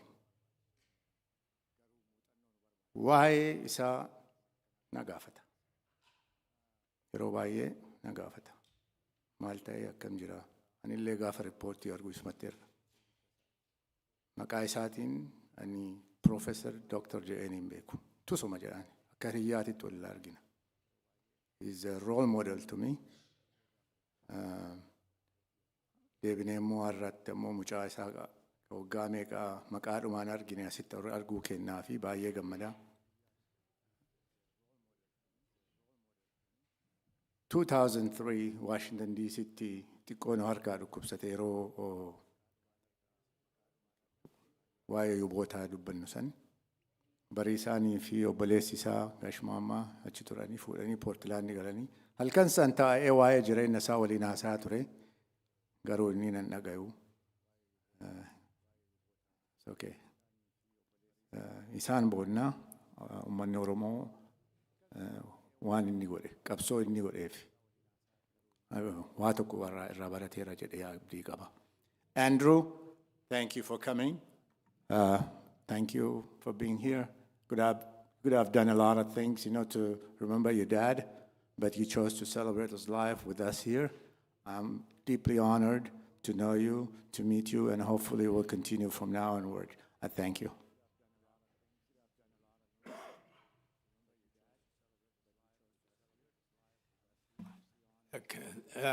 Sabakenna. Dhuguma yeroo baay'ee tawannee baay'ee turreerrallee inni tokkoonti gaariin illee yoo ta'anii turanii jedhanii bushaawaa. Bushaawaan illee ammoo yoo yeroon deemee hin mi'aawaa. Saba keenya dinqinuu bootaniittaniif inni illee waan saba isaati godhee arginu nullee. Burqaa inni lafatti dhiise waan biyya lafaatti hawwii inni qabu argaa turre dhiifne.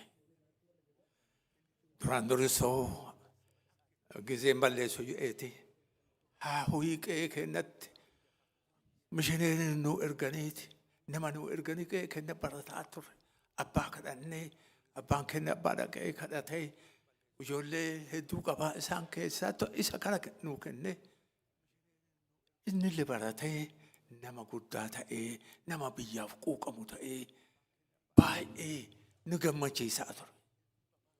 Kanaaf saba keenya ammallee yabawoon isinitti dhaamu ammaloo daarii irra jirra taa waaqatti beekaa wal qabadha wal ijaara. Beektota illee hin qabne doktoroota illee hin qabna wal ijaara wal haa qabannu wal haa dhageenyu. Dhiyaa bari'itti bitaa mirgatti waan nu haa ijaaru waan akkanaallee nurraa haa tursiisu maayisa kennallee waan jajjabeessee maatii kennallee jajjabeessee guyyaa gaafa waan deebi'ee dhufu wal arginaa abdii qabnaa eebbifama.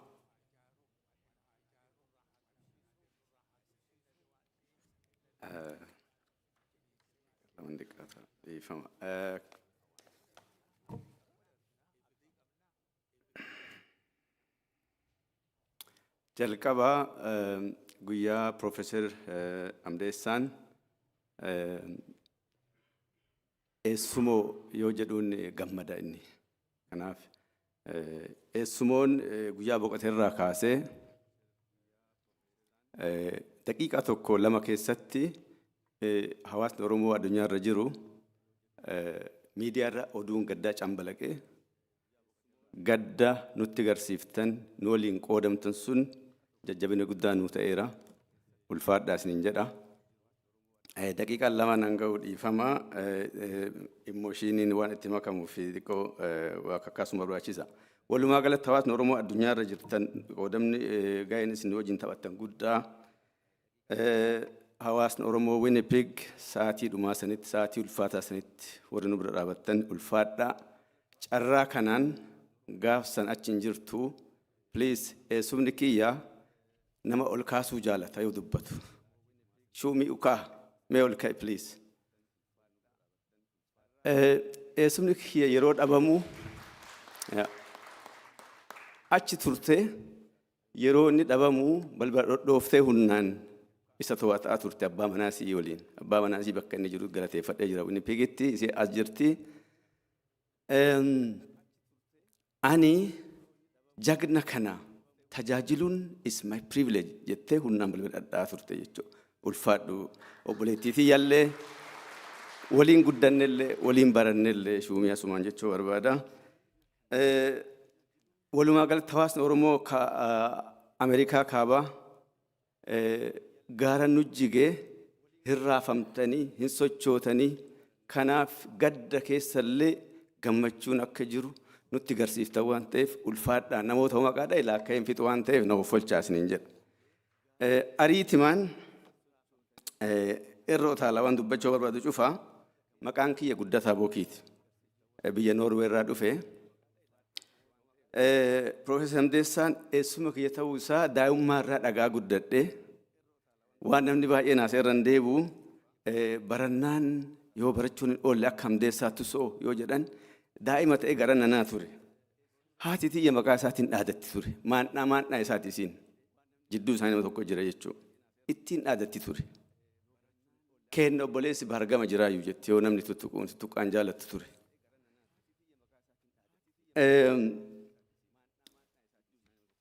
Sochii barnoota bu'uuraa wataratti barsiise gandaan barsiise inni nan barsiifne dhaqqabee yeroo inni biyyaa bu'an ani hin dhalanne garuu warri inni barsiise na barsiisan baabiyyaa asitti argu jira. Irraa fudhachuu fi miti Kia KHY 496 Kia KHY 496 makiinaa biraa karaa bilookii godheera. Makiinaa kana toowii godhuu danda'u warri naannoo kanaan nu gargaaru waan jiraniif please remove godhaa. Tole.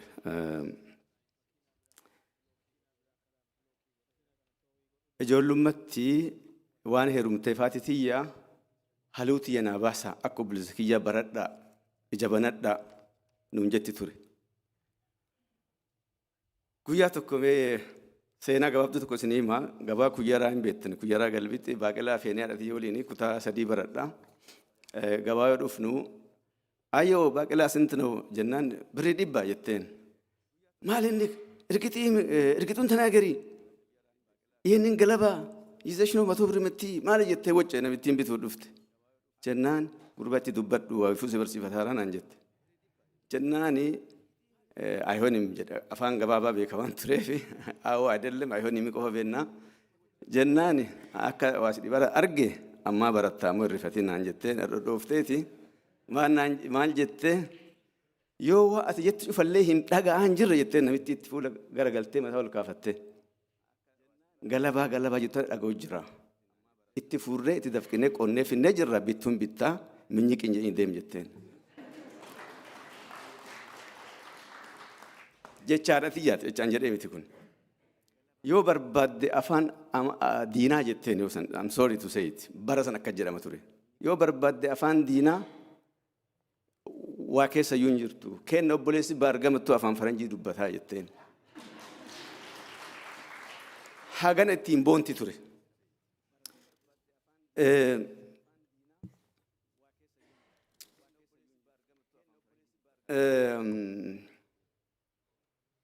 hagana dhalootaaf fakkeenya ta'aa ture jechuudha Hamdeessaan naannoo keenyatti. Ani jalqaba bara 2002 bilbilaan argeen barbaadaa ture waggaa 23 adda bilbilaan argeeni isan naa bilbile nama dhaamadhe Dr. Hassan Hussein yoo san itti gaafatamaa dantaa adda bilisummaa Oromoo ture Noorwee dhufee jennaan itti dubbadhee jennaan bilbilee kii kenneefi naa bilbile. Laaqa nama namatti affeeramee nyaachuu jirra ture. Hello. Kuni Hamdesa Tuso naan jedhe irrifadhe maaliifi gaara godhee suma kiyya gaara guddaa godhee nama addunyaa beekamu kana dhagayeera waan ta'eef womaa duuban kenne maqaa itti waamu kanneen hin jaalatu jennaan rifadhee amanuu hin danda'u jedheeti nyaata fudhataa lafa kaayee gadi ba'e alatti kophaa ta'ee waliin haasa'uuf yeroo kana akkam jirtan fayyuma jirtu jennaan gurbaa guddataa ati ilma boshaatii naan jedhe ee jedheen Hasan natti mee jira maali isin jettaree an soddaa keetii miti eessuma keetii naan jedhe addarraa kaasii barbaaddu Hamdeessaa naan jedhe yookaan ammoo eessumoo naan jedhe isatti eessumoo gammadaan eessuma keetii naan jedhe guyyaa san irraa kaasee haalli muudiin isaa anaaf walitti nu qajeelee waliin taphachuu jalqabne jechuudha. Guyyaa biraa naa bilbilee amma umuriin kee meeqaa naan jennaan itti hime. Mee tapha jaalataa atama gabaabamoo dheeraa diimamoo gurraachaa naan jedhe. Bara sante imeeliilee hojii jireen jiru fotoolee waliin ergine jennaani namni gabaabaan dheera naan jedha. Namni dheeraan ammoo gabaaba naan jedha jidduma tana jira jedheen. Diimaallee akkasuma warri gurraachi diima naan jedha jidduma gurraachaa jedhee taphanne hin gabaabsa. Maal young fellow naan jedhe umurii kiyya aga dhaga'een booda guyyaa sanii kaasee young fellow naan jedha gaafa boqatuutti jechuudha. You must be a good joker naan jedhe jechuudha guyyaa sana. Kanaaf naa salphachaa dhufe isa hojiin taphachuun naa salphachaa dhufe akkasuma natti qoosanaa bilbilee obboleettiin tiyya akkam jirti naan jedha. Haadha tiyya jechuu keetii jedhaan hagana waliin qoosna jechuu walitti dhiyaanne. Haadhatee ta'uu kileem godhaa jirtaa naan jedhaa akkasitti waliin taphanna ture. Deemnee 2008 Minisootaa kana wal agarree. So amanuu hin danda'u ibsuullee jechoota lafa kaa'uu hin danda'u gammachuu sanii mana na baasee koottaa jedhee haadha manaatii waliin hoteela nuu qabee halkan lamaa hoteela bullee saadhee irra fudhannee digest goonee waan maatiillee waliin haasaa turre jechuudha. Carraa argadhee waan baay'ee rootaala bara 2015 hawaasa Oromoo Osloo Noorwee geggeessaa ture.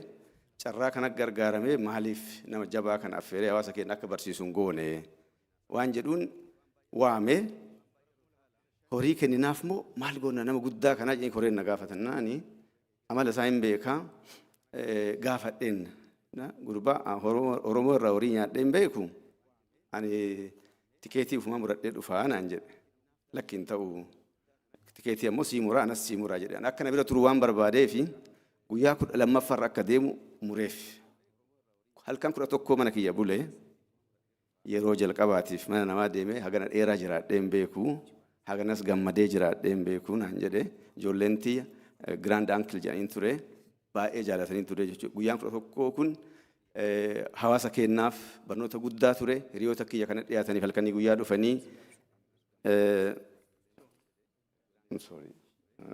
waan guddaa ture. Galgala fateennee yeroo waliin haasofnu ture maal natti be waan amma maatiin gargaaruu maalii koo kanallee jennuun illee waliin haasaa turre abbaan kiyyaa maan naan jedhe gaafa barnootaaf akka an deema fagaataa jiru arge gurbaa warri amma gara Amaaraa dhiyaatee afaan xiqqoo mumuxatu kuni dhara barataa baratte akka fagaataa jirtu arge dharan hojjetini naan jedhe ani haga duutti waan abbaan kiyya naan jedhe kana qabadhee du'aa naan jedhe jechuudha. Gaafa inni biyyaa deemu maatiin qonni ka guute loon ka ala bule ture. Beela rakkoo maatiin qabajan kana inni hin beeku ture. Maaliifin istaandardii Itoophiyaatti maatii rakkataa miti maatii dureessa keessaa ba'e waan tureef wanti sun ishuun ture isaaf jechuudha. Waa inni hojjete kana itti gammadeetti carraa kan argadhee itti himuu hin danda'u jedhee qe'ee kiyyatti guyyaa tokko kana keessatti akka itti boonuuf itti gammadu itti himee jennaani maan naan jedhe tuffata waan hojjete kana. Maan naan jedhe tapha tokko natti hime. Nama lamaan tokkotu lachuu goota waliin lola deemanii gaafuu injifannoon galuu gaafuu diin ajjeesanii galuu namichi jabaan dureessi tokko dureessa tokko hiyyeessaa jedhe. Dureessi kuni gaafuu galaanii ati goota ati dhiira jedha itti qalaa jedhe. Namichi kun ammoo hiyyeessa xorashoo shaanaa nyaatu waan ta'eef mana ofiitti waamne. Maali hagadhaa please. Haasa'uu jaaladhee duntaan is very emotional waan ta'eef haasaa okay ulfaadhaayyee galatooma dhiisee.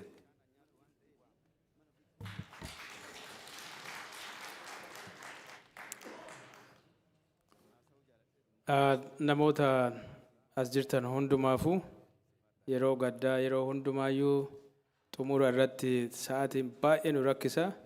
Dhuguma emoshiniin haasaara. Emoshiniin yoo haasaan akka gaariitti hin xumurani miira keessan qaqqabneetiin haasofnaa. Warra ergaa dabarsuu barbaadan hundumaafu miidiyaan laayivii dabarsu duuba san jira achirraa dubbituu hin dandeettu. Lammaffaa immoo sagantaa kana yeroo xumurru warra asheersitu isin kaasa. Kaataniitiin bahuu hin dandeessanii of course hin dandeettu. Orderii saniin akka baanu warra isin asheersitu iddoo kanaa isin kaaseetiin jedha. Isa kana akka nuuf eegdanii namni asiin booda haasoftan hundu nama as jiru kana laala.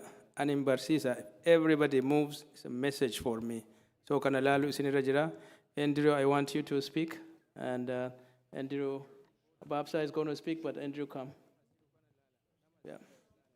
Hundumaafu live media dabarsu duuba jira achirraa dabarsina. Andrew is going to speak.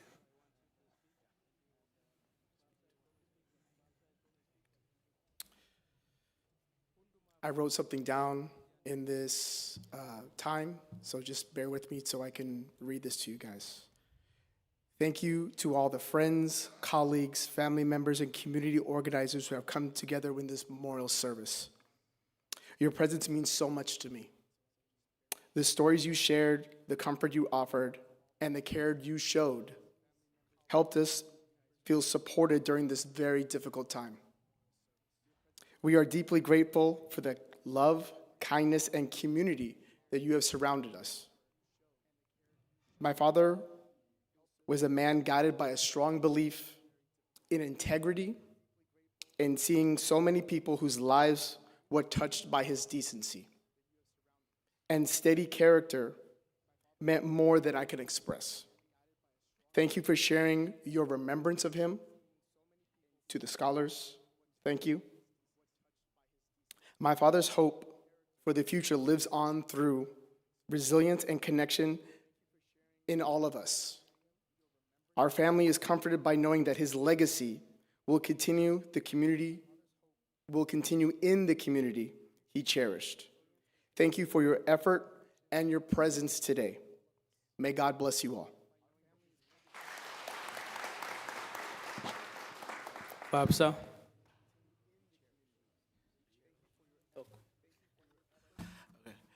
Gaazexaa qopheeffatee dhufeera hundumtinu. Wantiin Profeesera gaazexaalee oli garuu sammuu kee keessaa dubbatta. Ani hin gabaabsa. Profeesar Hamdessaan obboleessa quxisuu abbaa kiyyaati. Nama maatii isaa keessaa itti xaare keessaa nama tokko. Probably waan Oromoo kana baay'inaan dubbadha ta'anatti fakkaata. Jabonatti aanaa jabona waliin dubbataa torbaanitti yeroo tokko naa bilbilee maaltu jira naan jedha sagalee laafaa maaltu jira biyya keessa maaltu jira maal dhageette jedhee na gaafata. Waan isin dinqu waan arra itti hime waggaa 10 booda illee hin raafatu sa'aatii ani itti dubbadheen maaliif nama caqasa. Nama caqasu, nama saba isaa caqasu, nama dhukkubbii saba isaa akka dooktoriin eessas dhukkub akkam jedhee caqasutti nama caqasa waan ta'eef hin irraanfatu. Asduma kana 2023 gaafa DC deeme achitti in kufe. Gaafa kufu namni baay'een itti namni kufee jennaan akkas mil'atanii gaafa immoo isa ta'uu baranii namni baay'ee dhufanii. Then Dr. Barii as jira, Dr. Bariisaa. Isatu bira ture itti bilbileeti qabiitii diisiin koottu tikeetii muree wanniidhaan walitti kan pileenii isaa irratti wanni akka biyya Portland dhufu godhee gaafii gaafadheeni ati dadhabdee si dhukkubaa maalii sanuu qorra kana keessa baatee maafi diisii deemtee jedhee gaafannaani ani diisii wanti deemeefi waamicha Oromoo irraa hin hafu. Oromoon na waame waamicha Oromoo irraa hin hafu. Kuni wanni kiyyaa naan jedhe. Then akkamitti kuftee jennaani nama mucucaadhee harka lama kufee takka wanni irratti kufee xarapheezaa irratti kufee takka immoo fuulduratti kufee lama kufee naan jedhe. Gaafa kufuu sanii namni baay'een dhufee maqaan kiyya guddaadha nama baay'eetu dhufee jedhee natti qoose. I did not understand what to saying at that nama guddaa akkam jedheetuma cadhise. Gaafa inni nurraa godaanu nama guddaa ta'uu isaa bare'ani. Maqaan isaa guddaa ta'uu. Oromoon kaabaa kibbaa Ameerikaa Afrikaa eessattu otoo nuti biraa hin socho'ini Feesbuukii sooshaal miidiyaa irra guutee argine jechuudha. So daqiiqaa lama naa kenname akkamitti akka ani waa'ee nama na guddisee daqiiqaa lamatti dubbadhee wanni jedhu naan galuu keessattuu iyyuu nama guddaa kana. Waa numa maraafuu isin rakkisu Hamdeessaan nama rakkisu. Very independent nama hin rakkisu. Ofii jedhee nama rakkisu. So isin rakkisu. Isinillee rakkisu doctor. So wanni amma jedhumaa innini hundi keessan Oromoon. Ilma keessan, ilmaan teessan ta isiniif ifaajje. Ta isiniif gatii kafalte. Adda baafattanii gatii isaanii galataan deebisuu danda'uu keessaniif isinii boonee jira akka Oromootti. Baay'ee isiniin boonee jira. Inni biraa warra Mineesootaati. Warri Mineesootaa kuni Portlanditti sermooniin kun akka wanni jedhu memorial wanni kun akka ta'u Portlanditti akka ta'u bakka hin jiraadhu maatiin obboleeyyan gaashuu wayyoo faati jiraatanitti akka ta'amu barbaadaan ture. Warri Mineesootaa wanni jedhanii nu'uu Profeesar Hamdeessaan nuufis abbaa nutis ilmaan isaaniiti tana nuuf dhiisaa nuun jedhan nuu dhiisaa tana nuti qopheessaa. Portland ta'ee eessa ta'ee Hamdesa belongs to us too. Okay? Tanaafuu hin qopheessinaa nuu dhiisaa jedhan. Hayya jenneen tola jennee sagantaa kana fakkaatu bareedaa kana fakkaatu qopheessanii jechuudha. Maalinni wanna Hamdeessaan irratti ifaajaa bahe nuuf mirkaneessanii. Ilmaan Oromoo hundinuu ilmaan kiyya ka jedhu jechuudha. Kanaafuu warri Mineesootaa hedduu galatoomaa hayyoonni keenya kas dhuftanii karaa fagoo irraa dhuftanii jettan hedduu galatoomaa ulfaadhaa. Waan inni jajjabina nuuf haa kennu kanuma jedha baga dhuftanii galatoomaa. Marra. Okay. Allee isinuma galateeffachuu barbaada. Sagantaa kana Poortilaanditti goona jennee yaadaa turre. Akkuma beektan sagantaan biraallee achi hin ture. Haaluma saniif waan wal qabateef warri Mineesotaallee waan kana nutti kennadha waan jedhaniifi garana dabarsine baay'ee galatoomaa isiniin jechuu barbaada warra iskoolaraatu kennallee sa'aatii dhumaa irratti hatattamaan isin dhaqqabne Dr. Muhammad Hassan, Professor Ismail, Professor Abbas isin hundumtinuu innaa gabaabaa keessan rispoondii gootaniiti waan asitti argamtaniif baay'ee ulfaadhaa isiniin jechuu barbaanna. Sa'aatii keessanillee fixuun barbaannu kun kan nurraa godaane gaara guddatu nurraa jige kan ammoo hundumtinuu gahee qabna. Akkuma qaraa Professor Ismail jedhe waan tokko maqaa isaatiin hojjechuu qabna. Oromoon as callaa utuu hin taane biyyatti illee waa hojjechuu qabna. Dhugamaan biyya keenya gadhiifnee dhufneeti alagaan keessa uttaalaa jirti. Sanillee laallachuu qabna. Maal godhuu akka nurra jiru mari'achuu qabna. Mariin hennaama namni du'e callaa utuu hin taane ennaa nagaallee walitti dhufneeti waan akkanaa kana maal godhuu nurra jira ka jedhu gatteennee mari'anneeti waan tokko irra gahuu qabna. Adda faffaca'uun nun baasu tokkummaan baay'ee nu barbaachisaa keessattuu ammaatan sabni keenya beela'u jira dheebocha jira kanaaf mee walitti haa dhufnu walaa gargaarru ulfaadhaa isiniin jedha. Anallee akka family memberitti ulfaadhaa isin jechuu barbaada. Ulfaadhaa galatoomaa isin callaa duntaan komitee waan kana qopheessellee galatoomaa isin jechuu barbaada. Akka family memberitti waan tokko jechuu barbaada.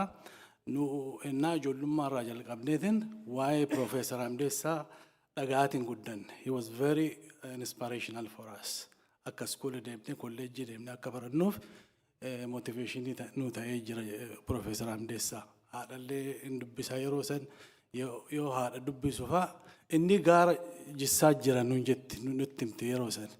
So Professor Hamdessa is a giant. Fast forward, I met him for the first time 23 years ago when I was living in Washington, D.C. I think bara kuma lama fakkaata. Wal argine waan baay'ee waliin haasofne achiin boodallee deddeebine wal arginaa qaamaan achiin booda immoo telefoonaan illee imeelidhaan illee walitti dabarsina. He is a very humble and decent human being. Rest in power, rest in peace, Professor Hamdesa Tuso. Thank you. Ora durbaa keessa ora durbaa qaqqabde akkanaan hin jenne dhagaa jirtaniimi. Maayikii kenna cabsiteen kaffalte.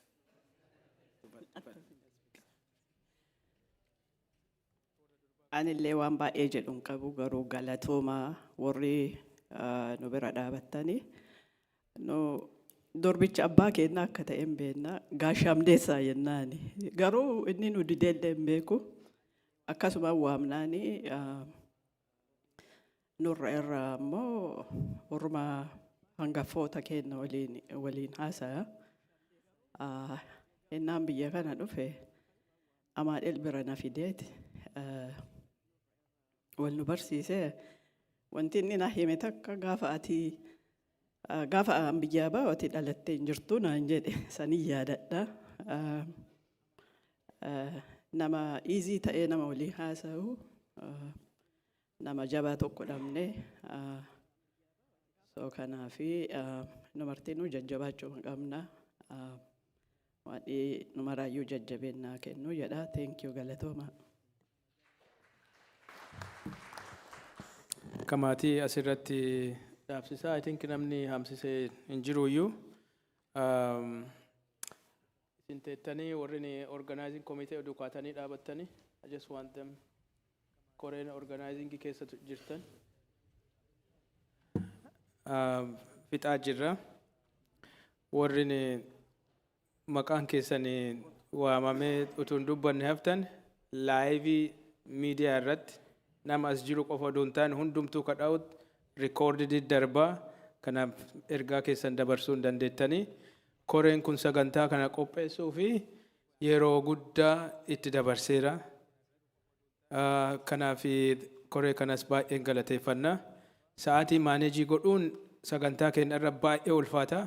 Nama tokkollee adaraa hin komatinaa. An fakkeenyaaf abbaa kiyya listii keessaa hambiseera. Nama Profeesar Hamdeessaa beeku. Garuu immoo meeqa duraan natti aanu hambisaa jedhee hambiseera. Kanaaf hin komatinaa. Please isiniin jechuu barbaada. Warra organizing committee kanaaf yeroo tokko harka dhooftan isin gaafadha. Dr. Gammachuu, Marraa, Mustafaa, Gabii, Baabsaa, Tashitee, Minnesota Kawaameetiin ture, jalqaba Tashitee, Kiniinii, Amaanoo, Dr. Jean, namoonni kunniin round the clock abboota shoos dabalateeti. Namoota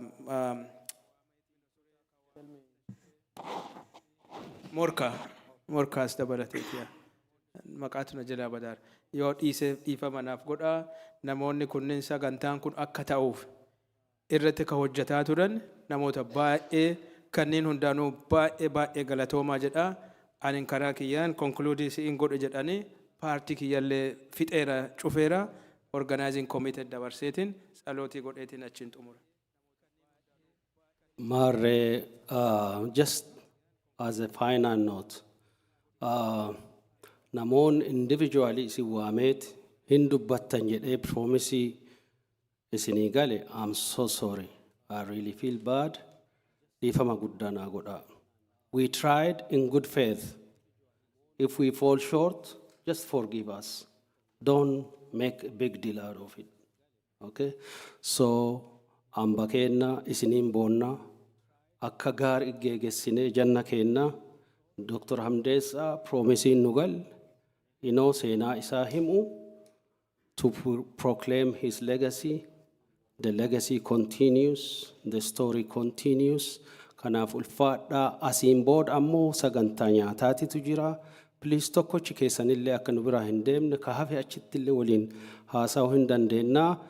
Cidhaaf gammachuun Rabbi waliin nu haa deebisu. Warri carraa arganne miidiyaan illee waan jiruuf koornerii dhumaasa irratti bakka yaasiin jiru sanitti dhadhanii mesejii keessan dabarfattanii inni miidiyaa irratti waan darbuuf haala saniin guutuu ta'uu danda'a jechaan of olchaa afoonaa lillahi.